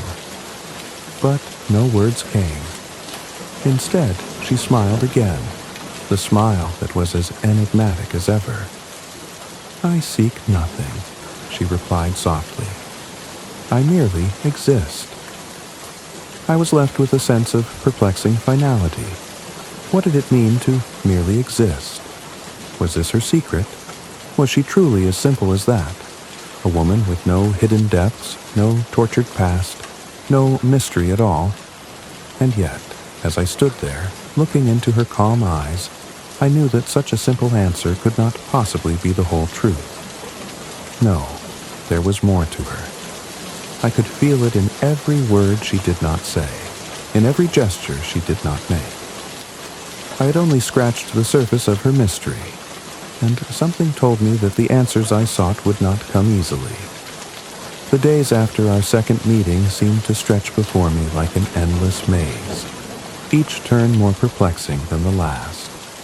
I found myself haunted by her presence, yet more so by the utter lack of clarity surrounding her. What did she mean when she said she merely existed? What lay beneath that serene exterior, behind the quiet, unspoken words? And why was it so impossible for me to move beyond the illusion of her mystery, even when she gave so little of herself away? In my growing obsession, I began to inquire about her past, though I found no easy answers. I would ask others in the circles I frequented, searching for any clue that might explain the enigma that was her. But it was as though the very mention of her name caused a shift in the room, a subtle shift that made others uneasy, as though the subject were one best avoided. I heard fragments of stories, rumors that hinted at a shadowy past, but nothing substantial. Each tale was a mere whisper in the dark, a fleeting mention that quickly dissolved into the air, leaving only more questions behind. It was said that she had been raised in distant lands, perhaps in the east, or perhaps in the depths of some long-forgotten country. But no one could confirm where. There were murmurs that she had once been part of some grand family, a lineage so ancient that even the most well-read men could not trace it. Some said she had lived through events that would have broken lesser souls, yet still, she carried herself with an air of unshaken calm. I spoke with a friend one evening who claimed to have known her for many years, and his words offered more questions than answers. "She's always been like that," he said, his eyes darting uneasily as if he himself feared uncovering something that was better left untouched. "There's no past to speak of, really. She's a woman apart, a mystery that will never be solved."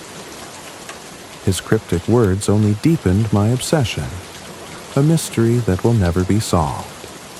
There was something in the way he spoke that made the idea both tantalizing and maddening.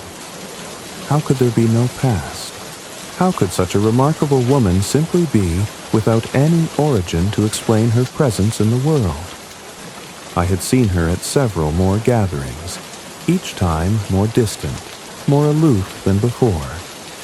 The longer I observed her, the more convinced I became that there was something hidden beneath her composed surface. A secret, a truth, a past that had yet to be revealed. I began to see patterns in her behavior. At one particular gathering, I noticed she always positioned herself at the edges of the room, as if she preferred to observe rather than to engage. When others spoke to her, she replied briefly, her words carefully chosen, as though she were measuring every interaction before it left her lips. And yet, no one ever seemed to press her for more, as if they, too, were afraid of what might lie beneath.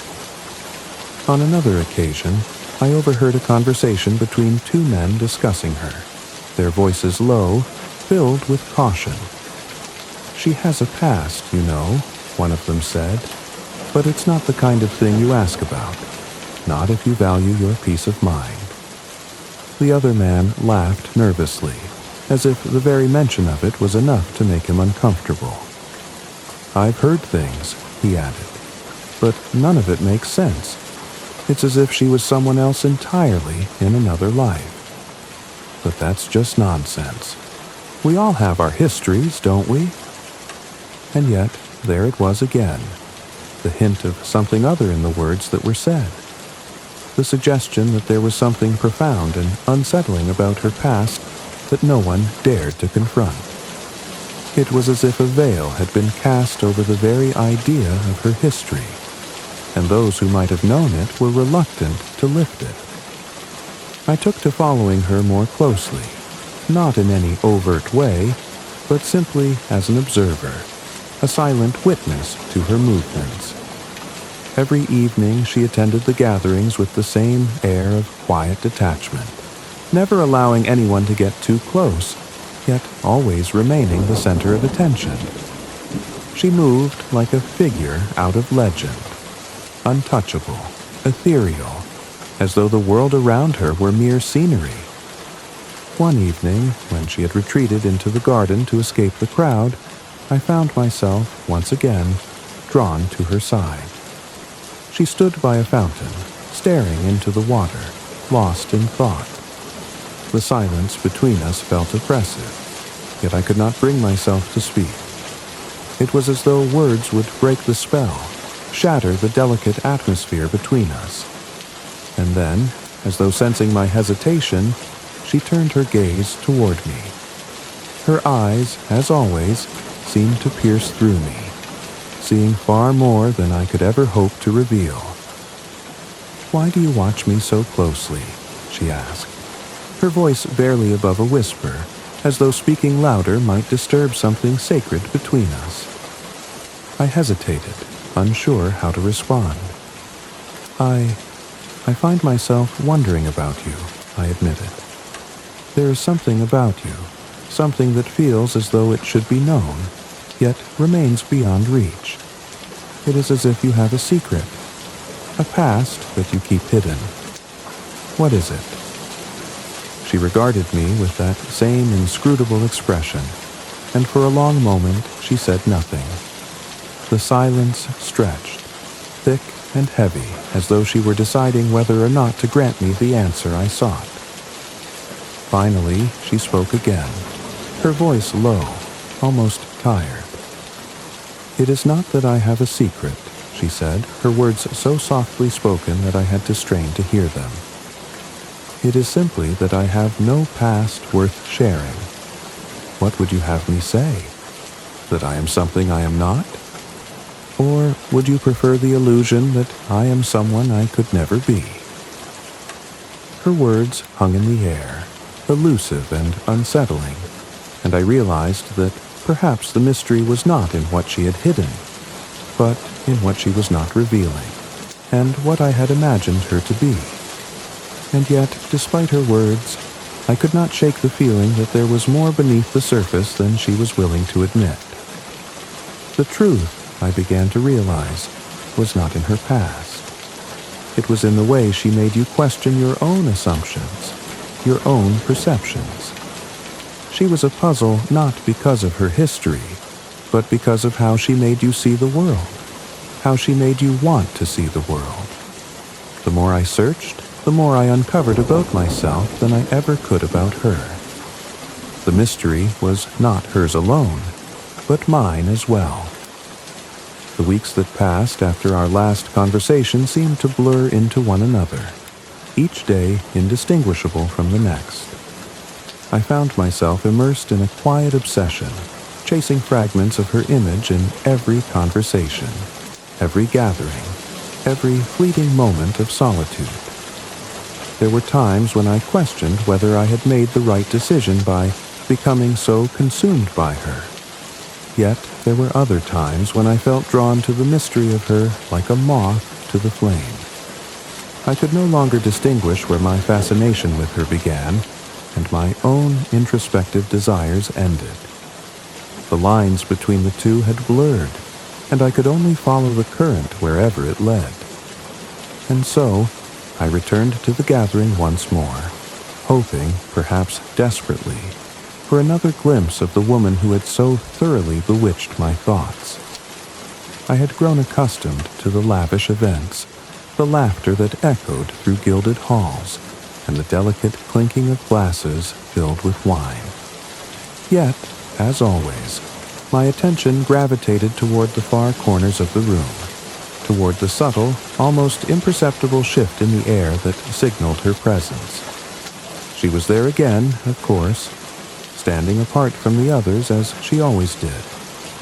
Her posture was poised, yet her eyes, those deep, unsettling eyes, were unfocused, distant, as though she were contemplating something far beyond the walls of the room. I watched her from across the room, my curiosity burning brighter with every passing second. It had become a ritual, this silent study of her movements, this quiet longing to unlock the secrets that she so carefully guarded. The conversation around her was lively, as it always was. There were men who attempted to win her attention with extravagant stories, women who whispered behind their fans, pretending not to notice her gaze. Yet no one, it seemed, could truly penetrate the calm, serene shell she had so carefully constructed. Everyone treated her with a kind of reverence, an unspoken agreement that, though she existed among them, she was something beyond their reach. I found myself moving closer, unable to resist. As I approached, I noticed a slight shift in her demeanor. Her head turned ever so slightly, as if she had known I was coming long before I had even made the decision to walk toward her. She looked at me, her gaze steady but unreadable, and for a moment I felt an overwhelming sense of inevitability. Like the closing of a door that had never been open, and yet, once closed, it was as though it had never been anything but shut. "You're watching me again," she said softly, the words like a feather brushing against my skin. Her voice was a whisper, barely audible over the murmurs of the room, yet it seemed to resonate deep within me, in places I had never before acknowledged. I nodded, unable to speak, my heart beating faster than it should. I cannot help myself. There is something about you, something I cannot understand. She tilted her head ever so slightly, a gesture that seemed to carry with it 1,000 meanings, none of which I could fully grasp. "I have nothing to offer you," she said, her tone now laced with an eerie calm. "No story to tell, no secret to reveal. I am only what you see before you." Her words, so simple, should have satisfied my thirst for answers, but instead they left me with even more questions. Was this really all there was to her? No hidden past, no mystery to unravel?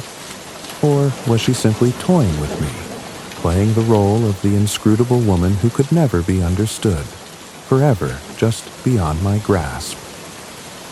I took a step forward, compelled by something I could neither name nor resist.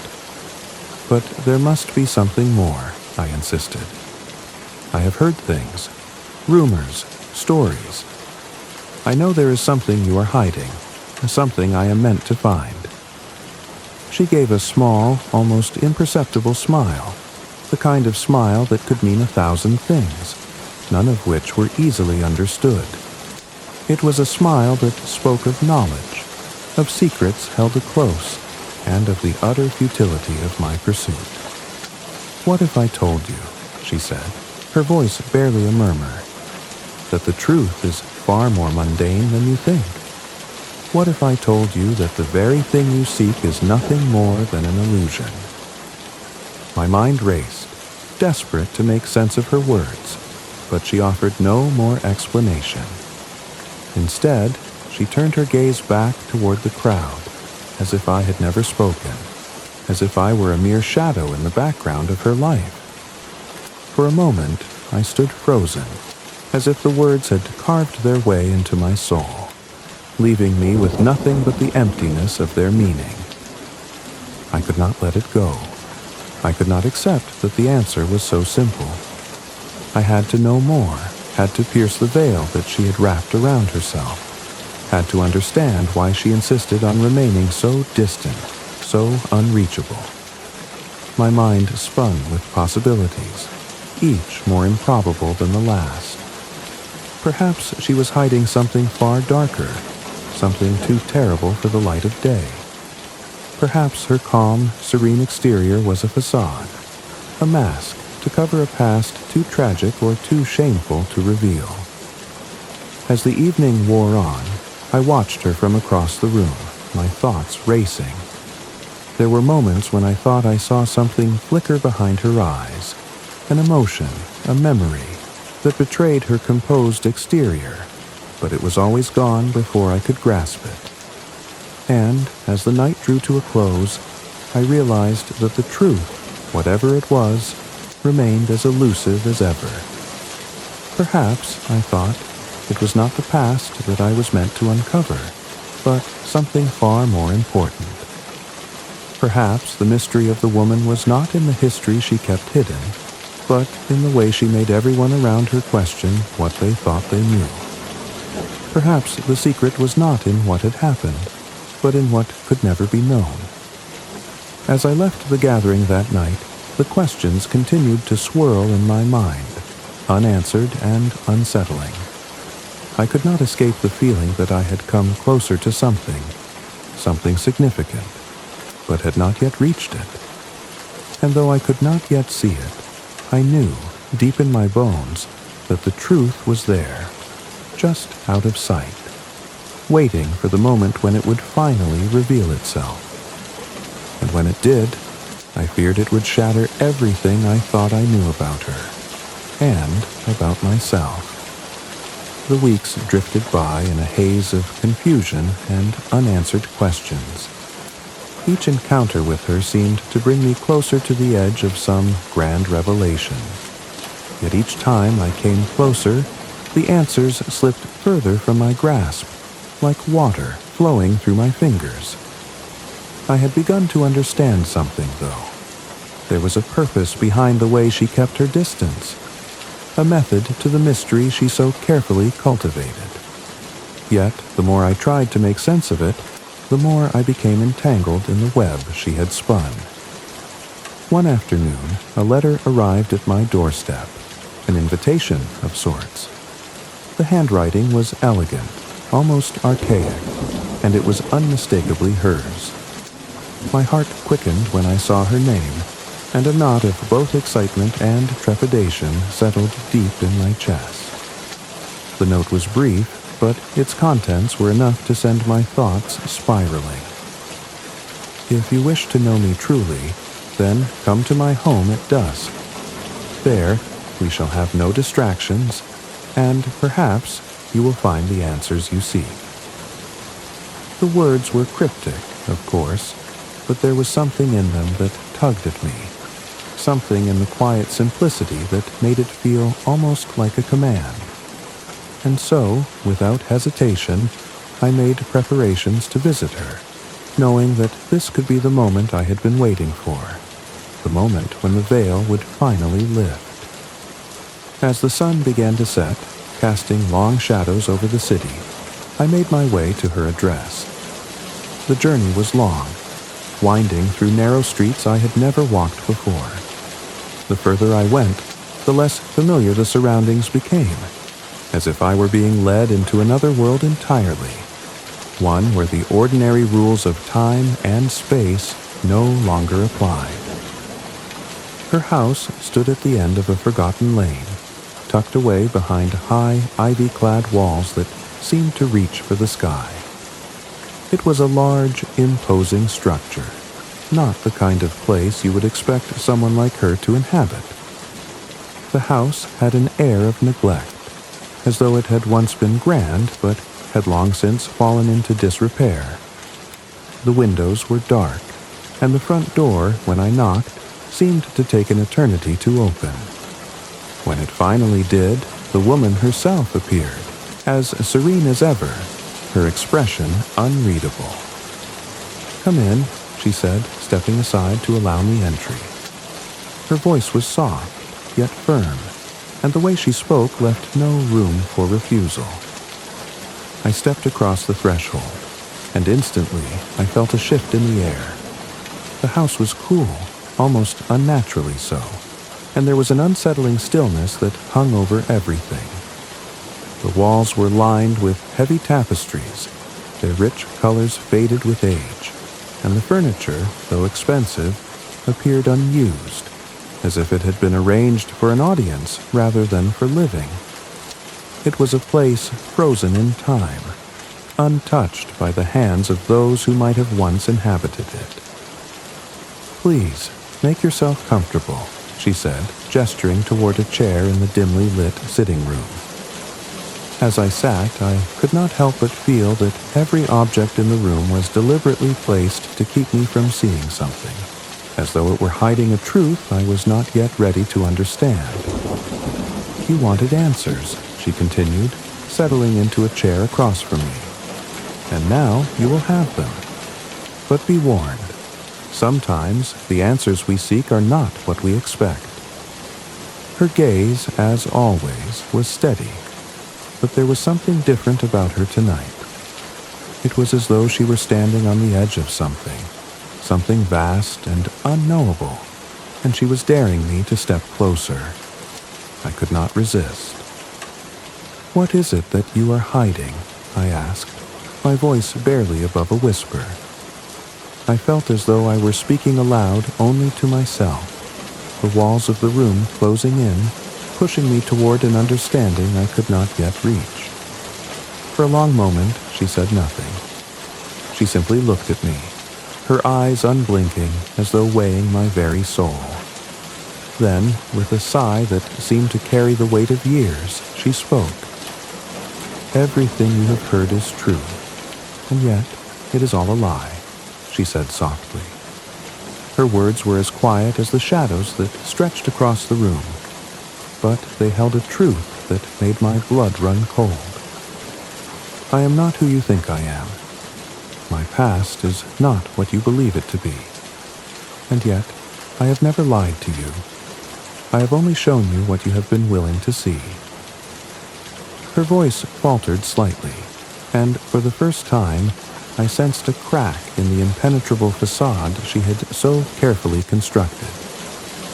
There was something there, something raw and real, something she had been hiding from the world, something even she could not fully contain.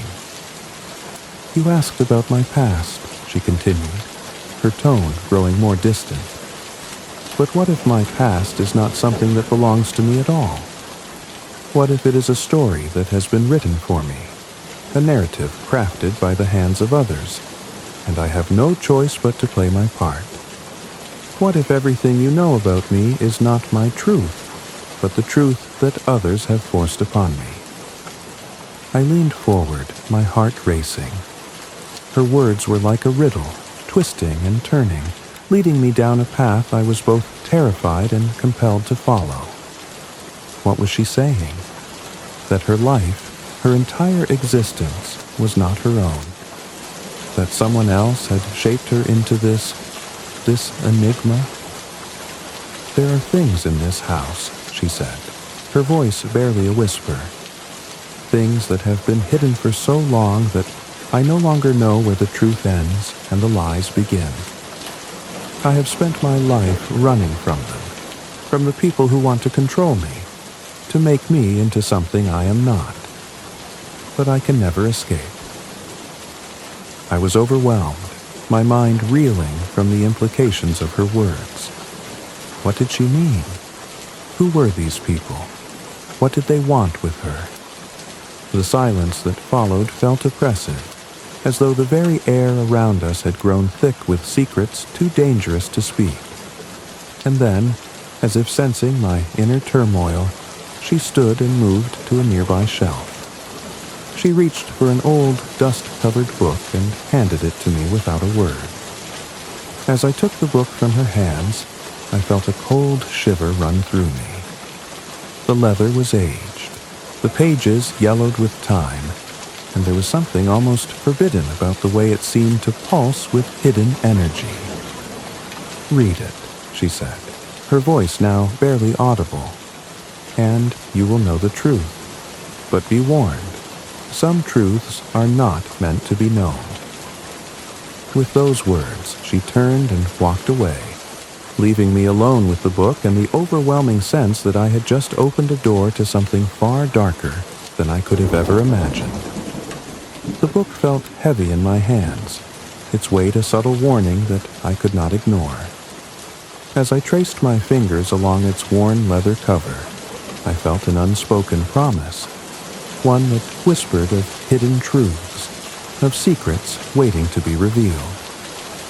Yet, as I looked at the book in the dimly lit room, I also felt a strange hesitation. It was as though the pages within contained something more than just words, something alive, something that could change everything I thought I knew about her, about myself. She had left me alone with the book, vanishing into the shadows of the house as if she were never truly there at all. Her presence lingered in the room, though, an almost tangible force that wrapped itself around me like a thick fog. Every instinct within me screamed to put the book down, to walk away before I became too entangled in whatever darkness lay within. But my curiosity, that insatiable hunger for answers, pushed me forward, urging me to open the pages, to uncover the secrets that she had so carefully guarded. I sat back in the chair, the book resting on my lap, and slowly, deliberately, I lifted the cover. The scent of aged paper and ink filled the air, a familiar and yet foreign smell that made the room feel even more claustrophobic. As I turned the first page, the words began to dance before my eyes, their meaning just out of reach, as though they were slipping away from me even as I tried to grasp them. At first, the pages appeared to be filled with an old, formal script, language I recognized but had not seen in years. The words were elegant, almost haunting, and they seemed to weave together into a tale that was both familiar and foreign. I could make out fragments of sentences, glimpses of names and places, but nothing fully coherent. It was as if the book were deliberately resisting my attempts to understand it. I turned more pages, growing more desperate, my fingers trembling with the need to uncover what lay within. Then, as if in response to my growing frustration, the words began to change. The ink seemed to shift before my eyes, becoming bolder, more distinct, and the text transformed into something clearer, more understandable. The writing took on a darker tone, and I felt a chill sweep through the room as the book seemed to come alive in my hands. The words began to describe a story, one that felt disturbingly familiar. It was a tale of a woman who had been caught in the web of fate, a woman who had been shaped by the hands of those who sought to control her. The name that appeared on the page sent a jolt through my body. Her name. I read on, my heart pounding in my chest as the story unfolded. It spoke of her childhood, of a life marked by secrets and shadows, of people who had pulled the strings of her existence from the very beginning. There were mentions of her family, her upbringing, and of an event that had changed the course of her life forever. But the details were vague, clouded by layers of obfuscation, as though someone had intentionally sought to bury the truth. The deeper I read, the more unsettling the story became. There were passages that spoke of manipulation, of betrayals too deep to comprehend, and of a past that had been buried so thoroughly that even she seemed unaware of its true nature. It was as though the very fabric of her life had been woven with lies, and now these lies were beginning to unravel, exposing a truth she had never known. But then, just as I thought I was on the verge of understanding, the words shifted again, this time into a strange, cryptic language. Symbols and characters appeared on the pages, ones I did not recognize, as if the book were speaking to me in a tongue I could not decipher. A sense of dread crept over me, and for a moment I felt as though the room itself were closing in, as though the book were drawing me into its web. I closed it quickly, snapping the cover shut, but not before I had glimpsed the final line, an inscription that burned itself into my memory. The Sphinx will remain silent, but the truth shall be heard by those who dare listen. I sat there in stunned silence, my mind racing with the implications of what I had just read. The book had revealed enough to leave me both shaken and confused, but it had also left me with more questions than answers. Who had written this? Was it meant for me to find? And what did this cryptic message about the Sphinx truly mean? It was at that moment that I heard footsteps approaching from the hallway. I looked up, my heart pounding as I realized she was coming back. The door to the sitting room creaked open, and she appeared once more, as composed and serene as ever. But there was something different about her now, an aura of knowing, a quiet confidence that hadn't been there before.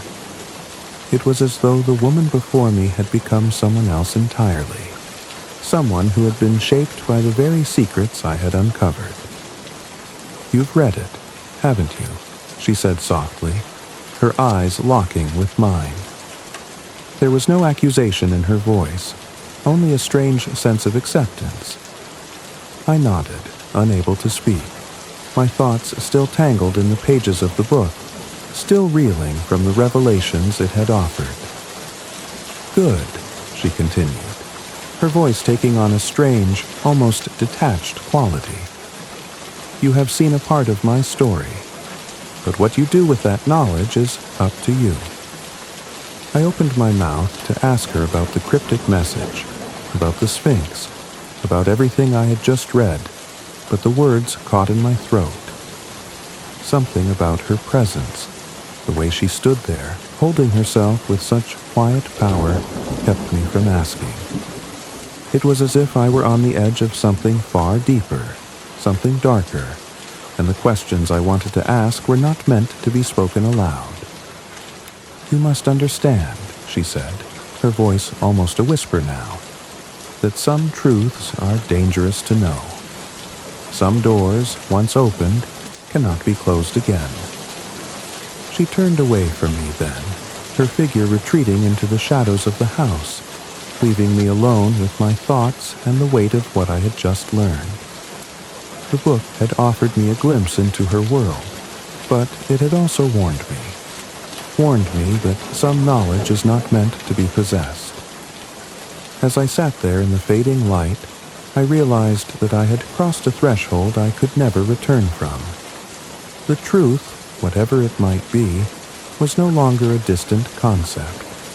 It was something I had touched, something that now lingered in the corners of my mind, waiting to reveal itself in ways I could not yet comprehend.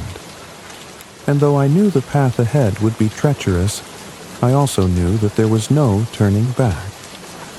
The Sphinx, it seemed, would remain silent. But I had heard its riddle, and I knew that my journey had only just begun. The silence in the room was suffocating. Even the air seemed thick with the weight of unspoken things, hanging like a mist just out of reach. The door had clicked shut behind her with a finality that echoed through the house, leaving me alone, yet not truly alone. The house itself seemed to pulse with an unseen presence, as if it were a living thing, watching me, waiting for something. I sat motionless, the book still resting in my lap, its leather cover cool against my fingers. The cryptic message I had read burned in my mind. The Sphinx will remain silent, but the truth shall be heard by those who dare listen. I tried to make sense of it, to fit the pieces of this puzzle together, but the more I thought about it, the more elusive the answers became. What was the Sphinx? What truth was she hiding? And why had she led me here, to this place, where the line between reality and something else seemed to blur? The questions piled on top of each other, suffocating me with their weight, and yet I could not stop myself from seeking the answers, even if they would tear me apart. I stood up, the book still clutched tightly in my hands. The room seemed to shift around me as I moved, the shadows in the corners deepening, the air growing colder.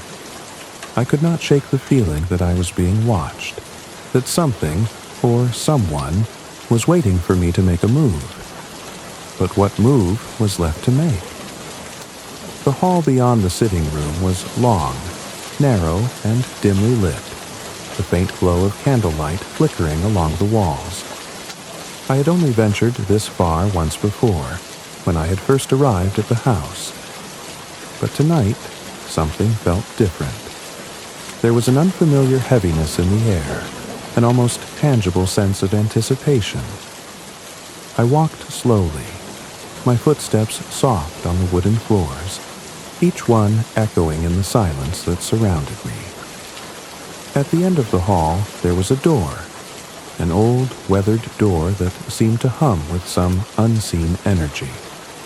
It was the kind of door that one might pass by without a second thought, but now, as I stood before it, I could feel its significance pressing down on me. Something inside me told me that I was meant to open it, that behind that door lay the answers I had been searching for. My hand reached for the doorknob, and as I touched it, I felt a jolt of electricity run through me, a pulse that seemed to resonate deep within my bones. The air grew even colder, and for a moment I hesitated. But then a voice whispered through my mind, "Open it. The truth is waiting." I twisted the doorknob, and the door creaked open with an unsettling slowness, revealing a small room beyond. The room was dimly lit, but the light that flickered within seemed to come from nowhere. It cast strange, elongated shadows on the walls, twisting and distorting the space around me. The room was filled with bookshelves, but these shelves were different from the others I had seen in the house. They were lined with old, weathered tomes, their spines cracked and faded with age. There was a faint, musty smell in the air, as though these books had not been touched in years. But it wasn't the books that caught my attention. It was the object in the center of the room. A pedestal, old and carved with intricate designs, stood in the middle of the room. Upon it rested a stone figure, a small, lifelike sphinx.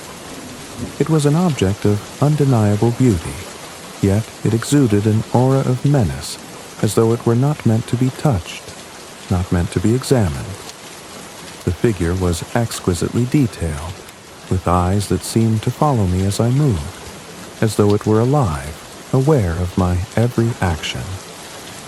I approached it cautiously, my heart pounding in my chest. The closer I got, the more I could feel the weight of its presence, as though the Sphinx were watching me, waiting for me to do something. The closer I came to it, the more I felt as though I were being drawn into its mystery, as though it were calling to me, urging me to uncover the secret it held. I stood before it, unsure of what to do next. I could feel the power of the Sphinx radiating from it, a quiet strength that seemed to hold the room in its grasp. I reached out tentatively, my fingers brushing against the smooth stone surface. It was cold to the touch, but as soon as I made contact, something shifted in the room. The air thickened, the shadows lengthened, and I felt the ground beneath me tremble ever so slightly. The Sphinx's eyes seemed to glow in the dim light, and then, to my astonishment, its lips parted slightly, as if it were about to speak. I took a step back, my breath caught in my throat, as I wondered if I had truly seen what I thought I had. Could this statue, could it truly be alive? Or was it something more, a manifestation of the very mystery I had been chasing? The room grew eerily quiet, and then, from deep within the walls of the house, came a low, distant sound, almost like a sigh. It was as though the house itself were exhaling, releasing a breath it had been holding for centuries. And then, before I could even react, the Sphinx spoke. It was a soft, almost melodic voice, one that seemed to echo from every corner of the room, reverberating in my mind. The words were strange, and yet they felt familiar, as though I had heard them before in some distant dream. The truth you seek is buried beneath the sands of time, lost to the world for reasons that none may know. But those who search with open hearts and clear minds will find it, and the cost of that knowledge will be great. The Sphinx may remain silent, but the truth is a key, and those who possess it may unlock doors no mortal should ever enter. The voice faded, leaving only the lingering echo of its warning in the air. My hand was still resting on the stone Sphinx, and I could feel the weight of its words pressing down on me. A key, a door, the truth, hidden beneath the sands of time, and the price of uncovering it, a price I was not sure I was willing to pay. As I pulled my hand away from the Sphinx, the room seemed to return to its normal stillness, the shadows settling once more. The pedestal, the books, the figure, it all appeared as if nothing had changed. But I knew that something had shifted. I had touched something forbidden, something that had set in motion a series of events I could not undo. The Sphinx had spoken, and now there was no turning back. The air had thickened around me, charged with an energy I could not describe. The words of the Sphinx still echoed in my mind, repeating over and over like a warning bell. The truth is a key, and those who possess it may unlock doors no mortal should ever enter. I had been warned. There was no denying it. And yet, despite the dread that settled in my chest, despite the weight of the revelation pressing down on me, I could not tear myself away. The truth had been placed before me, and it was impossible to resist the allure of discovery. I stepped back from the pedestal, my mind racing with the implications of what I had just learned. The room was silent again, almost too silent, the absence of sound now suffocating. The Sphinx, with its inscrutable gaze and carved smile, stood motionless in the center of the room, as though it were awaiting my next move. It felt as though time had stopped altogether, as though I were caught in a moment that stretched endlessly into nothingness. But even in the stillness, I knew I couldn't remain here forever. The house itself seemed to pulse, the walls shifting subtly as if they were aware of my hesitation, aware that I was standing on the brink of something profound. The truth was out of reach, just beyond my grasp, but it had already begun to change me. I could feel the pull of it, the desire to know, to understand, to unlock the mystery that had been buried for so long. I turned away from the Sphinx, my feet moving automatically toward the door. But as I crossed the threshold, something within the house shifted again. The shadows along the walls seemed to stretch longer, more menacing, and the floor creaked under my weight as though the house itself was groaning, protesting my departure. My hand reached for the door, but before I could open it, a voice, her voice, sounded from behind me. "You think you understand, don't you?" she asked, her words calm, but there was an edge to them, a dark undertone that I had not noticed before. She stood at the entrance to the room, her presence somehow more intense than before, as if the very air around her was charged with something ancient. "You think you've uncovered the truth, but there is more to this than you know. Much more." I turned to face her, my heart hammering in my chest.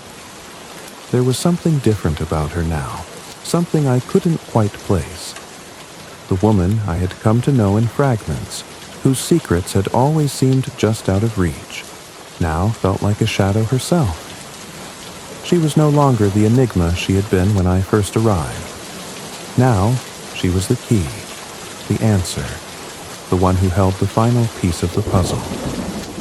"I've seen the Sphinx," I said, my voice unsteady, unsure of what to ask or how to phrase the questions that consumed me.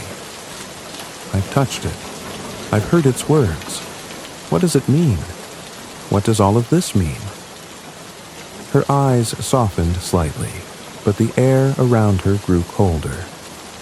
"The Sphinx spoke the truth, yes, but the truth is not always a gift, and the key it offers is not one you can turn lightly." I felt a shiver run down my spine as the weight of her words settled in. "What price will I pay for the knowledge?" I asked, my voice barely more than a whisper. "The price is not always what you expect," she replied, her gaze unwavering. "The key may open doors, but it will also close others, and once you cross that threshold, you cannot return." A chill swept through the room, as though the very walls were closing in on me. I could feel the pull of the house, the pull of the truth that lay just beyond reach, beckoning me to continue, to move forward, to face the darkness that awaited. But there was something in her eyes now, something that warned me of the dangers of going too far. "You're not ready," she said, her voice barely audible, the words hanging between us like a cloud of inevitability. "But you will be, in time." She moved closer, and for the first time, I felt something like pity in her eyes. She reached out and placed a hand on my shoulder, a touch that sent a jolt of warmth through my body. But it was fleeting, as if she were offering me a moment of comfort before the storm. "The truth," she continued, "is not something that can be owned. It is something that owns you. It consumes you, changes you in ways you cannot understand until it is too late." I stood frozen, the weight of her words pressing down on me like a suffocating force. The room seemed to spin, the walls narrowing, the ceiling descending. The truth, the key, the Sphinx, they had all led me here to this moment of reckoning, and I realized with a deep sense of clarity that there was no turning back. In a final, almost imperceptible movement, she turned away from me, walking toward the door without looking back. "Remember," she said softly, "not all truths are meant to be known." And with that, she was gone. I stood alone in the room once more, the silence pressing in from all sides, the book still resting on the pedestal where I had left it. The Sphinx's eyes seemed to follow me, its smile unchanging, as if it were aware that I had reached the end of my journey. And yet, in some ways, it was only just beginning. I walked to the door, my hand reaching for the handle with a mixture of trepidation and resolve. As I stepped into the hallway, I felt the house settle around me, the energy of the place shifting once again. The truth I had sought, the truth that had both beckoned and warned me, was now a part of me, a part I could never escape, no matter how hard I tried. The key had been turned, the door had been opened, and now there was no going back. As I left the house that night, the stars above me seemed distant and cold, the moon a pale witness to my departure.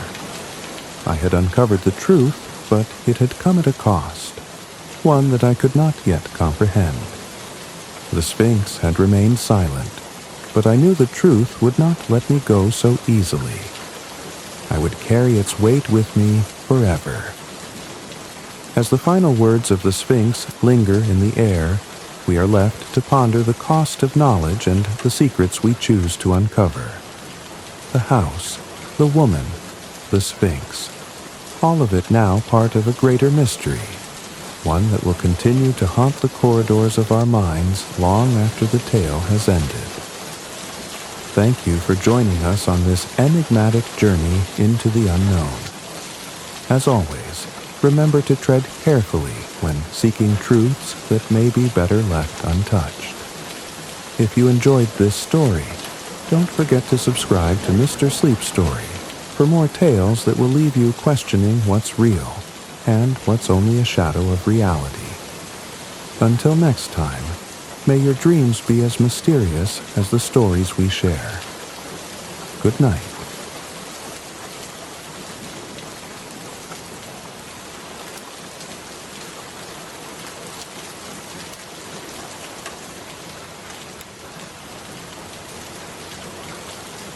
Tonight, we're traveling back to the turbulent days of the French Revolution with Charles Dickens' timeless classic, A Tale of Two Cities. In this retelling, we'll journey through the streets of Paris and London, witnessing love, sacrifice, and the powerful forces of history that shaped the lives of unforgettable characters. It was a time of extremes where the world seemed to be teetering between hope and despair, prosperity and poverty, life and death. The opening lines of A Tale of Two Cities capture this paradox perfectly. It was the best of times, it was the worst of times. It was the age of wisdom, it was the age of foolishness. The year was 1775, and the world was about to be changed forever by the forces of revolution. The story begins in England, where the life of Dr. Alexandre Manette takes a tragic turn. Dr. Manette had been a brilliant and respected physician, but one fateful day, he was wrongfully imprisoned in the Bastille, the infamous French prison. For 18 years, he endured the horrors of captivity, his mind slowly unraveling under the weight of his unjust imprisonment. His life, once filled with purpose, was now reduced to a shadow of its former self. When he was finally released, he had no memory of the world outside, or even of his own identity. But Dr. Manette's story didn't end there. In an unexpected twist of fate, he was reunited with his daughter Lucy, whom he hadn't seen since she was a little girl. Lucy, now a young woman, had been living in London, unaware of her father's fate. When she learned that her father had been found, she immediately rushed to France to bring him back.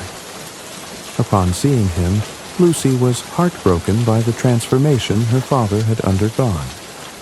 His mind was shattered, and he could barely recognize her, yet the bond between them was undeniable.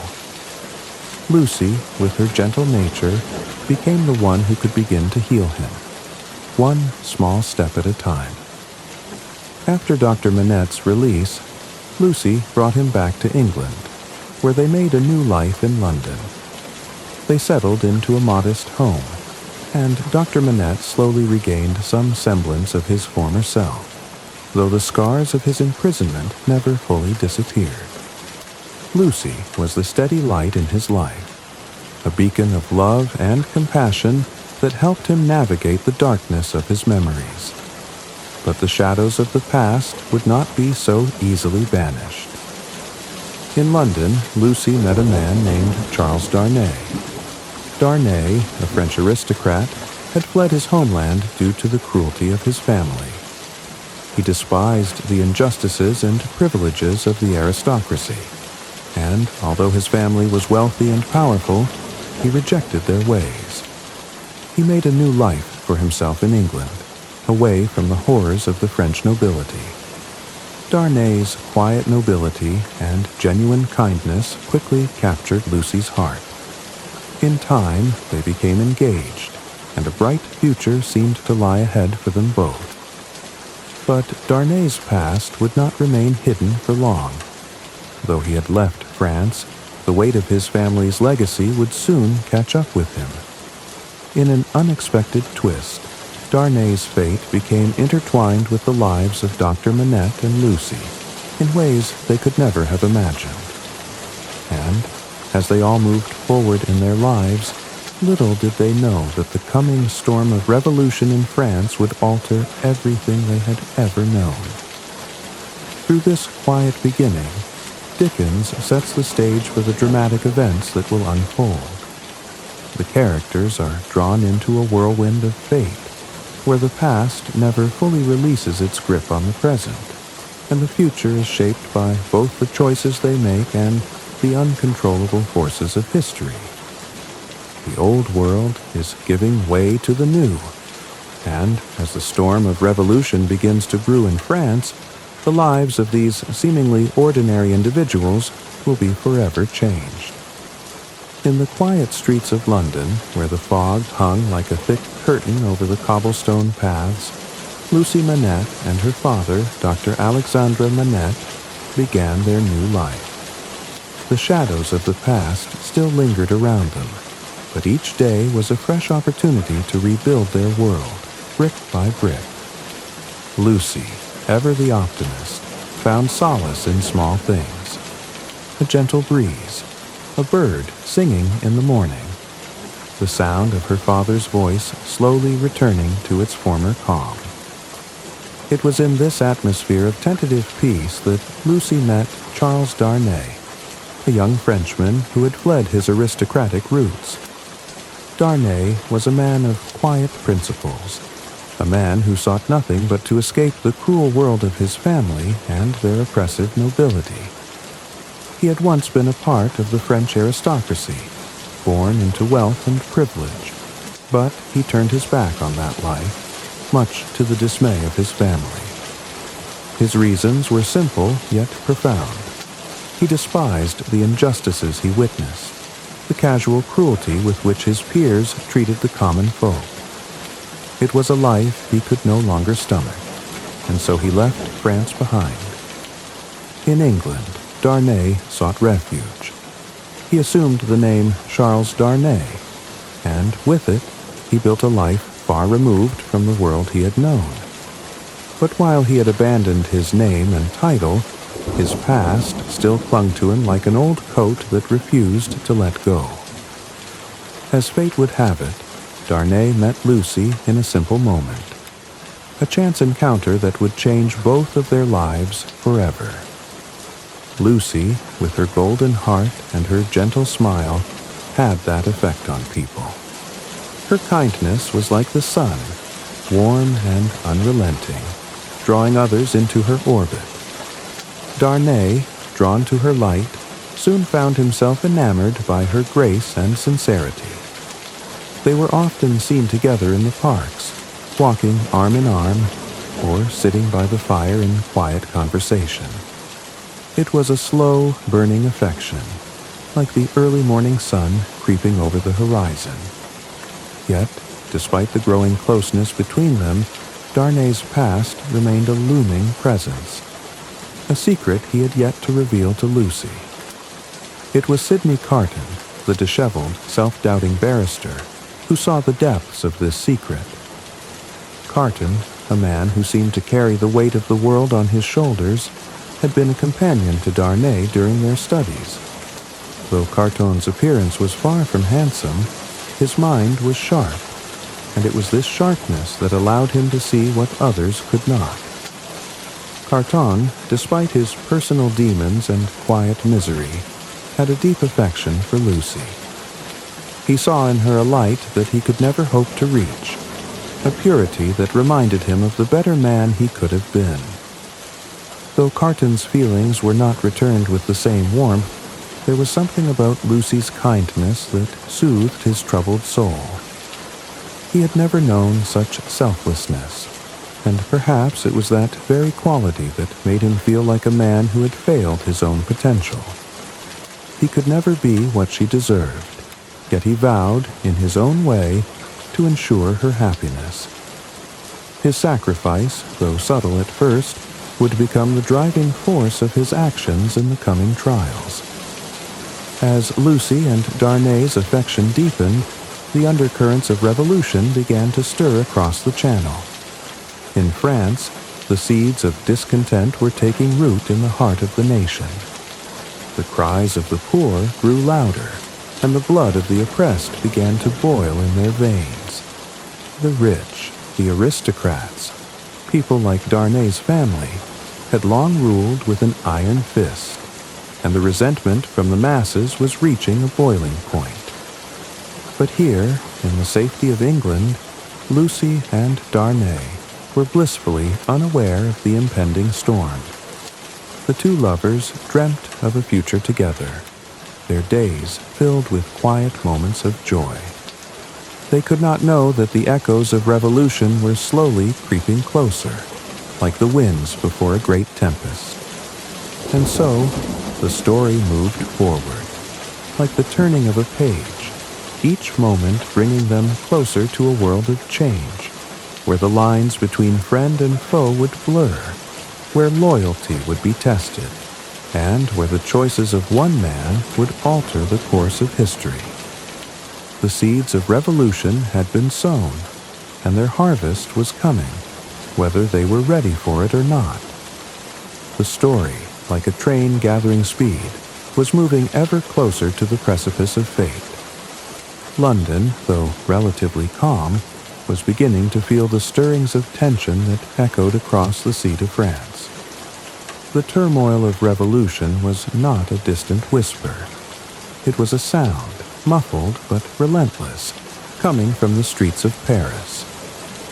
And yet, in the quiet of their London home, Lucy and Charles Darnay were blissfully unaware of the dangers looming on the horizon. Their love blossomed with each passing day, their lives entwining like two delicate threads, slowly weaving a future of promise and happiness. But hidden in the folds of their shared dreams was a secret that could unravel everything. For Charles Darnay, as much as he tried to leave behind his past, could not fully escape the legacy of his aristocratic family.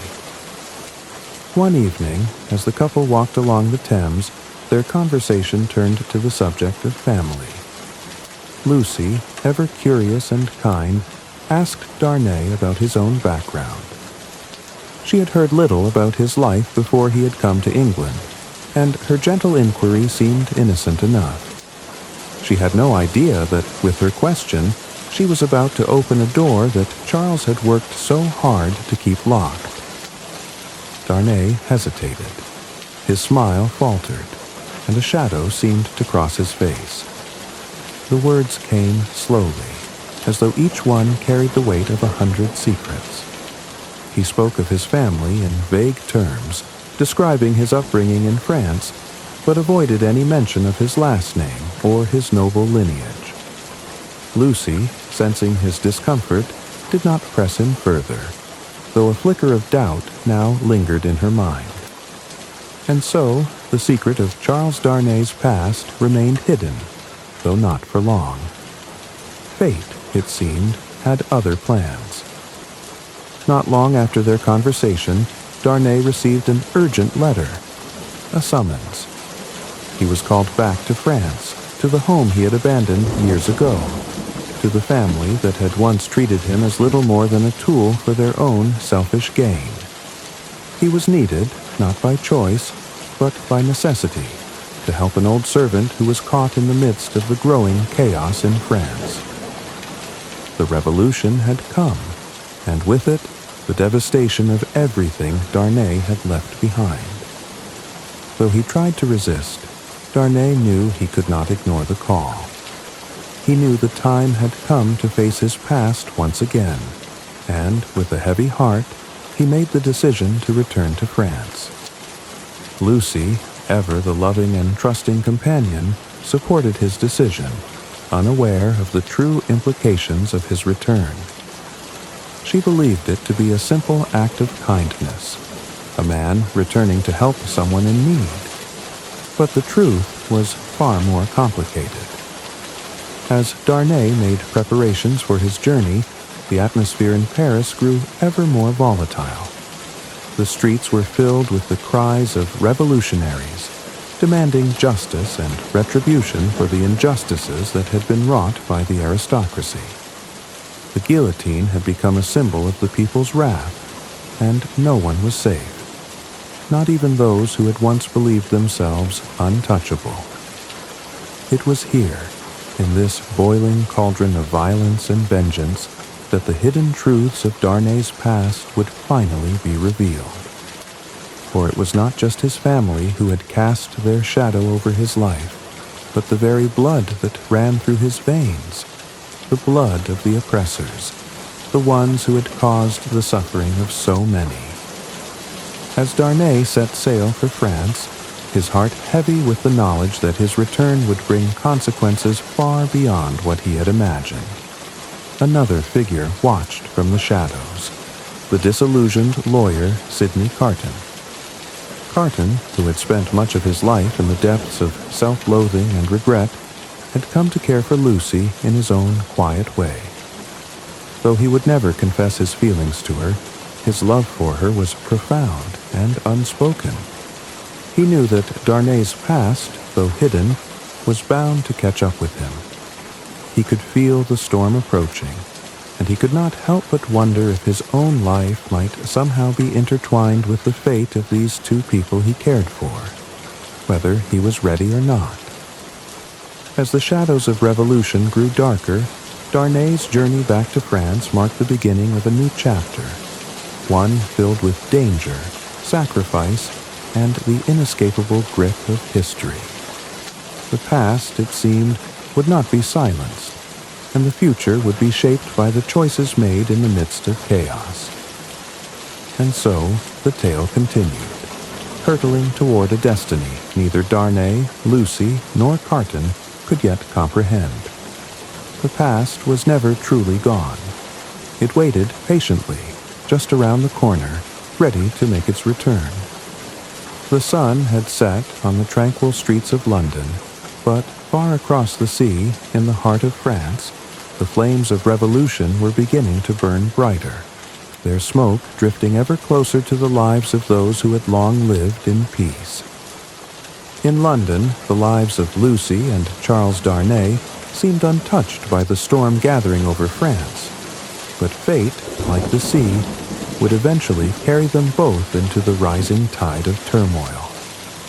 As Charles Darnay sailed across the English Channel, headed toward a France filled with anger and chaos.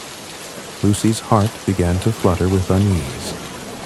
She had known for some time that Darnay's return to his homeland was inevitable, but the fear she had long suppressed began to surface with a quiet, gnawing persistence.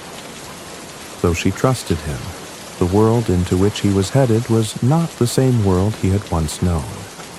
It was a place where everything was changing, where the old rules no longer applied, and where no one, no matter their station, was safe from the rising fury of the people. In the weeks that followed, Lucy's worry only deepened as the news from France grew darker.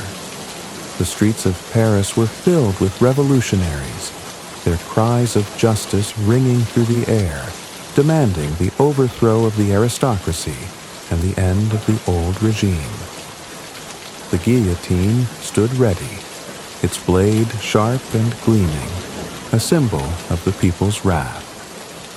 The revolution had come, and with it, the sweeping promise of change. Change that would leave no one untouched. Charles Darnay, for all his good intentions, was now a man caught between two worlds.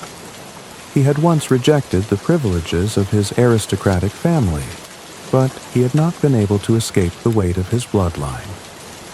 He was the nephew of the infamous Marquis Saint-Evremond, a man whose cruelty was legendary, a man who had crushed the lives of the common people without a second thought. Darnay had abandoned his name, his title, and his inheritance.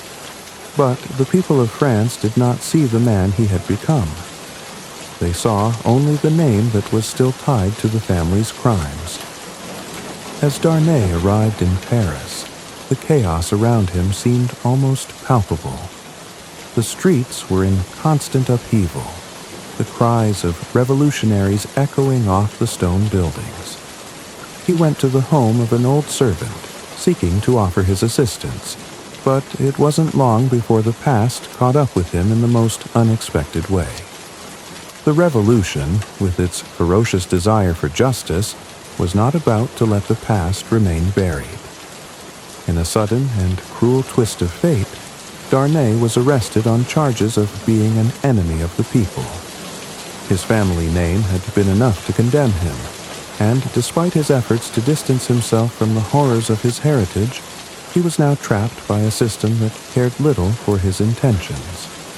The cries for justice rang louder, the mob's thirst for revenge growing ever more insatiable. Back in London, Lucy's fears became reality. She received word of Darnay's arrest, and her world, once filled with the soft comforts of everyday life, was suddenly shaken to its core.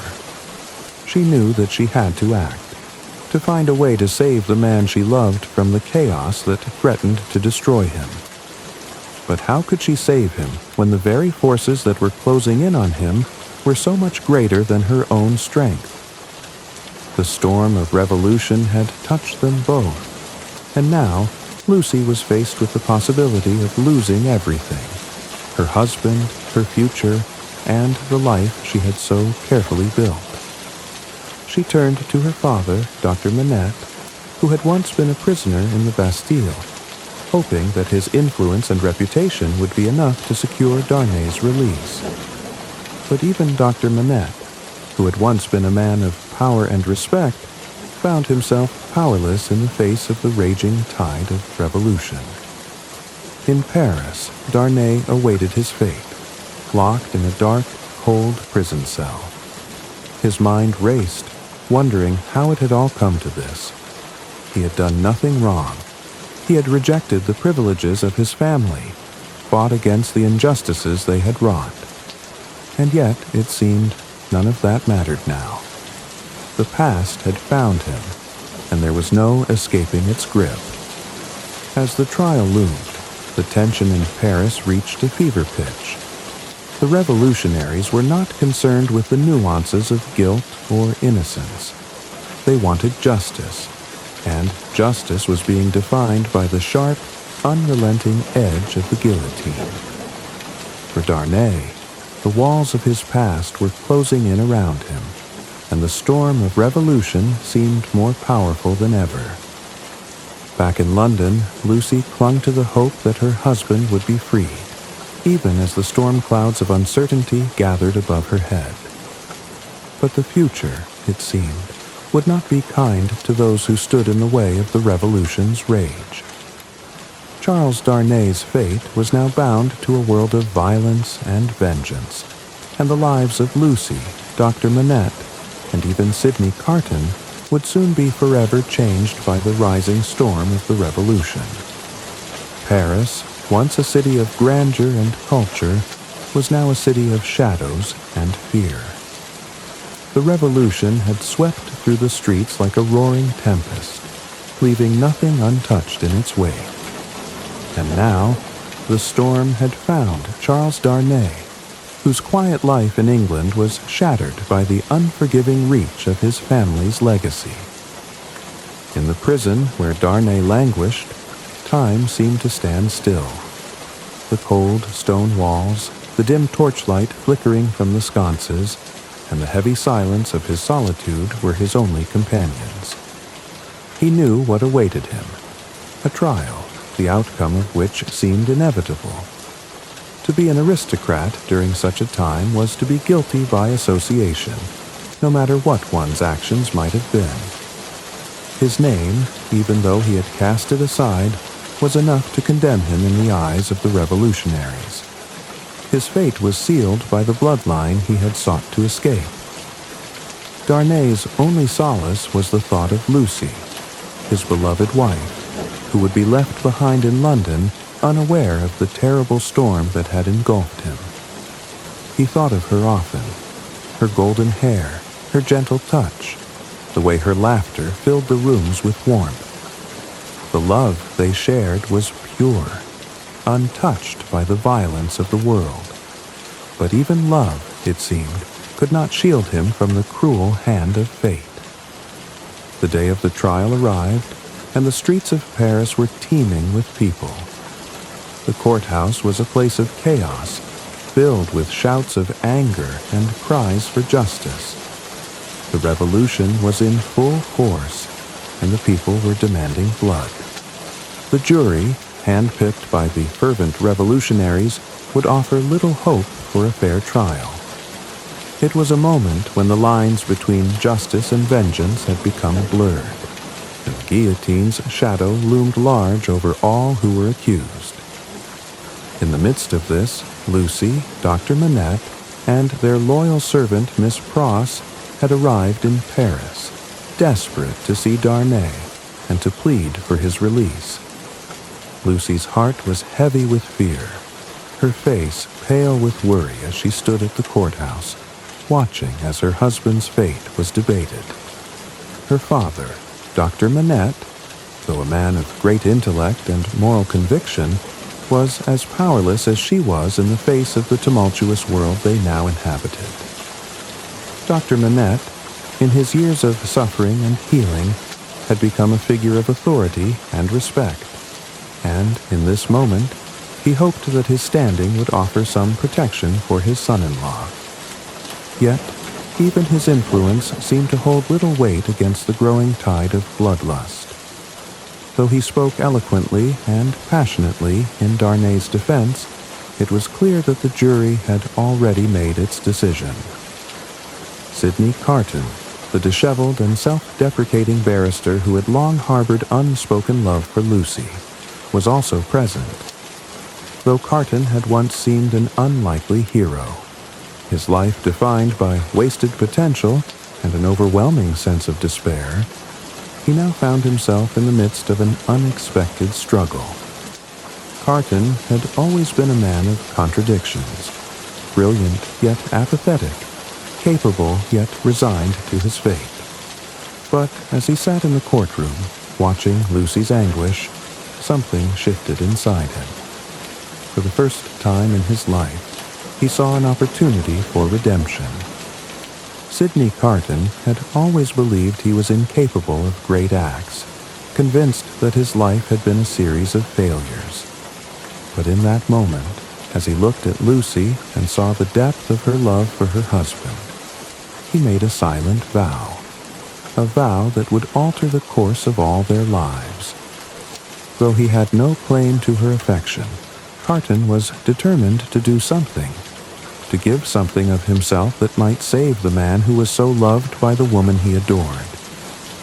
The trial proceeded in the shadow of the Revolution's fury. The witnesses called to the stand seemed more like a parade of vengeance than an attempt to uncover the truth. Darnay's family name was invoked again and again, each mention sealing his fate further. Despite his pleas, despite his denials of any wrongdoing, the atmosphere in the court was one of condemnation, not justice. Finally, the jury rendered its verdict. Charles Darnay was found guilty of being an enemy of the people, a traitor to the Revolution. The sentence was immediate: death by guillotine. Lucy's heart broke as the words echoed through the courtroom. She collapsed, her face pale, her eyes wide with horror. Dr. Manette, his once calm and assured demeanor shattered, could do nothing but watch helplessly. The world had turned against them in the most brutal way possible. But in that moment of despair, it was Sidney Carton who stepped forward. With a calmness that belied the storm inside him, Carton approached the court officials. He had a plan, one that no one expected, one that would forever change the course of events. As Darnay was led away, Carton made a final, unspoken decision. He would take his place.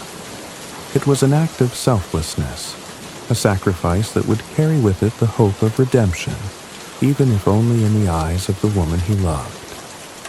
Carton, who had lived a life of squandered opportunities, would give everything he had to save the man who was undeserving of such a fate. And so, as the guillotine's shadow loomed over the city, a new chapter was written. A chapter in which sacrifice and love would collide in the most unexpected of ways. In the darkened streets of Paris, the Revolution's fury had claimed one life, but in a moment of quiet courage, it would lose another. The storm had come for Charles Darnay, but Sidney Carton would make sure that the storm could not claim the future of those he loved. The ultimate price would be paid, and in that payment, the lives of Lucy and her family would be forever changed. The streets of Paris, once filled with hope and excitement for the promise of revolution, had become an unrecognizable place of dread and fear. Every corner, every shadow, carried the weight of an unforgiving past and an uncertain future. The guillotine, that infamous symbol of justice for the people, stood tall in the square, waiting for its next victim. In the midst of this storm, a final, unexpected twist of fate was about to unfold. Sidney Carton, the disheveled and often despondent barrister, had made a decision that would forever change the course of the story. In the midst of the chaos of Darnay's trial, when all seemed lost, Carton had vowed silently to himself that he would make a sacrifice that would save the man Lucy loved, and ensure that she and her family could live without the shadow of fear hanging over them. Carton, whose life had been defined by his failures, now found meaning in an act of selflessness. The clock ticked away the hours, each minute drawing nearer to the inevitable moment of execution. Darnay, still unaware of the plans unfolding around him, sat in his prison cell, awaiting the end. He could not know that someone had chosen to take his place in the most profound act of love and courage. His thoughts were consumed by Lucy, and his heart ached at the thought of leaving her behind, the woman who had filled his life with light. But he had no control over what was happening. All he could do was await the fate that had been thrust upon him. Meanwhile, in the darkened alleys and narrow streets of Paris, Carton was preparing for the ultimate act of sacrifice. His heart, once heavy with self-loathing and regret, now beat with a newfound resolve. He had come to terms with his own shortcomings and his feelings for Lucy. Though she would never love him in the way he wished, he would give her everything, even if it meant the end of his own life. Carton's plan was simple yet profound. He had bribed the prison guards, ensuring that he could gain access to Darnay's cell. The moment of the exchange was approaching, and Carton knew that time was against him. He had little to offer the world, but in this final act, he would prove that he was capable of greatness, even if only for a fleeting moment. In the shadow of the guillotine, Darnay was led out of his cell and into the cold, unforgiving streets. The crowds outside were frenzied with excitement, their hunger for justice or vengeance unquenchable. Darnay's eyes were locked on the distant horizon, his mind drifting to Lucy, to the love they had shared, to the life that now seemed lost to him. He would never again feel the warmth of her embrace, never again hear her voice calling his name. But as he was led toward the cart that would carry him to the guillotine, something unexpected happened. A figure appeared in the shadows, Sidney Carton. Carton, with his usual disheveled appearance and air of detachment, stepped forward and made his way through the crowd, walking toward Darnay with a quiet, determined stride. The two men locked eyes for a moment, and in that instant, Darnay felt a strange, unspoken connection between them. Carton, though a man of few words, seemed to radiate a sense of purpose. There was no time for explanations, no time for understanding. Carton reached Darnay's side, and in a quiet, calm voice, he made the most incredible request. Without warning, Carton had switched places with Darnay, taking the prisoner's place in the cart. Darnay, still reeling from the suddenness of it all, found himself pulled away, his identity and life momentarily forgotten as Carton took his place in the execution line. As Carton was led toward the guillotine, his face remained impassive, his expression one of calm acceptance. The crowds, oblivious to the swap that had just taken place, cheered for the end of an aristocrat's life, never knowing that the man they were about to execute was not the man they thought him to be. Carton, with his unflinching resolve, knew that he was not simply facing death. He was facing redemption. In his final moments, Carton's thoughts turned to Lucy. He thought of her bright eyes, her gentle smile, and the love she had shown him. Though she would never know the depth of his sacrifice, he found solace in the knowledge that his death would give her the happiness she deserved. It was a love that would outlive him, a love that would transcend the fleeting moments of his own existence. And so, as the blade of the guillotine fell, Sidney Carton's life was taken, but in his death, something remarkable was born. He had given everything, his life, his hopes, his dreams, in the name of love, of redemption, and of the woman who had changed him without even knowing it. The storm that had raged through Paris now seemed to quiet, though the echoes of Carton's sacrifice would live on in the hearts of those who loved him. For Lucy, for Darnay, and for those who witnessed this final act, Carton's death would be a reminder of the power of selflessness and the unbreakable bond that can exist between a man's love for others and his desire for redemption. As the dust settled in Paris, the world had forever changed. Charles Darnay was free. Lucy's heart would one day heal, and the memory of Sidney Carton's sacrifice would endure for all time. The bustling sounds of revolution now seemed eerily quiet, as though the very city itself were holding its breath. The guillotine, which had claimed so many lives in the name of justice, stood in the center of the square, its blade no longer casting the same shadow of terror. The people who had gathered to witness the executions had slowly drifted away, their thirst for vengeance temporarily sated. The air felt still, as if the world itself were trying to comprehend the enormity of what had just transpired. Sidney Carton was gone. His life ended in an act of selflessness so profound that it defied explanation. For those who had loved him, or had come to understand him, his death would not be in vain.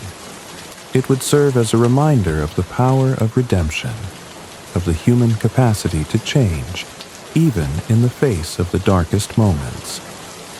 Lucy, unaware of the true nature of the sacrifice Carton had made for her and her family, was left to grapple with the tragic loss. The man she had once known as a disillusioned, unremarkable barrister was gone from her life forever, and yet she felt an inexplicable, bittersweet peace in her heart. There was something comforting, something eternal, in knowing that someone had cared for her so deeply, even if she had never fully understood the depth of his affection. After Carton's death, Lucy and Charles Darnay, though reunited, could not escape the weight of the events that had transpired. The memory of that fateful day, the trial, the execution, the uncertainty, lingered with them both. Charles, who had narrowly escaped the guillotine, was a changed man. The specter of revolution still hung over him, reminding him that his survival had been a matter of luck rather than justice. He had been released, but the terror that had seized Paris was not easily forgotten. No one in France, it seemed, could ever be free of the past, and those who had escaped the clutches of the revolution could never entirely leave its grasp. As for Dr. Manette, who had spent so many years lost to his own mind, he was finally beginning to heal. The trauma of his imprisonment had left deep scars, ones that had only begun to fade when his daughter and son-in-law arrived in London. He was a man of intelligence and strength, but the horrors of his past had shaped him in ways that few could understand. Yet, in the aftermath of Carton's sacrifice, something within him shifted. He felt a renewed sense of purpose, a desire to honor the memory of the man who had given his life so that the Darnay family might live. In the weeks following Carton's death, Lucy and Charles returned to London. The city that had once seemed so distant now felt like a sanctuary, a place of peace in contrast to the chaos that had consumed Paris. The revolution, with its promises of liberty and equality, had come at a great cost, leaving scars on the hearts of all who had lived through it. But now, with time, the world began to shift once again. Lucy, though grieving, found solace in her love for Charles. Their life together, though marked by tragedy, was built on the strength of their bond. She could not erase the memory of the man who had saved her husband, but she could honor his sacrifice by living her life fully. Charles, too, found a quiet peace in the wake of his near-death experience. He knew that he owed his life to the courage of a man who had once been a stranger to him. Sidney Carton's legacy, though only understood by a few, would live on in the quiet moments of their lives. For Darnay, Carton's final act had been a testament to the power of love, sacrifice, and redemption. The two returned to their home in London, a place where, for the first time in years, they could begin anew. The past, though haunting them, was behind them, and the future was theirs to shape. They had been given a second chance, and they would not squander it. And yet, even as they found peace in their new life, Lucy could not forget the sacrifice that had been made for her. She often thought of Sidney Carton, of his quiet devotion, and of the man he had been. She would never know the full measure of his love for her, but in her heart she carried the knowledge that he had given everything, his life, his hopes, and his dreams, to ensure her happiness. As the years passed, Lucy and Charles built a life together, filled with moments of joy and peace. Their love for one another grew stronger, and their family expanded. But there were always moments in the quiet of the evening or in the stillness of the morning when Lucy would pause, and for a brief moment she would feel a presence beside her. It was as if, somehow, Sidney Carton's spirit still lingered, watching over them, reminding them of the love that had changed everything. In the end, the story of Charles Darnay, Lucy, Dr. Manette, and Sidney Carton was one not just of survival, but of transformation. It was a story of love, sacrifice, and redemption, themes that transcended time, reminding all who heard it of the power of the human heart to rise above its circumstances and change the course of its own fate. And so, the storm that had ravaged Paris had left behind a legacy, not of death and destruction, but of hope, love, and the enduring strength of the human spirit. Years passed, and the world that had once seemed so fraught with turmoil now appeared to be settling into something resembling peace. The revolution had faded into history, and the scars it left on Paris and its people were slowly healing. For Lucy and Charles Darnay, the nightmare of the past had become a distant memory, replaced by the quiet joys of family life and the comfort of knowing that they had been granted a second chance. In London, the couple had built a new life for themselves. They were blessed with children, their home filled with the sound of laughter and the warmth of love. Lucy's heart was full, her devotion to her husband unwavering, as they both worked to create a future that was free from the shadows of the revolution. The world around them had changed, but their love remained a constant, the foundation of their lives. Though they had moved on from the dark days in Paris, there was one person they could never forget: Sidney Carton. His sacrifice had been the defining moment of their lives, and it was a debt they would never be able to repay. Carton's name was spoken often in their household, not with sorrow or regret, but with reverence. For Lucy, his final act of selflessness was a source of inspiration, a reminder that love could transcend even the most unimaginable of sacrifices. Dr. Manette, too, had found his own peace. After the trauma of his years in the Bastille, he had reclaimed his life, though it was never fully free of the scars of his past. Still, he found joy in the simple things: his daughter's happiness, the laughter of his grandchildren, and the knowledge that the family he had once feared he had lost was now thriving.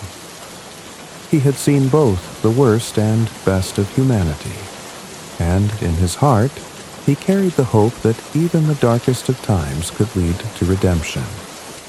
But it was in the quiet moments, in the stillness of the evening, that Lucy would sometimes pause, lost in thought.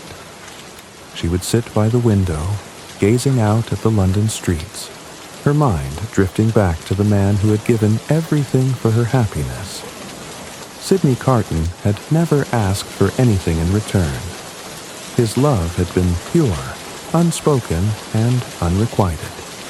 And yet, in his final moments, he had found a way to give the greatest gift of all: a life for a life. There were times when Lucy would feel as though Carton was still with them, as though his spirit lingered in the very air around them. She would imagine that, in some way, he had found the peace he had sought in life through his sacrifice. She often spoke of him to her children, telling them of the brave, selfless man who had given his life for their fathers.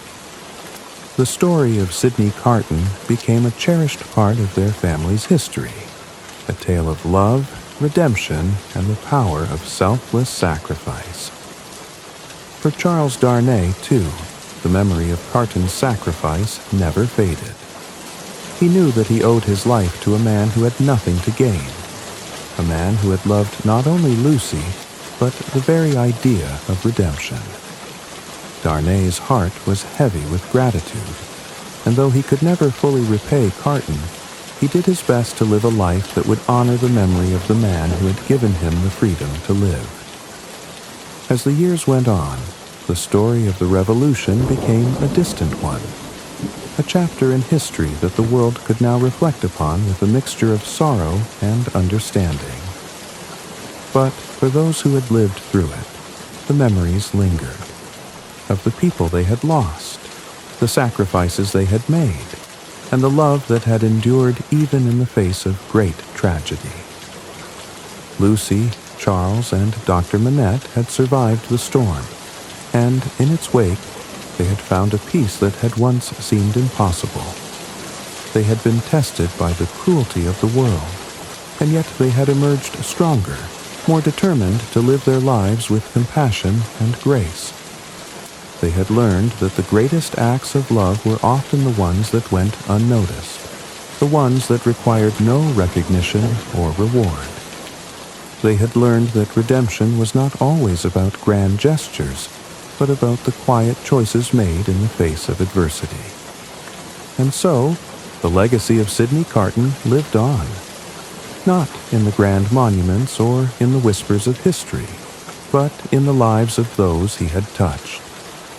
His sacrifice had rippled through time, shaping the futures of Lucy, Charles, and Dr. Manette. It was a legacy built on love, on the belief that even in the darkest of times, there was always the possibility of redemption. In the end, Carton's life was a testament to the idea that the true measure of a person was not found in their failures or their successes, but in their capacity to love and to sacrifice for others. Though he had not lived long enough to see the fruits of his labor, his legacy would live on in the hearts of those he had saved. And in that, there was a kind of immortality, a kind that transcended time, place, and circumstance. As Lucy looked out the window, watching the world continue to turn, she knew one thing for certain. Sidney Carton's sacrifice had not been in vain. It had changed everything. It had changed them. And in that quiet, unspoken way, he would live forever. As we close the final chapter of A Tale of Two Cities, we are reminded of the profound power of sacrifice, love, and redemption. Sidney Carton's selfless act of courage will forever echo through the hearts of those whose lives he touched, leaving behind a legacy that transcends time and tragedy. Thank you for joining us on this journey through one of literature's most powerful tales. We hope that the story of Carton's sacrifice, the resilience of Lucy, and the transformation of the Darnay family has left you with reflections on the enduring strength of the human spirit. If you found solace and inspiration in these words, please don't forget to like, subscribe, and share this video with others who may enjoy the timeless power of classic literature. Until next time, may you find peace and hope in the stories that shape our world. Good night from Mr. Sleep Story.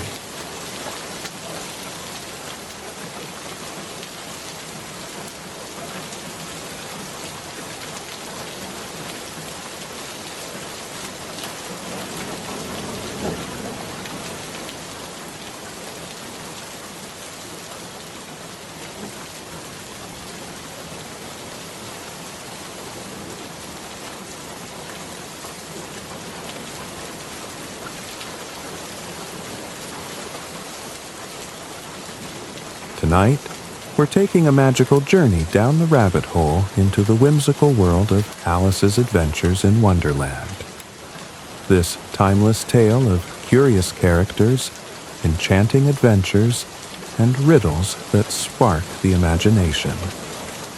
Alice was beginning to feel very tired of sitting by her sister on the riverbank, her thoughts wandering in the warm, golden haze of a lazy afternoon. A book without pictures or conversations had utterly failed to entertain her, and she was just pondering whether it was worth the trouble of picking daisies to weave into a chain when, oh, what a curious sight. A white rabbit with pink eyes trotted briskly by, muttering, oh dear, I shall be late." To Alice, this was peculiar enough, but when the rabbit pulled a pocket watch from its waistcoat, she jumped to her feet in astonishment. A rabbit with a waistcoat? A rabbit with a pocket watch. Burning with curiosity, she ran across the field after him, not even pausing to consider how unusual this all was.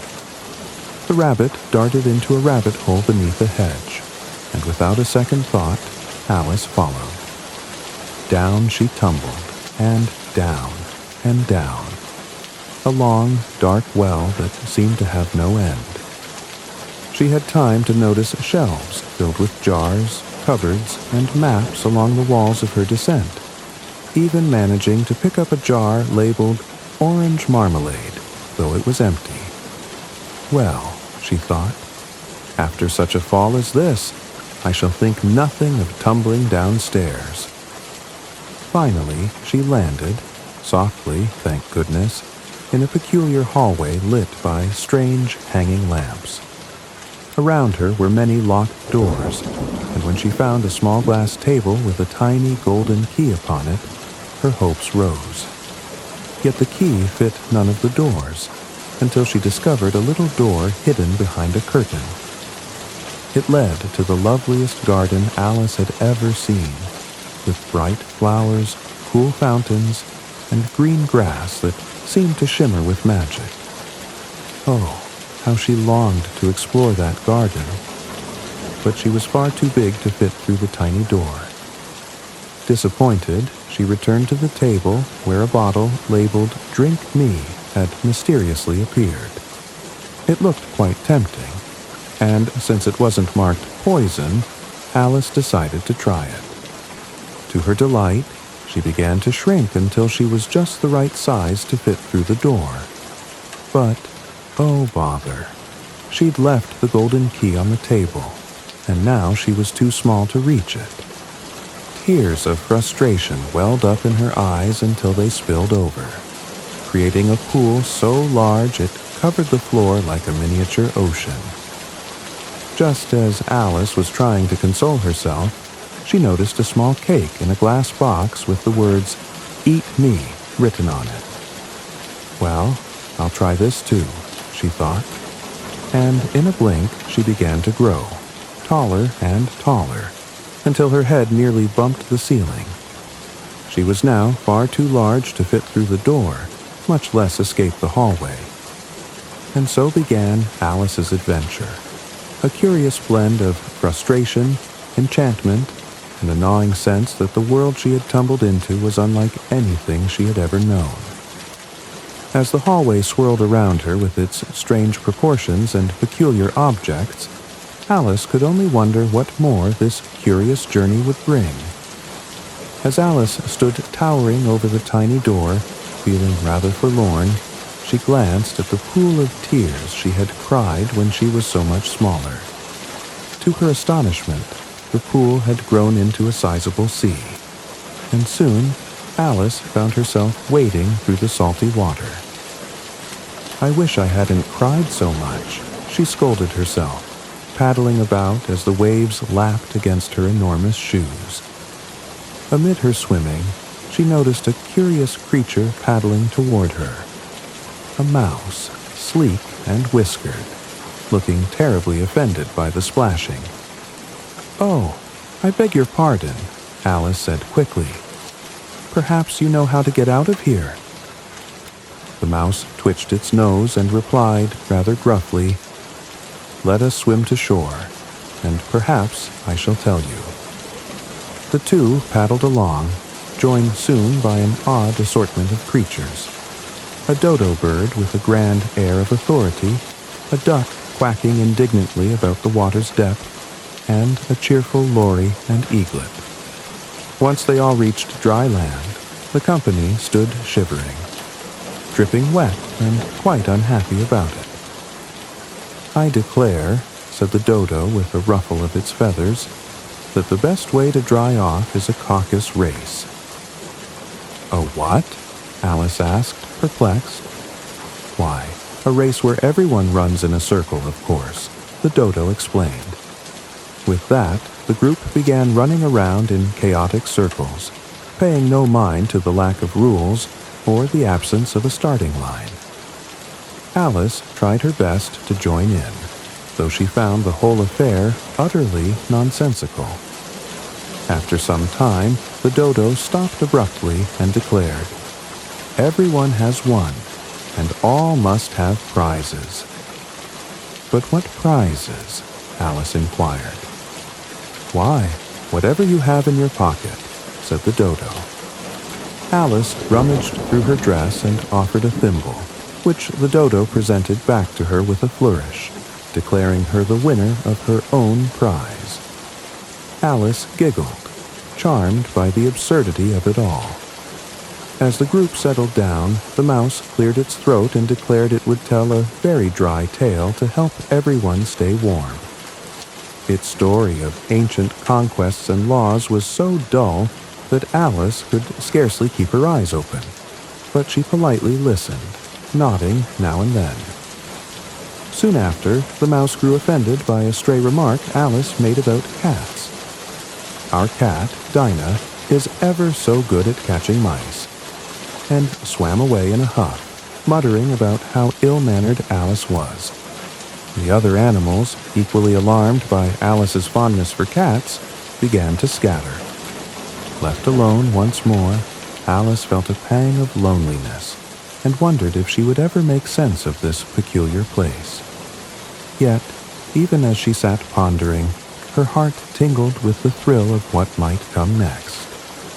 For in this strange and whimsical world, each moment seemed to bring something new, something curious, and something that surely no one had ever experienced before. And so, Alice stood and set off again, determined to find her way through Wonderland's delightful chaos. As Alice wandered through the strange and unpredictable world of Wonderland, her ears caught the familiar hurried patter of feet.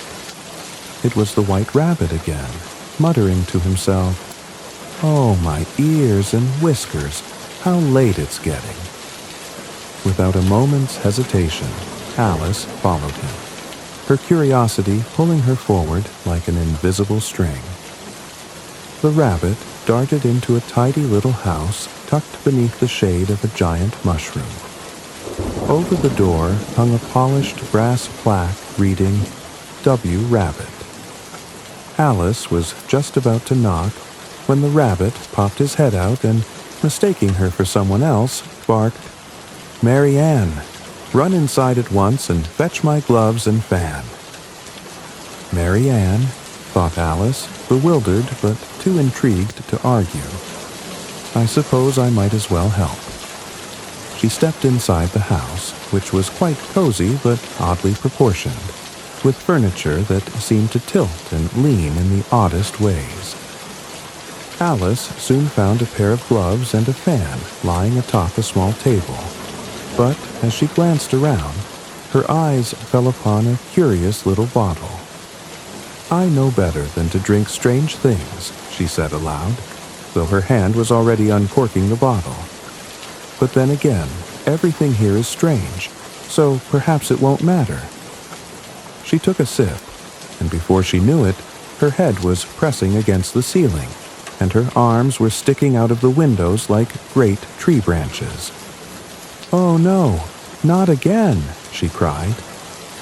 Outside, the White Rabbit was in a panic. Seeing Alice's enormous limbs poking out of his house, he called for help. "Pat! Bill! Fetch me a ladder. She's ruining my home." Pat, a stout little guinea pig, and Bill, a lanky lizard, arrived moments later with a ladder and a great deal of confusion. "What shall we do?" asked Bill nervously. "Try the chimney," commanded the rabbit. Poor Bill climbed up the roof, peering nervously down the chimney, just as Alice sneezed from the soot.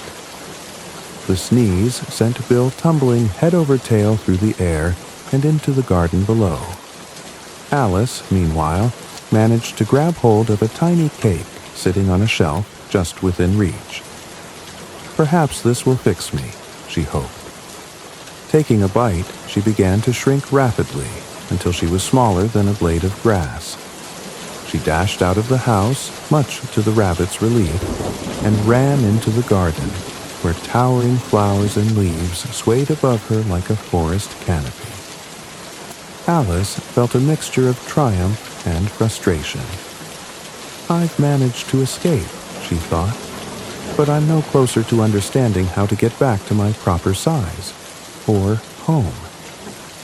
As she wandered through the garden, her mind buzzed with questions. Who is Marian? Why does everything I eat or drink change my size? And what on earth will happen next? And so, with the resilience of a curious heart, Alice pressed on, leaving behind the rabbit's house and stepping deeper into Wonderland's enchanting mysteries. Alice wandered through the lush, oversized garden, where flowers whispered to each other and blades of grass towered like trees. She felt quite small and rather uncertain about what to do next. Her steps took her to a clearing where a large blue mushroom stretched toward the sky. Perched atop it, as calm as a summer cloud, was a peculiar blue caterpillar smoking a hookah. For a moment, neither spoke. The caterpillar exhaled a long ribbon of smoke, forming spirals in the air, and then slowly turned its head to look at Alice. "Who are you?" it asked, its voice soft and deliberate. Alice opened her mouth, then hesitated. I hardly know, sir. I mean, I knew who I was this morning, but I've changed so many times since then." The caterpillar arched one eyebrow, or would have, if caterpillars had eyebrows.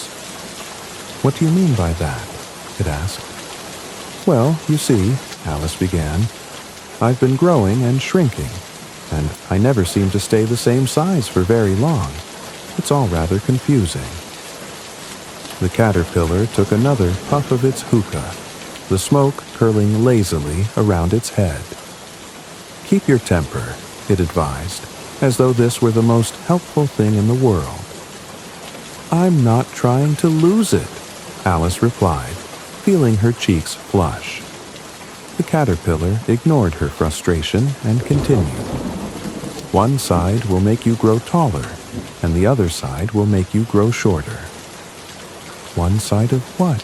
Alice asked, thoroughly perplexed. "The mushroom," it said simply, before sliding off its perch and crawling away into the grass. Alice stared after it, then turned her attention to the mushroom. It was perfectly round, and she wasn't sure how to tell which side was which. Taking a deep breath, she broke off 2 pieces from opposite sides. "Here goes nothing," she said, nibbling a piece from her right hand. Immediately, she shot up like a telescope, her neck stretching so high that her head rose above the trees. Startled birds flapped around her, squawking indignantly. Below, she could see her body far, far away, wobbling precariously as she tried to balance. "This won't do at all," she exclaimed. She quickly nibbled the piece in her left hand and began shrinking. But she didn't stop shrinking. Down and down she went until she was smaller than a pebble. "Oh, bother," Alice sighed. She nibbled more carefully this time, alternating between the 2 pieces until she returned to a size that felt just right. "Well, that was quite an adventure," she muttered, brushing herself off. With the mushroom pieces safely tucked away in her pocket, Alice felt a little more prepared to face whatever Wonderland might throw at her next. As she stepped back onto the path, she wondered about the caterpillar's cryptic advice. It hadn't told her where to go or what to do, but she felt sure this strange encounter had been important. And so, with her head full of questions and her heart full of curiosity, Alice ventured onward, deeper into Wonderland's ever-curious world. As Alice made her way through the strange and winding paths of Wonderland, the trees around her grew denser, their branches curling like crooked fingers toward the sky. The air was filled with peculiar sounds, whistles, hums, and occasional bursts of laughter that seemed to come from nowhere. It was here, in this tangled forest, that Alice first encountered the Cheshire Cat. Perched high on a low-hanging bough, its grin appeared before its body, wide and mischievous.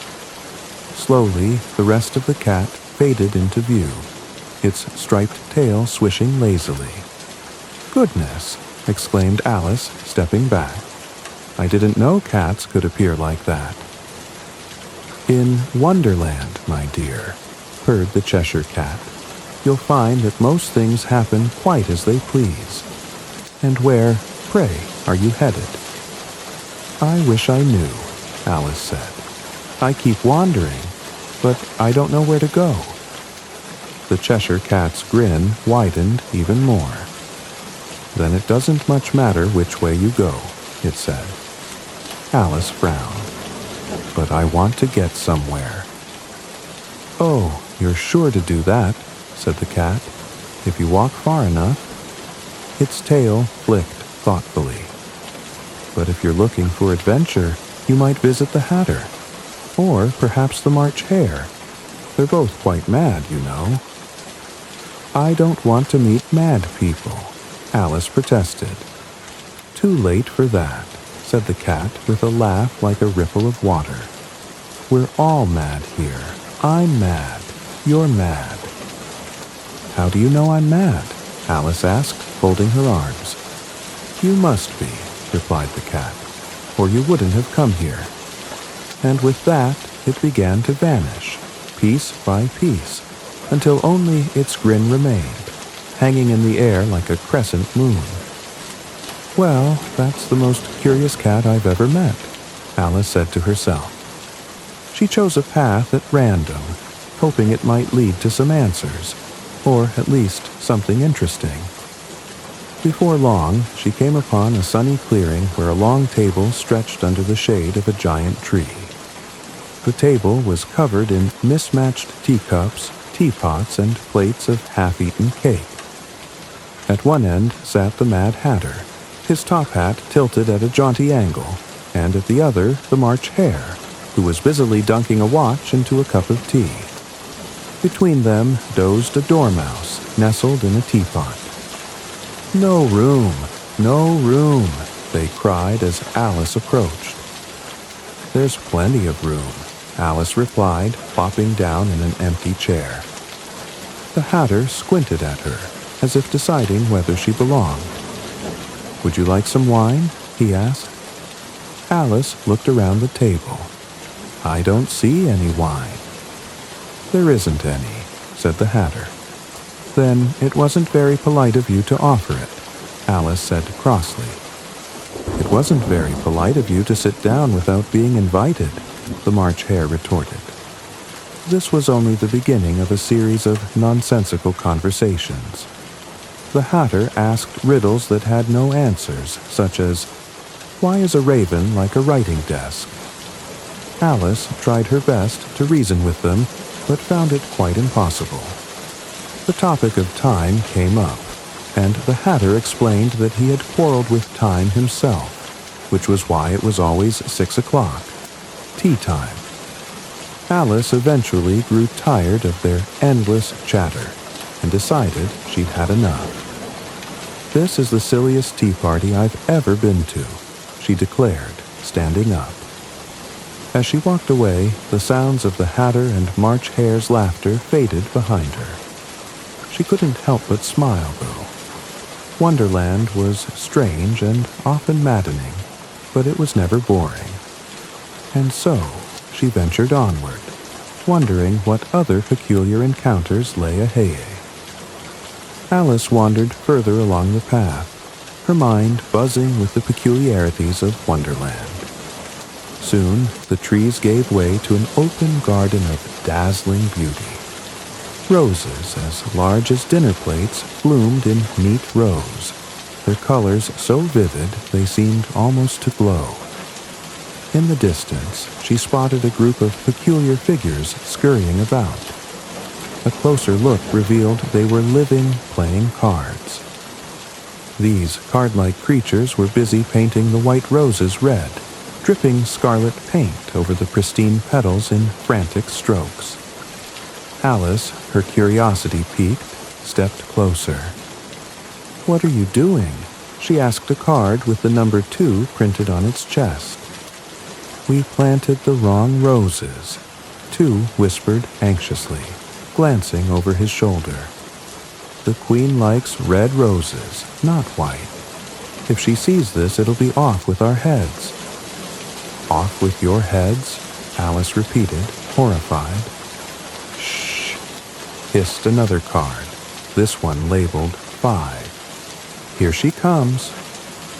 At that moment, a trumpet sounded, and the Queen of Hearts entered the garden in a grand procession.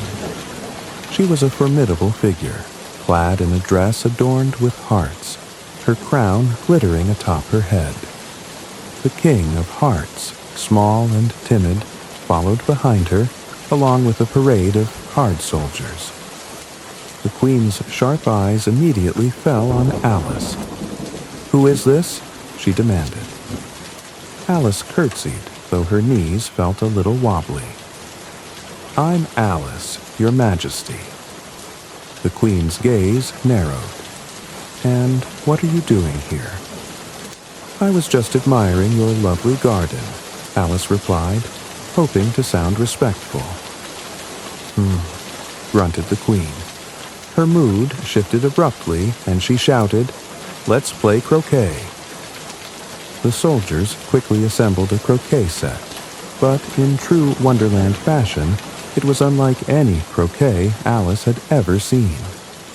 Flamingos served as mallets, their long necks bending and twisting unpredictably, and hedgehogs curled into balls, rolling along the grass as the players attempted to hit them through arches made of bent playing cards. It was chaos. The Queen swung her flamingo with reckless abandon, shouting, "Off with his head!" Every time something went wrong, which was often. The King, meanwhile, whispered timidly to Alice, "She never actually executes anyone, you know. It's all bluster." Despite this reassurance, Alice couldn't help but feel uneasy. The Queen's temper was as unpredictable as everything else in Wonderland. As the game devolved into utter pandemonium, Alice spotted a familiar grin materializing in the air above her. The Cheshire Cat had returned. "How do you like the Queen?" it asked, its eyes twinkling with mischief. "Not at all," Alice whispered. "She's dreadfully short-tempered." The Queen, noticing Alice's distraction, turned her fury on her. "What are you whispering about?" she bellowed. "Off with her head." "I don't think you can do that," Alice retorted, her courage bolstered by frustration. "You're nothing but a pack of cards." The Queen gasped, and for a moment, everything froze. Then the card soldiers began to rise into the air, swirling like a whirlwind. Alice shielded her eyes as the world around her began to blur and shift. When she dared to look again, the garden was gone, and she was once more standing on an unfamiliar path. She sighed in relief and brushed herself off. That was quite the spectacle, she said to herself. And so, Alice continued her journey, wondering what peculiar adventure awaited her next in this mad, mad world. After escaping the Queen's chaotic croquet game, Alice found herself wandering along a path that twisted and turned in every direction, as though it couldn't decide where it wanted to lead.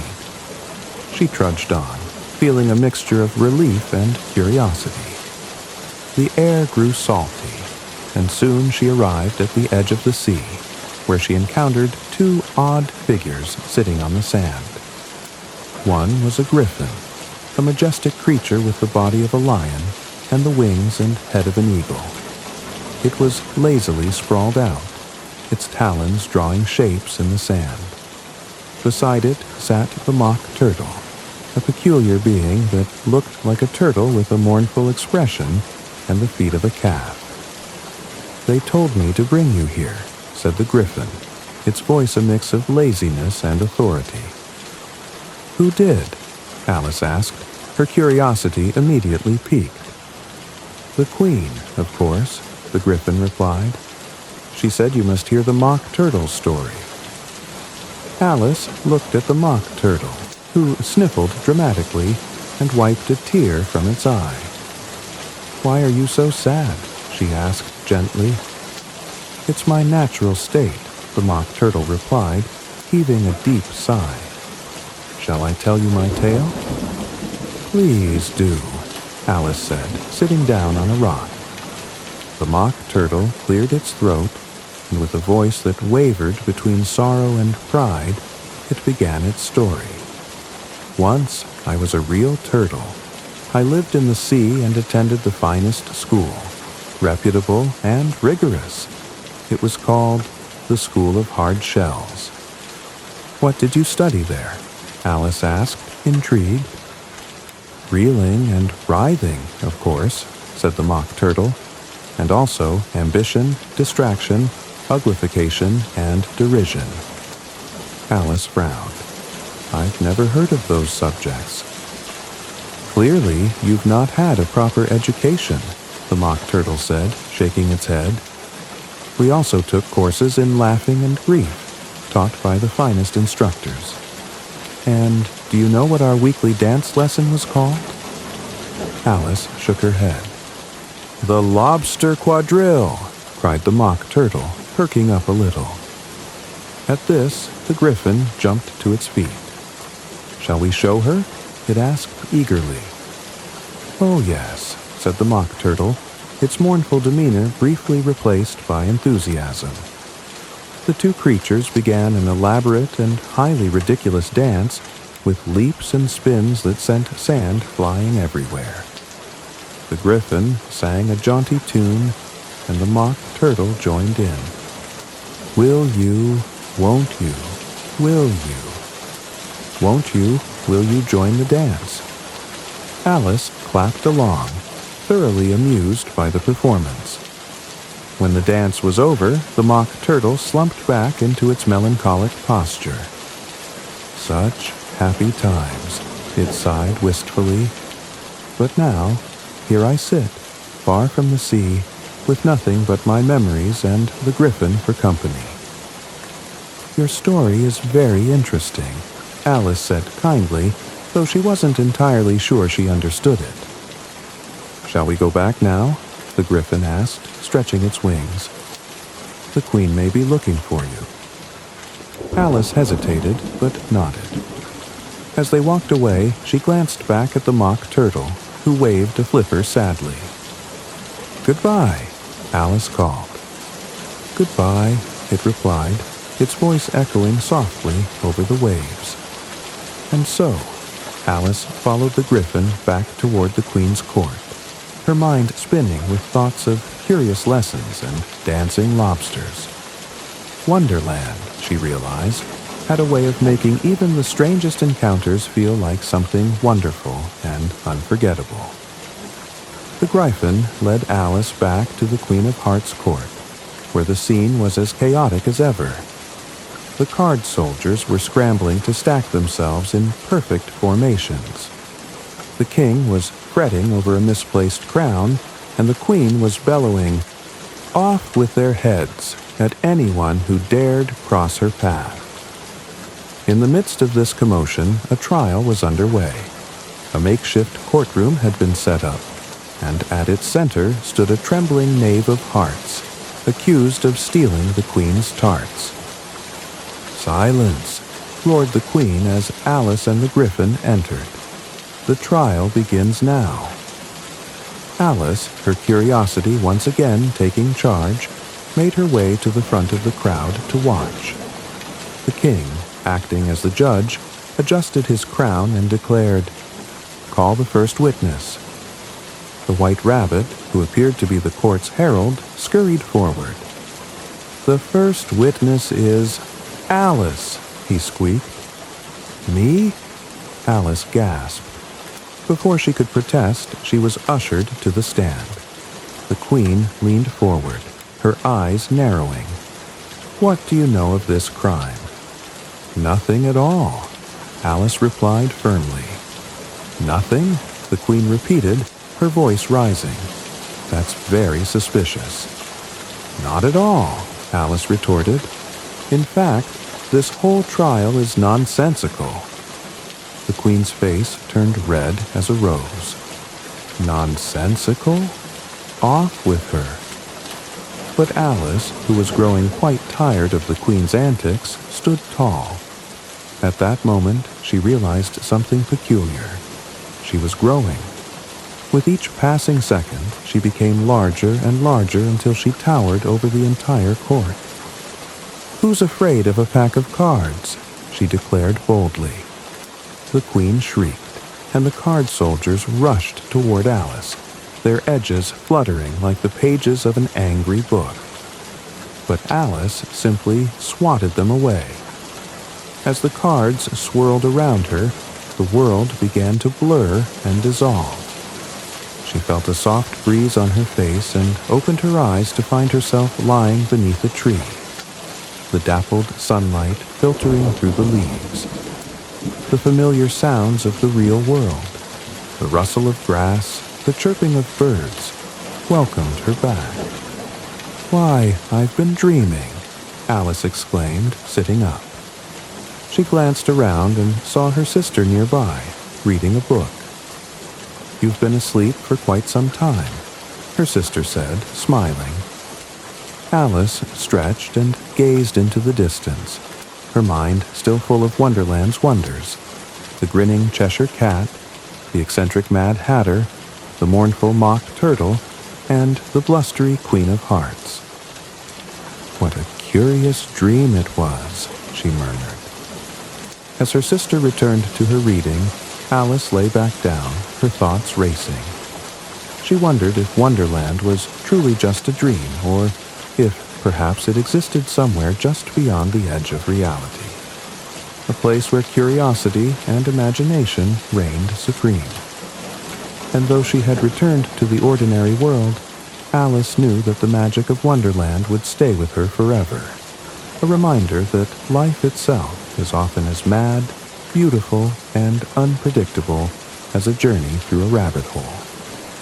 Thank you for joining us on this whimsical journey through Alice's adventures in Wonderland. From curious cats to mad tea parties, we hope you enjoyed every moment of Alice's enchanting journey. If you found yourself lost in the wonder of it all, don't forget to like, subscribe, and share this story with your friends. And remember, no matter where life takes you, always stay curious, because in Wonderland, anything is possible. Sweet dreams, and until next time, this is Mr. Sleep Story, wishing you a night full of magical dreams and endless adventures.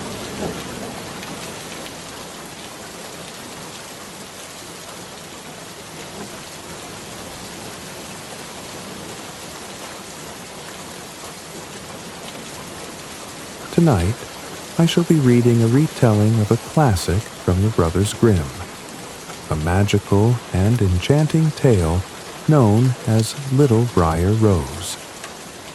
Long ago, in a kingdom nestled amidst rolling emerald hills and ancient forests, there lived a kind and noble king and his radiant queen. Their castle, perched atop a gentle rise, stood as a beacon of prosperity and harmony. Yet, for all their wealth and wisdom, one sorrow shadowed their lives. They were childless. Every room in the grand palace seemed to echo with their longing. and every feast and celebration seemed incomplete without the laughter of a child. The queen, graceful as moonlight, often wandered into the gardens of the castle, her heart heavy with yearning. She would sit by a glistening fountain that sang a soft, rippling melody, her gaze fixed on the shimmering water as if hoping it might grant her a wish. The king, ever devoted, sought counsel from far and wide, consulting wise sages and offering prayers to the heavens, but no child came to bless their union. One golden morning, when the first rays of the sun painted the world in hues of warmth and wonder, the queen strolled alone to a quiet glade near the castle grounds. This spot was her sanctuary, where the air was always fragrant with blooming wildflowers, and a crystal-clear brook babbled softly through the earth, as though whispering secrets of nature. She knelt by the brook and dipped her hands into the cool water, her heart murmuring its deepest wish, to hold a child of her own. As her wish floated silently into the morning air, a gentle splash disrupted the stillness of the brook. Startled, the queen looked up to see a glimmering emerald frog perched on a smooth stone. The creature's skin shimmered like a jewel in the sunlight, its golden eyes wise and kind. The queen felt no fear, only a sense of calm curiosity, as the frog gazed at her with a knowing expression. Then, in a voice as soft as the rustling leaves yet clear as a silver bell, the frog spoke. "Do not grieve, O noble queen," it said. "Your longing has reached the heavens, and your heart's wish shall be granted. Within a year, you shall hold a daughter in your arms, a child as beautiful as the dawn, as radiant as the stars." The queen gasped, her hands flying to her chest as joy and wonder overwhelmed her. Could it be true? Was this miraculous creature a messenger of fate, a herald of her deepest dream? She whispered her thanks, her voice trembling with emotion. But before she could utter another word, the frog leaped gracefully into the water, leaving only gentle ripples in its wake. It was as though the glade itself had hushed, holding its breath to preserve the sacred moment. The queen returned to the castle, her heart light as air, her face glowing with newfound hope. When she shared the magical encounter with the king, his joy was boundless. Together, they awaited the fulfillment of the frog's promise, their days now filled with preparation and anticipation.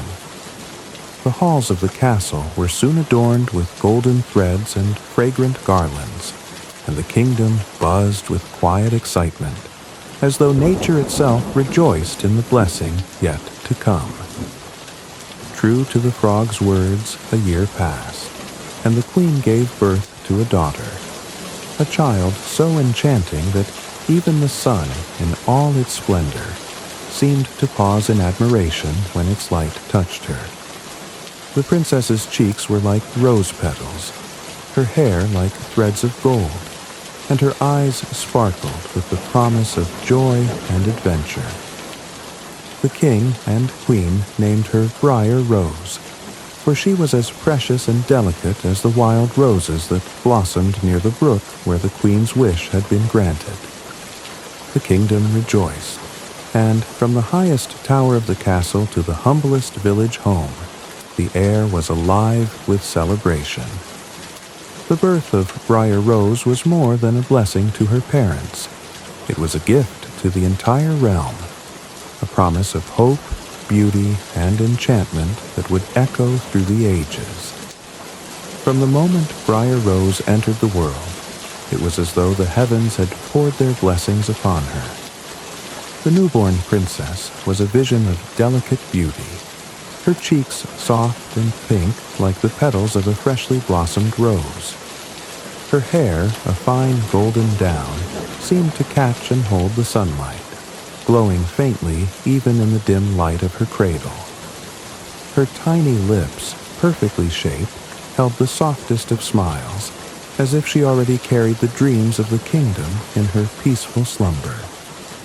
Her arrival filled the palace with a newfound joy, a radiant warmth that touched every heart. The king and queen, who had long prayed for this miracle, were captivated by their daughter.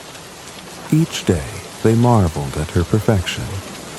The queen would cradle her in her arms, singing soft lullabies that seemed to blend with the gentle cooing of doves outside the windows, while the king would gaze at her with awe, his heart brimming with pride and love.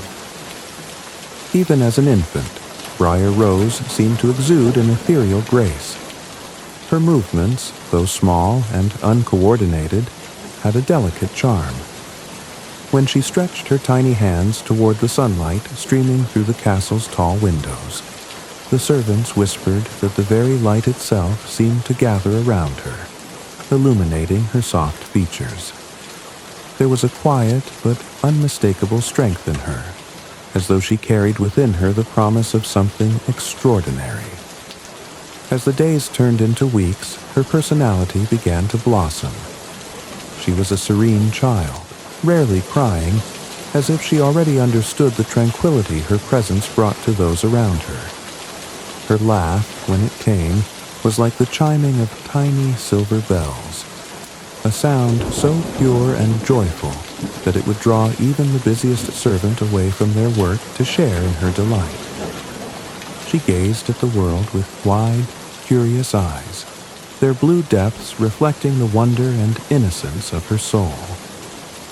Briar Rose had an unspoken connection to the natural world. The castle gardens, bursting with roses of every hue, seemed to flourish even more vibrantly in her presence. Birds often lingered on the windowsills of her nursery, their songs harmonizing with the gentle tunes her nursemaids hummed to lull her to sleep.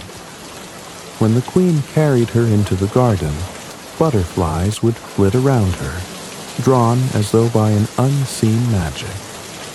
The kingdom itself seemed to thrive under her influence.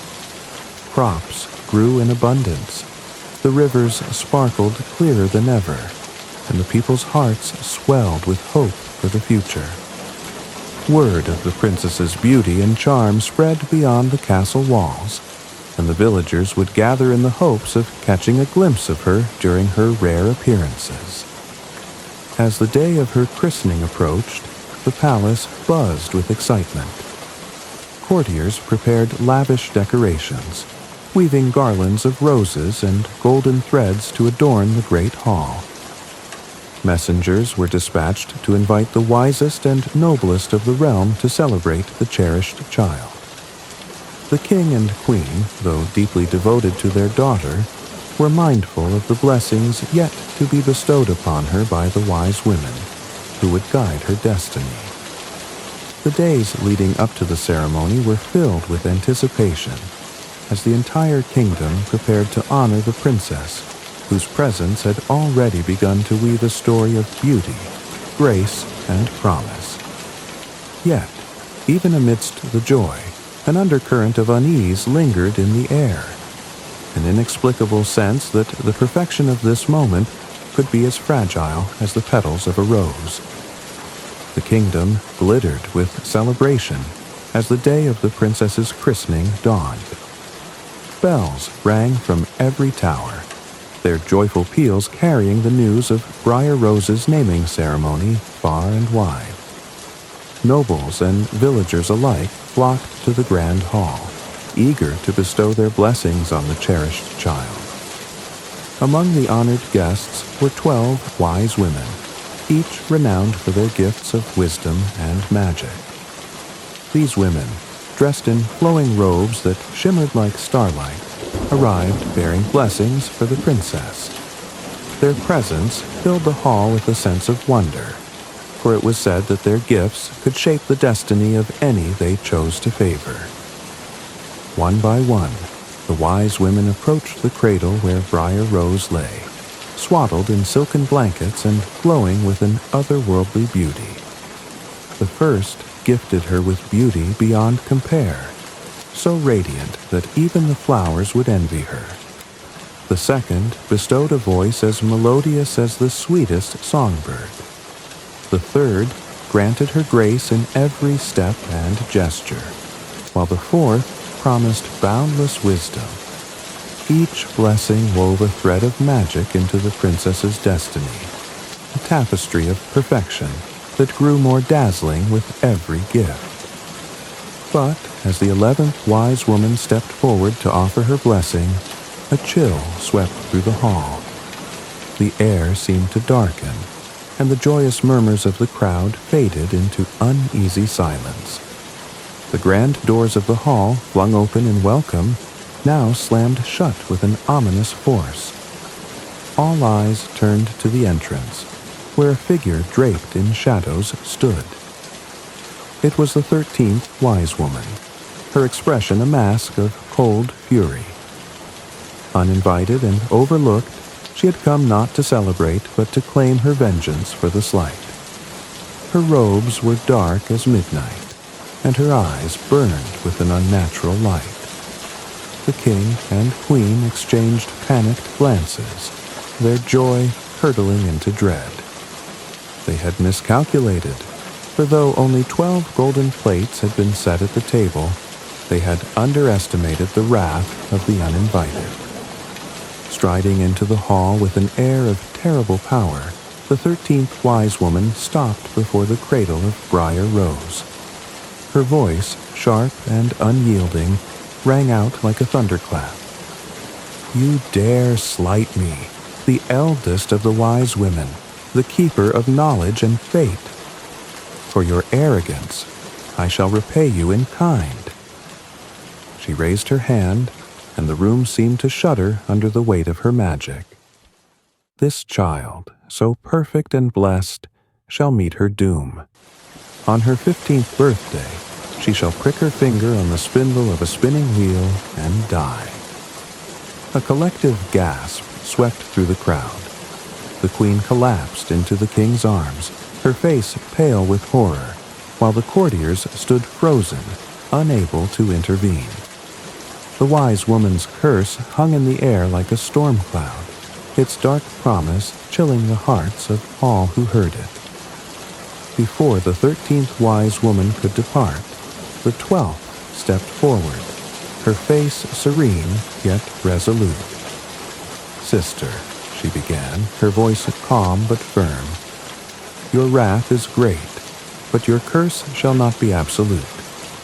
Though I cannot undo it, I shall soften its blow." She knelt before the cradle, her hands glowing with gentle light, and spoke her blessing. "The princess shall not die, but instead fall into a deep slumber, a sleep lasting 100 years. At the end of that time, a kiss of true love shall awaken her."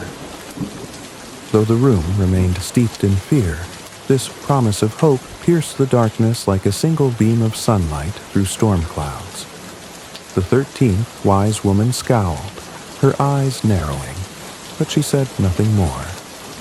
With a swirl of her cloak, she vanished, leaving the castle to grapple with the shadow she had cast. The celebrations ended in somber silence. The king, desperate to protect his beloved daughter, issued a royal decree. Every spinning wheel in the kingdom was to be burned, every spindle destroyed. The royal guards scoured the land to ensure no trace of the cursed tool remained. But deep in their hearts, the king and queen knew that fate, once spoken, could not be easily undone. The curse of the 13th wise woman loomed over Briar Rose, a shadow that neither fire nor decree could banish. And so, the kingdom waited, torn between hope and fear, as the years slipped by, bringing the princess ever closer to her 15th birthday. The years passed like fleeting shadows, and Briar Rose grew into a young woman of unparalleled grace and beauty. The blessings of the wise women shone in her every movement, her every word, and her every glance. Her laughter was like the tinkling of silver bells, her step as light as a spring breeze, and her smile warmed the hearts of all who beheld her. She lived a sheltered life, loved and cherished by her parents, who did everything within their power to protect her from the dark fate foretold at her christening. Despite the king's decree, banning spinning wheels and destroying every spindle in the kingdom, a quiet unease lingered. Fate, it seemed, was a force not easily outwitted. As Briar Rose's 15th birthday approached, the palace grew quiet, its halls filled with whispers of apprehension. Yet the princess, innocent and untouched by fear, moved through her days with a light heart, unaware of the shadow that loomed over her. On the morning of her 15th birthday, the castle was bathed in golden sunlight, the gardens bursting with roses in full bloom. A grand feast had been prepared in her honor, and courtiers bustled about, decorating the halls with ribbons and garlands. Briar Rose, dressed in a gown of soft pink that shimmered like dawn, wandered the castle in search of a moment of quiet amidst the excitement. As she ascended a winding staircase she had never noticed before, curiosity sparked within her. The narrow stone steps spiraled upward, leading to a small, forgotten turret at the top of the castle. Dust motes danced in the sunlight that streamed through narrow windows, and the air smelled faintly of ancient wood and stone. It was a place untouched by time, hidden from the bustle of the palace below. At the top of the stairs, she discovered a small room she had never seen before. The door creaked open to reveal a curious sight. An old woman bent over a spinning wheel, her hands working the spindle with practiced ease. The woman's face was wrinkled but kind, her eyes twinkling as she looked up at the princess. "Good day, my child," the woman said, her voice warm and inviting. "Would you like to try spinning? It's an art as old as time itself." Briar Rose, enchanted by the strange machine and unaware of its danger, stepped closer. "What is this? I've never seen anything like it before." "It is a spindle, my dear," the woman replied. "Come, let me show you how it works." The princess reached out, her fingers brushing the spindle with innocent curiosity. The instant her skin touched the sharp point, a searing pain shot through her finger, and she drew back with a gasp. A single drop of crimson blood welled up, and as it fell to the floor, her vision blurred. The room seemed to spin around her, and her limbs grew heavy as though an unseen force was pulling her into a deep slumber. She collapsed onto a nearby bed, her eyes fluttering shut as the curse fulfilled its dark promise. At that very moment, the spell spread like an invisible wave throughout the castle. The servants in the kitchens paused mid-task and fell asleep where they stood. The courtiers in the grand hall slumped in their chairs, their laughter silenced. Even the king and queen, sitting side by side on their thrones, succumbed to the enchanted sleep, their faces serene despite the tragedy unfolding. The castle itself seemed to sigh, as if surrendering to the spell. Ivy began to creep up its walls, and a great forest of thorns sprang forth, encircling the palace in an impenetrable barrier. The once vibrant halls were soon shrouded in silence, their echoes stilled by the weight of the magic. Briar Rose lay in the turret, her face peaceful, her breath steady. She appeared not as one cursed, but as a vision of serene beauty, her golden hair fanned out like a halo on the pillow. The room grew still, save for the faint hum of the spinning wheel, which continued its work for a few moments more before falling silent. And so, the castle slept, its fate sealed by the spindle's prick. Time moved on beyond the thorny barrier, but within it stood still, holding its breath for the day when true love's kiss would awaken the princess and her enchanted kingdom. 100 years passed, and the world beyond the thorny barrier changed. Seasons turned, kings rose and fell, and stories of the enchanted castle faded into legend. But for those who lived near the forest of thorns, whispers persisted. A tale of a sleeping princess, cursed to slumber until the touch of true love awakened her. The forest itself became a place of mystery, its thick brambles said to be impenetrable and guarded by an ancient magic. Far away, in a kingdom filled with its own stories and struggles, there lived a young prince. He was brave and kind, a seeker of adventure, with a heart attuned to tales of wonder and courage. One day, as he rode through the countryside, he overheard a group of villagers speaking in hushed tones about the legend of the sleeping princess.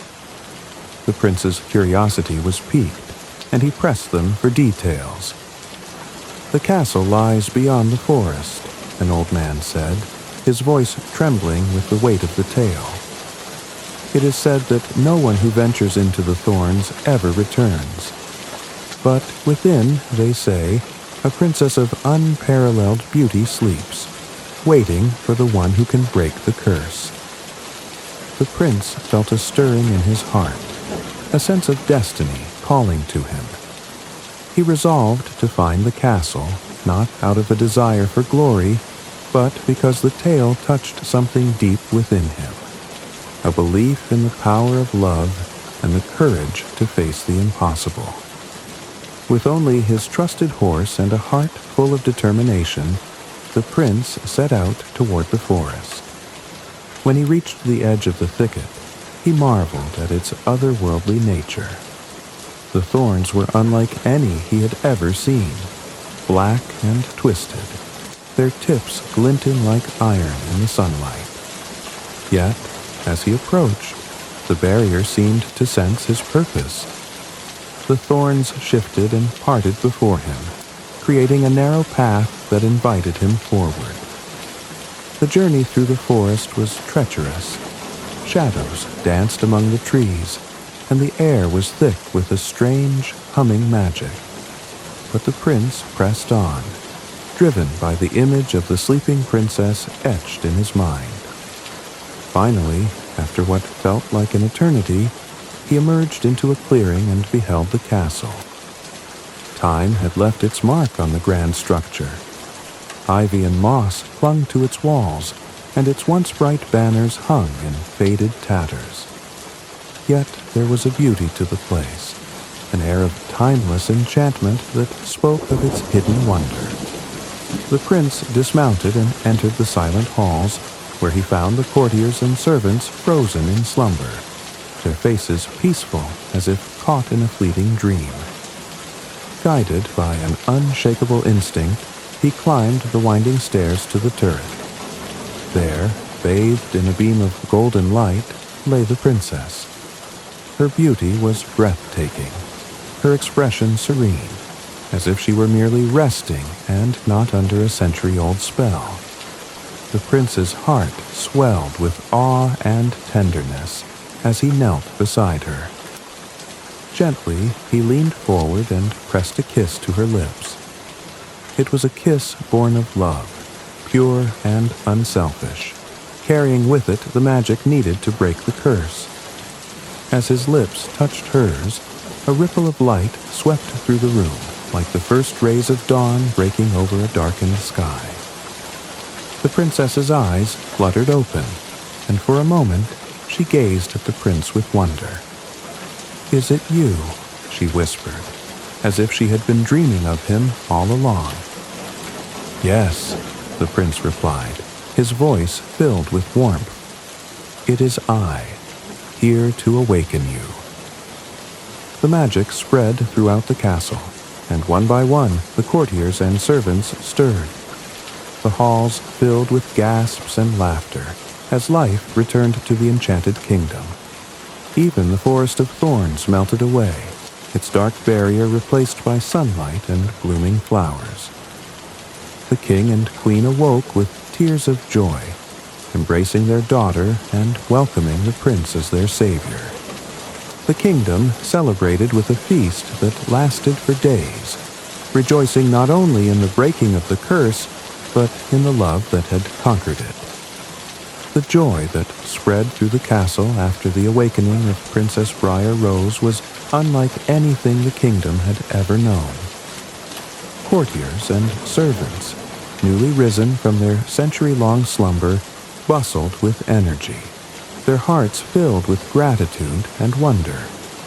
The forest of thorns, now transformed into a vibrant and blooming meadow, seemed to echo the joy within the castle walls. Birds sang as if to celebrate the triumph of love, and the air was rich with the fragrance of fresh blossoms. The king and queen, overwhelmed with gratitude toward the prince who had broken the curse, welcomed him with open arms. "You have not only saved our daughter, but restored our kingdom to life," the king said, his voice thick with emotion. "You are truly a man of great courage and a noble heart."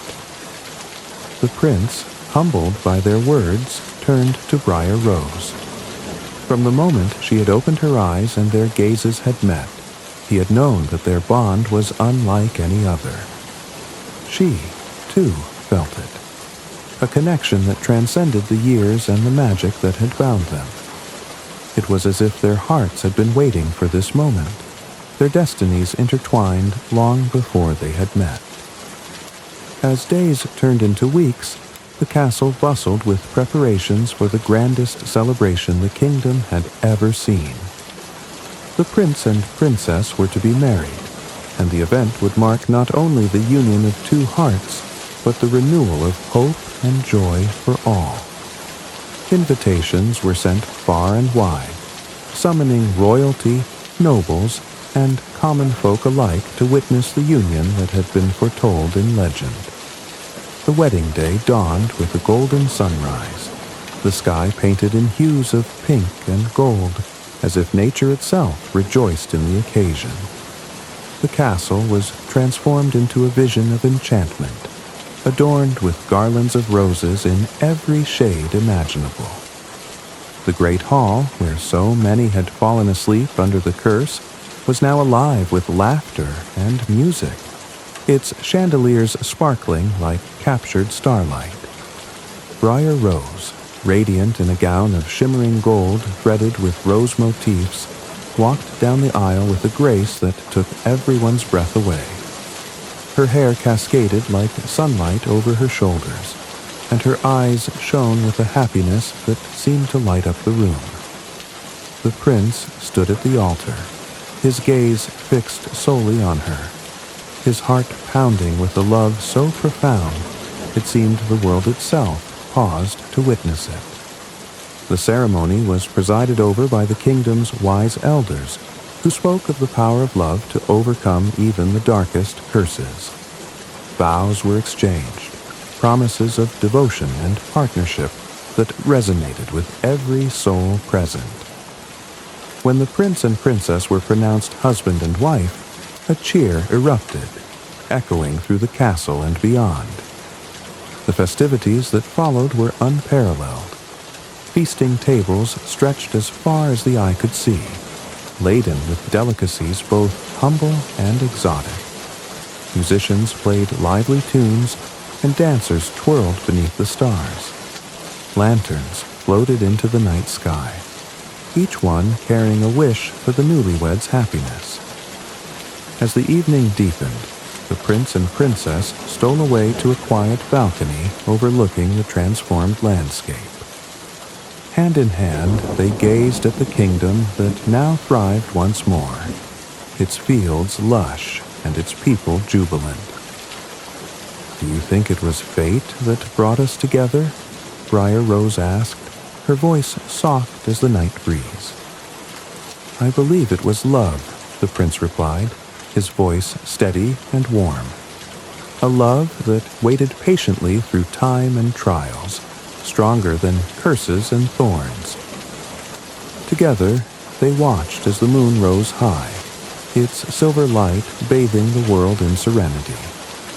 Their journey had been one of challenge and triumph, but now they stood on the threshold of a new life, one they would share, guided by the love that had awakened them both.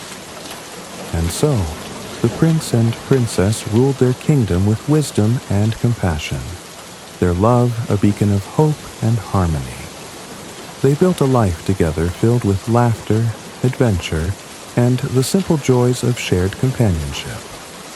The years passed, but their love remained as fresh and bright as the day they first met. They lived happily ever after, their story told and retold across generations, a timeless reminder that even in the face of darkness, love has the power to prevail, awaken, and transform. Thank you for joining us on this magical journey through the timeless tale of Little Briar Rose, a story of beauty, courage, and the enduring power of love. We hope this enchanting retelling brought you peace and comfort, helping you unwind and drift closer to a restful sleep. If you enjoyed this story, don't forget to like the video and subscribe to Mr. Sleep Story for more soothing tales to ease your nights. Tap the notification bell so you never miss a new chapter in our collection of bedtime stories. Until next time, may your dreams be filled with wonder, and may sleep bring you the serenity you deserve. Good night.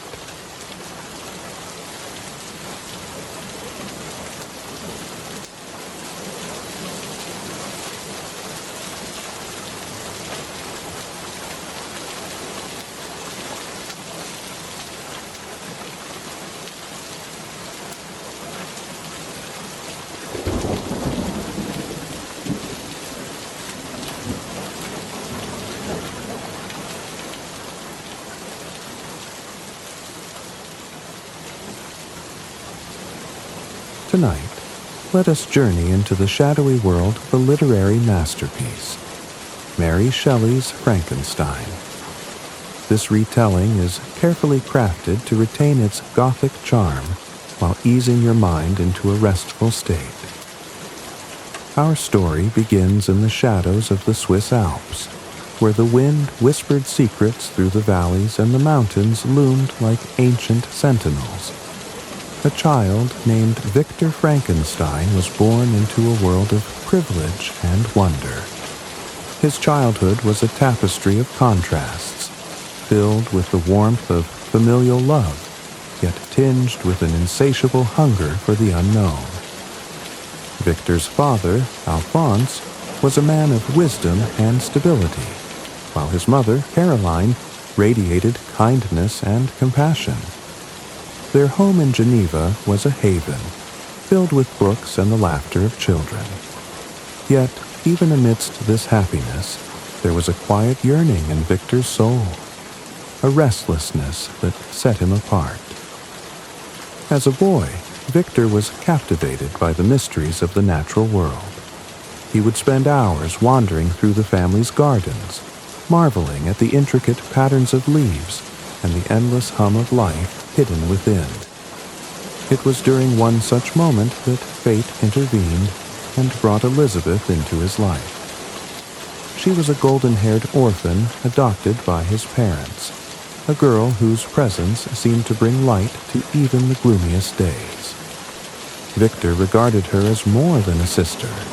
She was a kindred spirit, a treasure he vowed to cherish and protect. But beneath his tender devotion lay a storm brewing. One fateful day, Victor stumbled upon an ancient tome by the alchemist Cornelius Agrippa.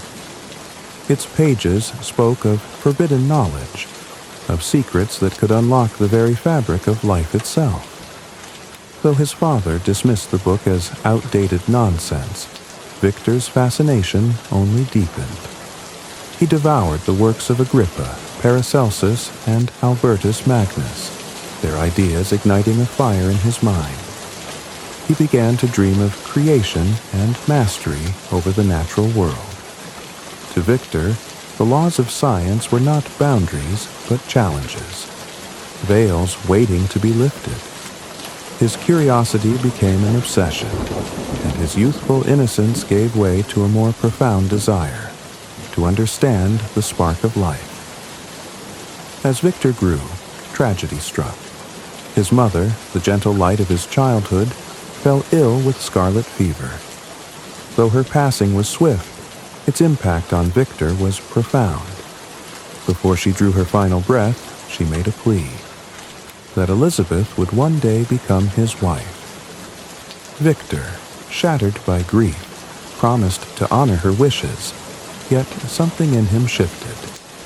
Her death was a cruel reminder of life's fragility, a mystery he vowed to unravel. When the time came for Victor to leave his home, he was filled with both anticipation and dread.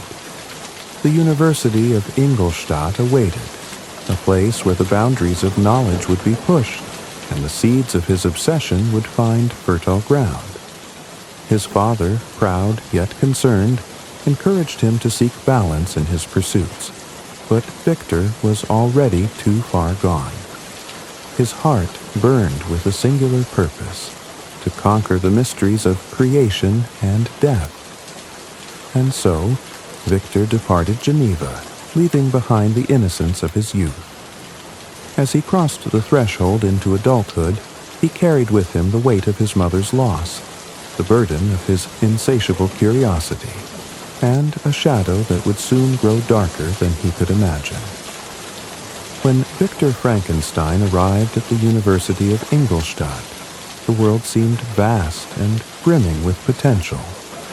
The towering buildings and bustling halls promised the secrets of science and discovery.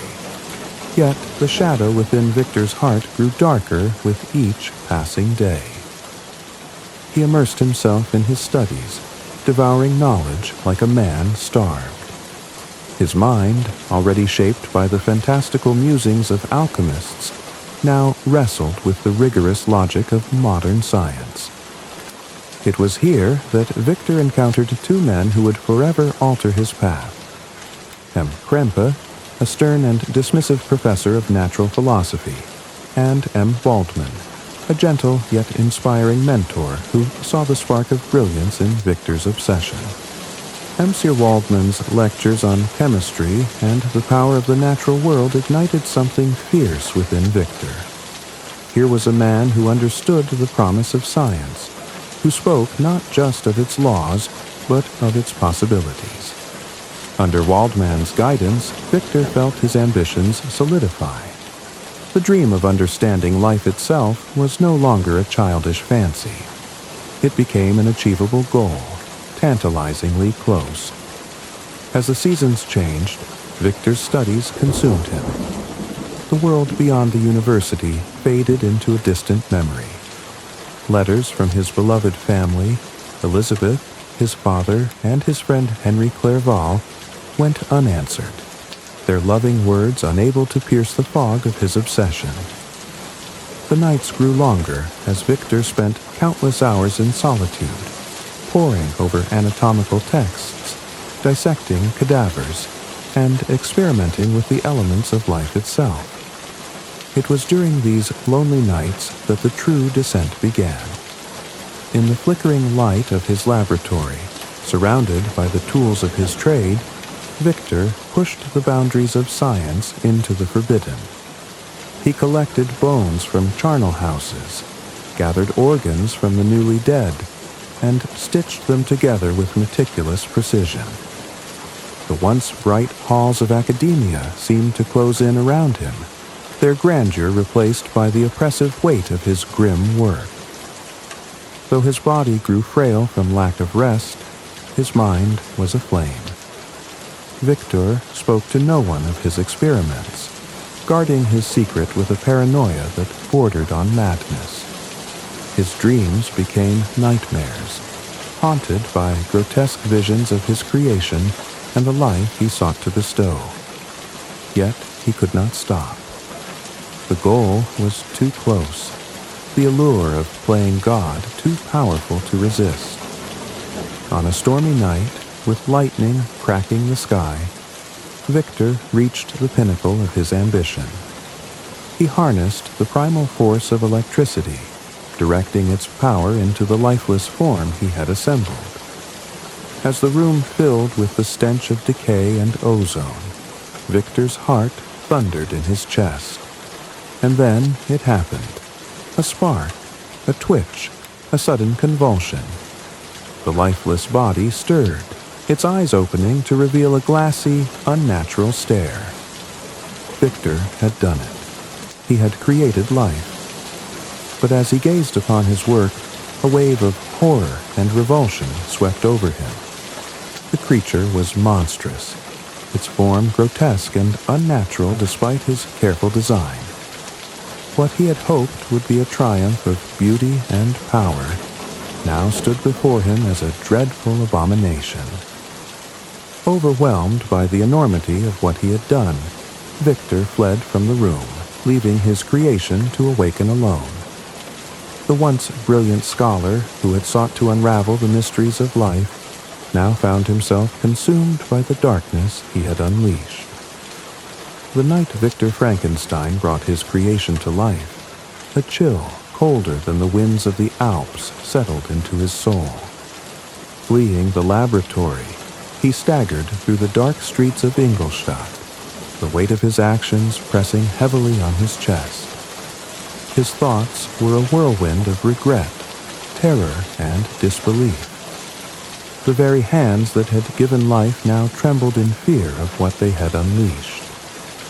Victor sought refuge in his lodgings, hoping that sleep would erase the nightmare of the creature's grotesque visage from his mind.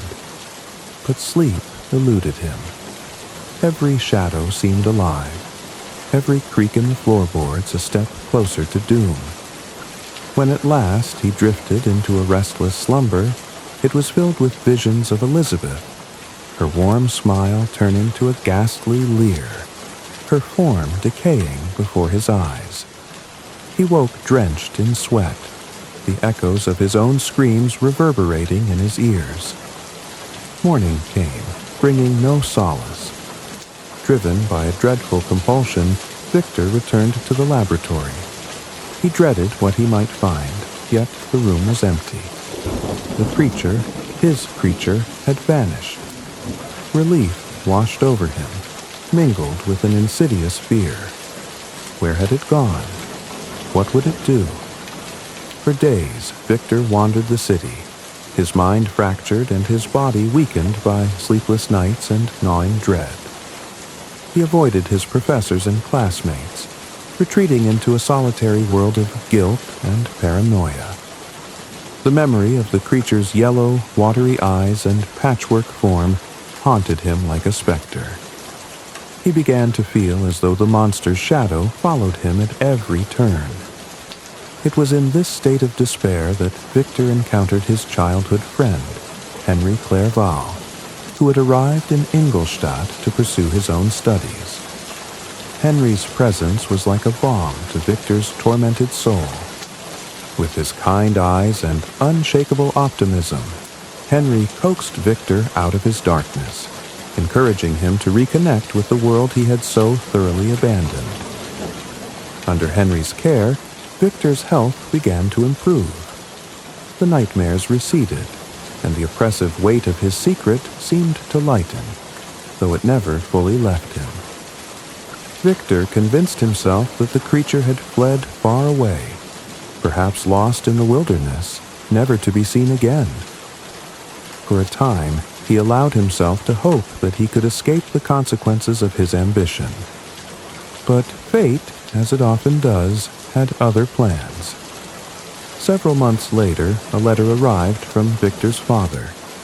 Its words pierced his fragile sense of peace. His younger brother, William, was dead, strangled by some unknown assailant in the woods near their family estate. The tragedy plunged Victor into a renewed state of anguish.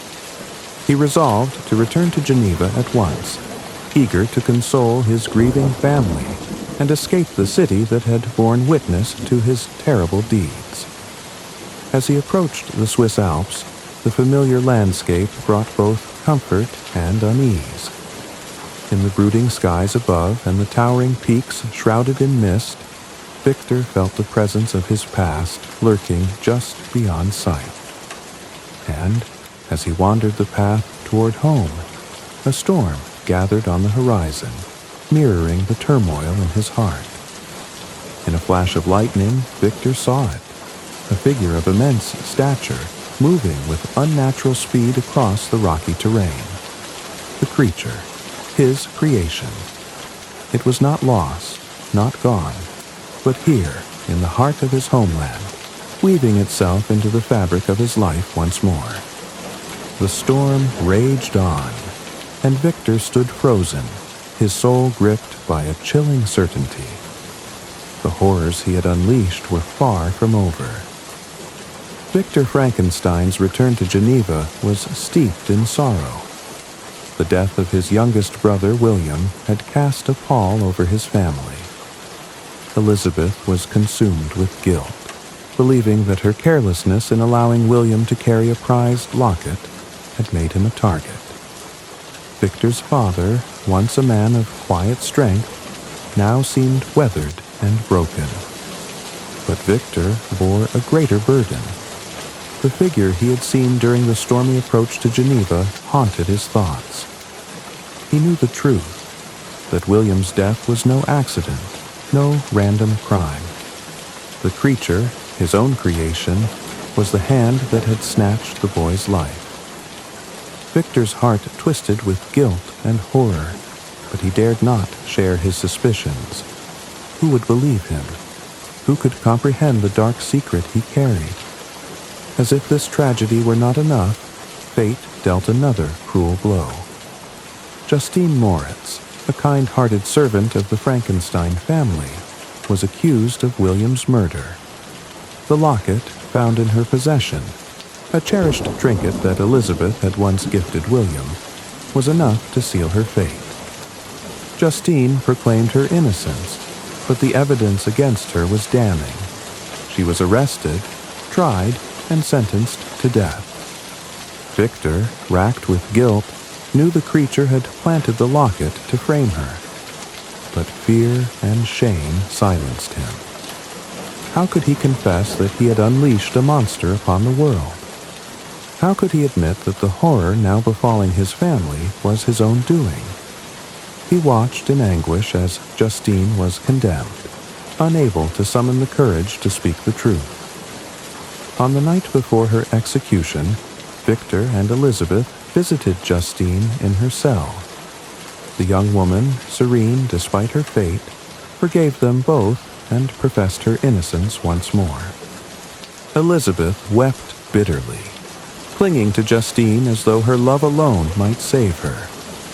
Victor, however, could barely meet her gaze. The weight of his guilt was too great. When morning came, Justine was hanged, and Victor's torment deepened. His once idyllic family was now fractured by grief, and he bore the full weight of responsibility. He sought solace in solitude, retreating to the mountains in search of peace. But the rugged beauty of the Alps offered no comfort. Instead, the jagged peaks seemed to mirror the chaos within his soul. It was during one of these solitary wanderings, high in the remote wilderness, that Victor encountered the creature once more. It approached him, no longer the silent shadow he had feared, but a being of startling intellect and eloquence. Its voice, deep and resonant, was filled with a mixture of rage and sorrow. It accused Victor of abandoning it, of casting it into a world that rejected it at every turn. The creature recounted its lonely existence, how it had awakened in confusion and pain, only to be met with fear and hatred by every human it encountered. It spoke of longing for companionship, for acceptance, and of its growing bitterness as these hopes were continually dashed.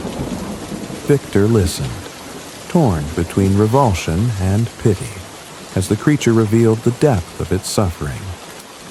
Finally, the creature made a demand. It wanted Victor to create a companion for it, another being, like itself, to share its solitude and misery. In return, it promised to retreat into the wilds, never to trouble humanity again. Victor recoiled at the idea, but the creature's words carried a chilling truth. If denied, it vowed to unleash its wrath upon him and his loved ones, ensuring that his life would be as wretched as its own. Victor, shaken and desperate, agreed to the creature's demand, though his heart was filled with dread. He knew he was stepping further into the darkness he had created, but the promise of peace, however fleeting, was too tempting to ignore. He returned to Geneva carrying a heavy promise, a vow to create a companion for the being he had so recklessly brought to life. Yet the thought of repeating his dark experiment filled him with dread. Every glance at his grieving family, every letter from Elizabeth pleading for him to find peace, deepened his torment. How could he craft another monster, knowing the suffering his first creation had already wrought? As the months passed, Victor sought excuses to delay. He buried himself in the quiet of his father's estate, attempting to find solace in the company of his loved ones. But the creature's shadow loomed large, a silent threat over his every moment of reprieve. It watched him from afar, an unspoken reminder of the promise he had made. Eventually, Victor could delay no longer. He told his family he needed to travel abroad to restore his health and further his studies. His father, anxious for his son's well-being, reluctantly agreed, and Elizabeth, though pained by his departure, trusted his assurances that he would return soon. Victor journeyed to the remote Orkney Islands, a desolate cluster of rocky isles battered by fierce winds and cold seas. Here, he set up a small, crude workshop far from prying eyes. The barren landscape reflected his inner turmoil, and the isolation amplified the weight of his task. By day, he gathered materials and prepared his experiments. By night, he wrestled with his conscience. Victor Frankenstein fled the Orkney Islands with the remnants of his shattered resolve weighing heavily upon him. The creature's haunting promise, "I will be with you on your wedding night," echoed endlessly in his mind.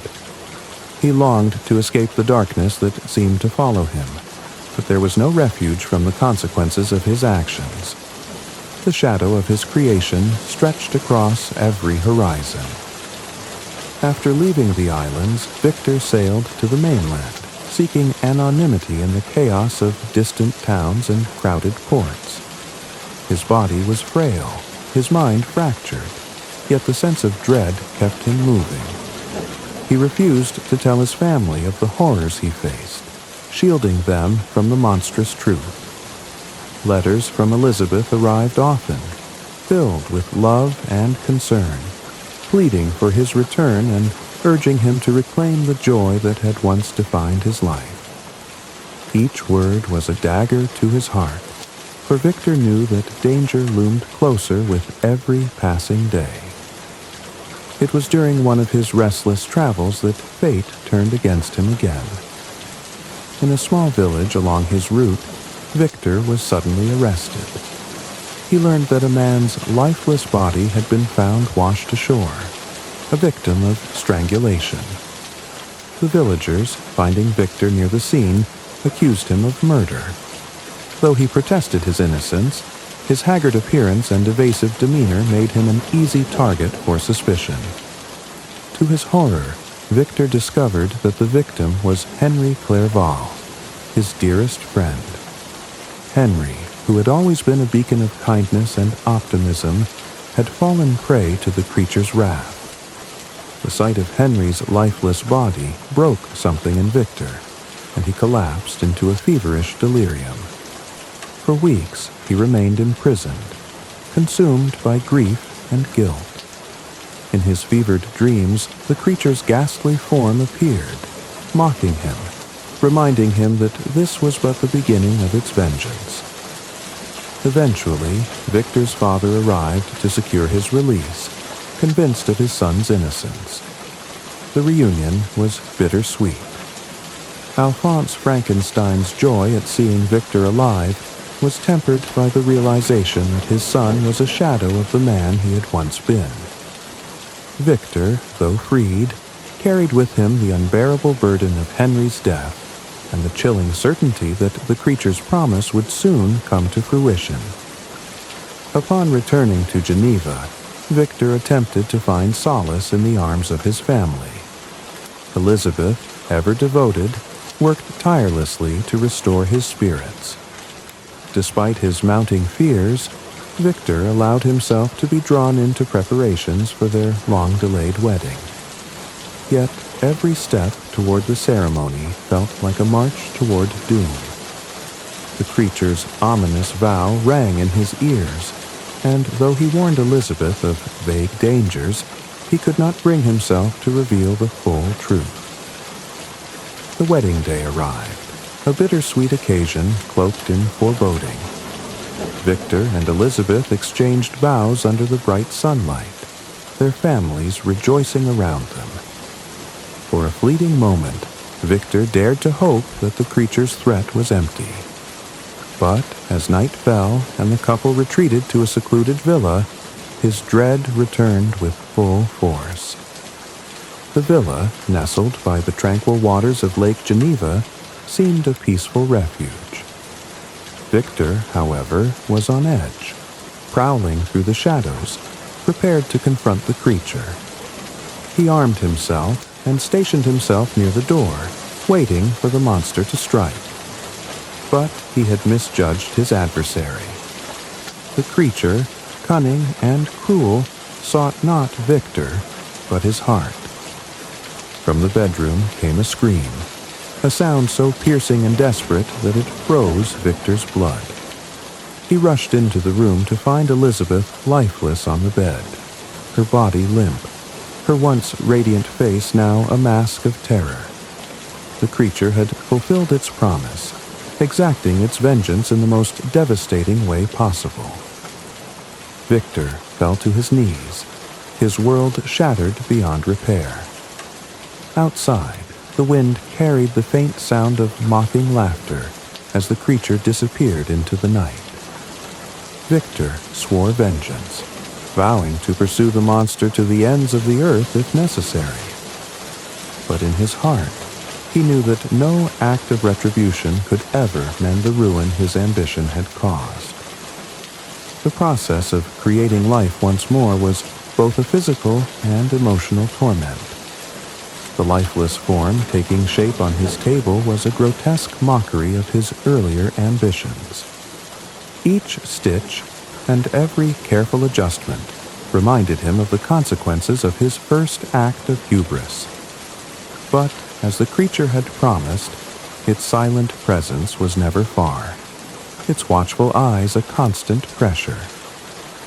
One night, as Victor worked by the dim light of a lantern, he paused to consider the future. What if this new being, like its predecessor, became a source of suffering? What if the two creatures united became a force of unimaginable destruction? The weight of these fears grew unbearable. In a moment of desperation, Victor seized the lifeless form and tore it apart, scattering the pieces in a frenzy of guilt and defiance. The creature appeared almost instantly, its massive form filling the doorway of the workshop. Its face, once filled with hope, now twisted with fury. "You have destroyed my only chance for happiness," it bellowed, its voice a thunderous echo in the small space. Victor, trembling, met its gaze and spoke defiantly. "I will not repeat my mistake. I will not unleash another abomination upon this world." The creature's rage was like a storm, its voice shaking the very walls of the workshop. It cursed Victor, vowing vengeance. "I will be with you on your wedding night," it hissed before disappearing into the darkness. Victor was left alone, the winds howling outside as his heart pounded with dread. The creature's words were a dire warning, a promise of suffering yet to come. Exhausted and broken, Victor fled the Orkneys, seeking to escape the horrors he had unleashed. But there would be no escape. The shadow of his creation followed him wherever he went, and the storm of vengeance it had promised was already brewing. The death of Elizabeth marked the final collapse of Victor Frankenstein's soul. Her lifeless form haunted his every step, her absence a void too vast for words. The creature had stolen everything from him, his brother, his friend, his beloved. And now it taunted him, daring him to act. Grief, guilt, and rage burned within Victor as he stood over Elizabeth's grave, his heart hardened with a single purpose: to destroy the monster he had created. Victor turned his back on Geneva, unable to face his family's sorrow and his own crushing remorse. With little more than a pistol, a few provisions, and a map of Europe, he set out on a desperate chase. His mind, once brilliant and analytical, now seemed consumed by vengeance. He followed rumors of a towering, unnatural figure moving through villages, leaving terror and devastation in its wake. The journey was long and grueling. Victor's pursuit took him through desolate landscapes, across mountains and frozen plains, and into the biting cold of the north. The creature, cunning and relentless, seemed always a step ahead, leaving signs of its presence: footprints in the snow, scraps of discarded clothing, or the occasional mocking message etched into the bark of a tree. "Follow me, Victor," one such message read, "to the ends of the earth, if you dare." The words both infuriated and propelled him. Victor knew this was a game to the creature, a twisted contest of endurance and will. Yet he pressed on, his body growing weaker with each mile. Sleep became a fleeting luxury, food an afterthought. The cold clawed at his skin, the weight of his exhaustion pressing on him like an iron shroud. But the fire of his resolve burned ever brighter. As the chase drew him further north, the world around him transformed into an alien landscape. Endless fields of ice stretched to the horizon, shimmering under a pale, unyielding sun. The air was sharp and brittle, each breath a struggle. It was here, in this frozen wilderness, that Victor finally caught sight of the creature again, a dark silhouette against the blinding white. Victor pursued the figure across the ice, his strength failing but his determination unwavering. The creature, for all its cruelty, seemed equally worn. Its once powerful stride had slowed, and its form seemed shrunken, almost skeletal. But even in its weakened state, it moved with purpose, drawing Victor deeper into the Arctic's icy heart. Finally, as a storm began to gather on the horizon, Victor collapsed on the ice. His body could go no further. The creature, as if sensing its creator's defeat, turned back. It stood over Victor, its face inscrutable, a grotesque blend of anger and sorrow. "Why do you persist?" it asked, its voice deep and resonant, carrying across the desolation. "You sought to play God, Victor, and yet you could not bear the responsibility of your creation. Now, you chase me, hoping to undo what cannot be undone. Do you not see that we are bound together by your ambition and my suffering?"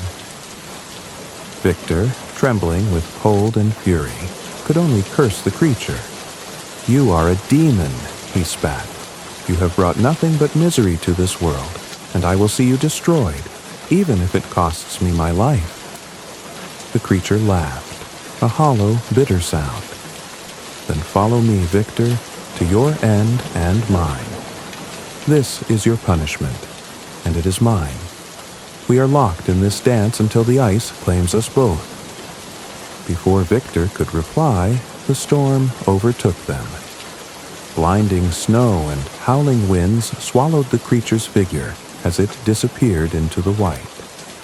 Victor, barely alive, was later found by the crew of an Arctic-bound ship led by Robert Walton, who took him aboard. As the ship drifted through the frozen expanse, Victor recounted his tragic tale to Walton. His voice was weak, his body ravaged by his pursuit, but his resolve remained. Even as death loomed, he urged Walton to continue the chase if he could, to destroy the monster before it could wreak more havoc. But the ice had other plans. As Victor's life ebbed away, the ship became trapped, unable to press further into the Arctic wilderness. Walton and his crew faced a choice: continue risking their lives or return home. Before the decision could be made, Victor succumbed to his exhaustion, dying with the creature's name on his lips. That night, as Walton mourned his fallen passenger, the creature appeared aboard the ship, standing over Victor's lifeless body. Its face was a mask of anguish. "He was my creator," it said, its voice breaking. "I am bound to him, and now that he is gone, I am truly alone." The creature spoke of its suffering, of the despair that had driven its every action. It admitted its crimes, but claimed it had only sought what all beings desire: companionship and understanding. With Victor dead, its purpose was gone. "I shall die as he died," it said, "but my death will bring no peace." With that, the creature disappeared into the Arctic night, vowing to end its existence. Walton watched its shadow vanish, leaving only the desolation of the ice and the haunting echoes of Victor Frankenstein's tragedy. Sleep now, dear listener, and let the cold, somber winds of the Arctic carry you into dreams of ambition, regret, and the delicate balance between creation and destruction. Thank you for joining me tonight on Mr. Sleep's Story. I hope this retelling of Frankenstein has brought you comfort and a sense of calm as you drift into a peaceful sleep. If you enjoyed this story, don't forget to subscribe for more soothing tales to relax your mind and help you unwind. Your next favorite bedtime story is just a click away. Until next time, may your dreams be sweet and your nights be restful. Good night.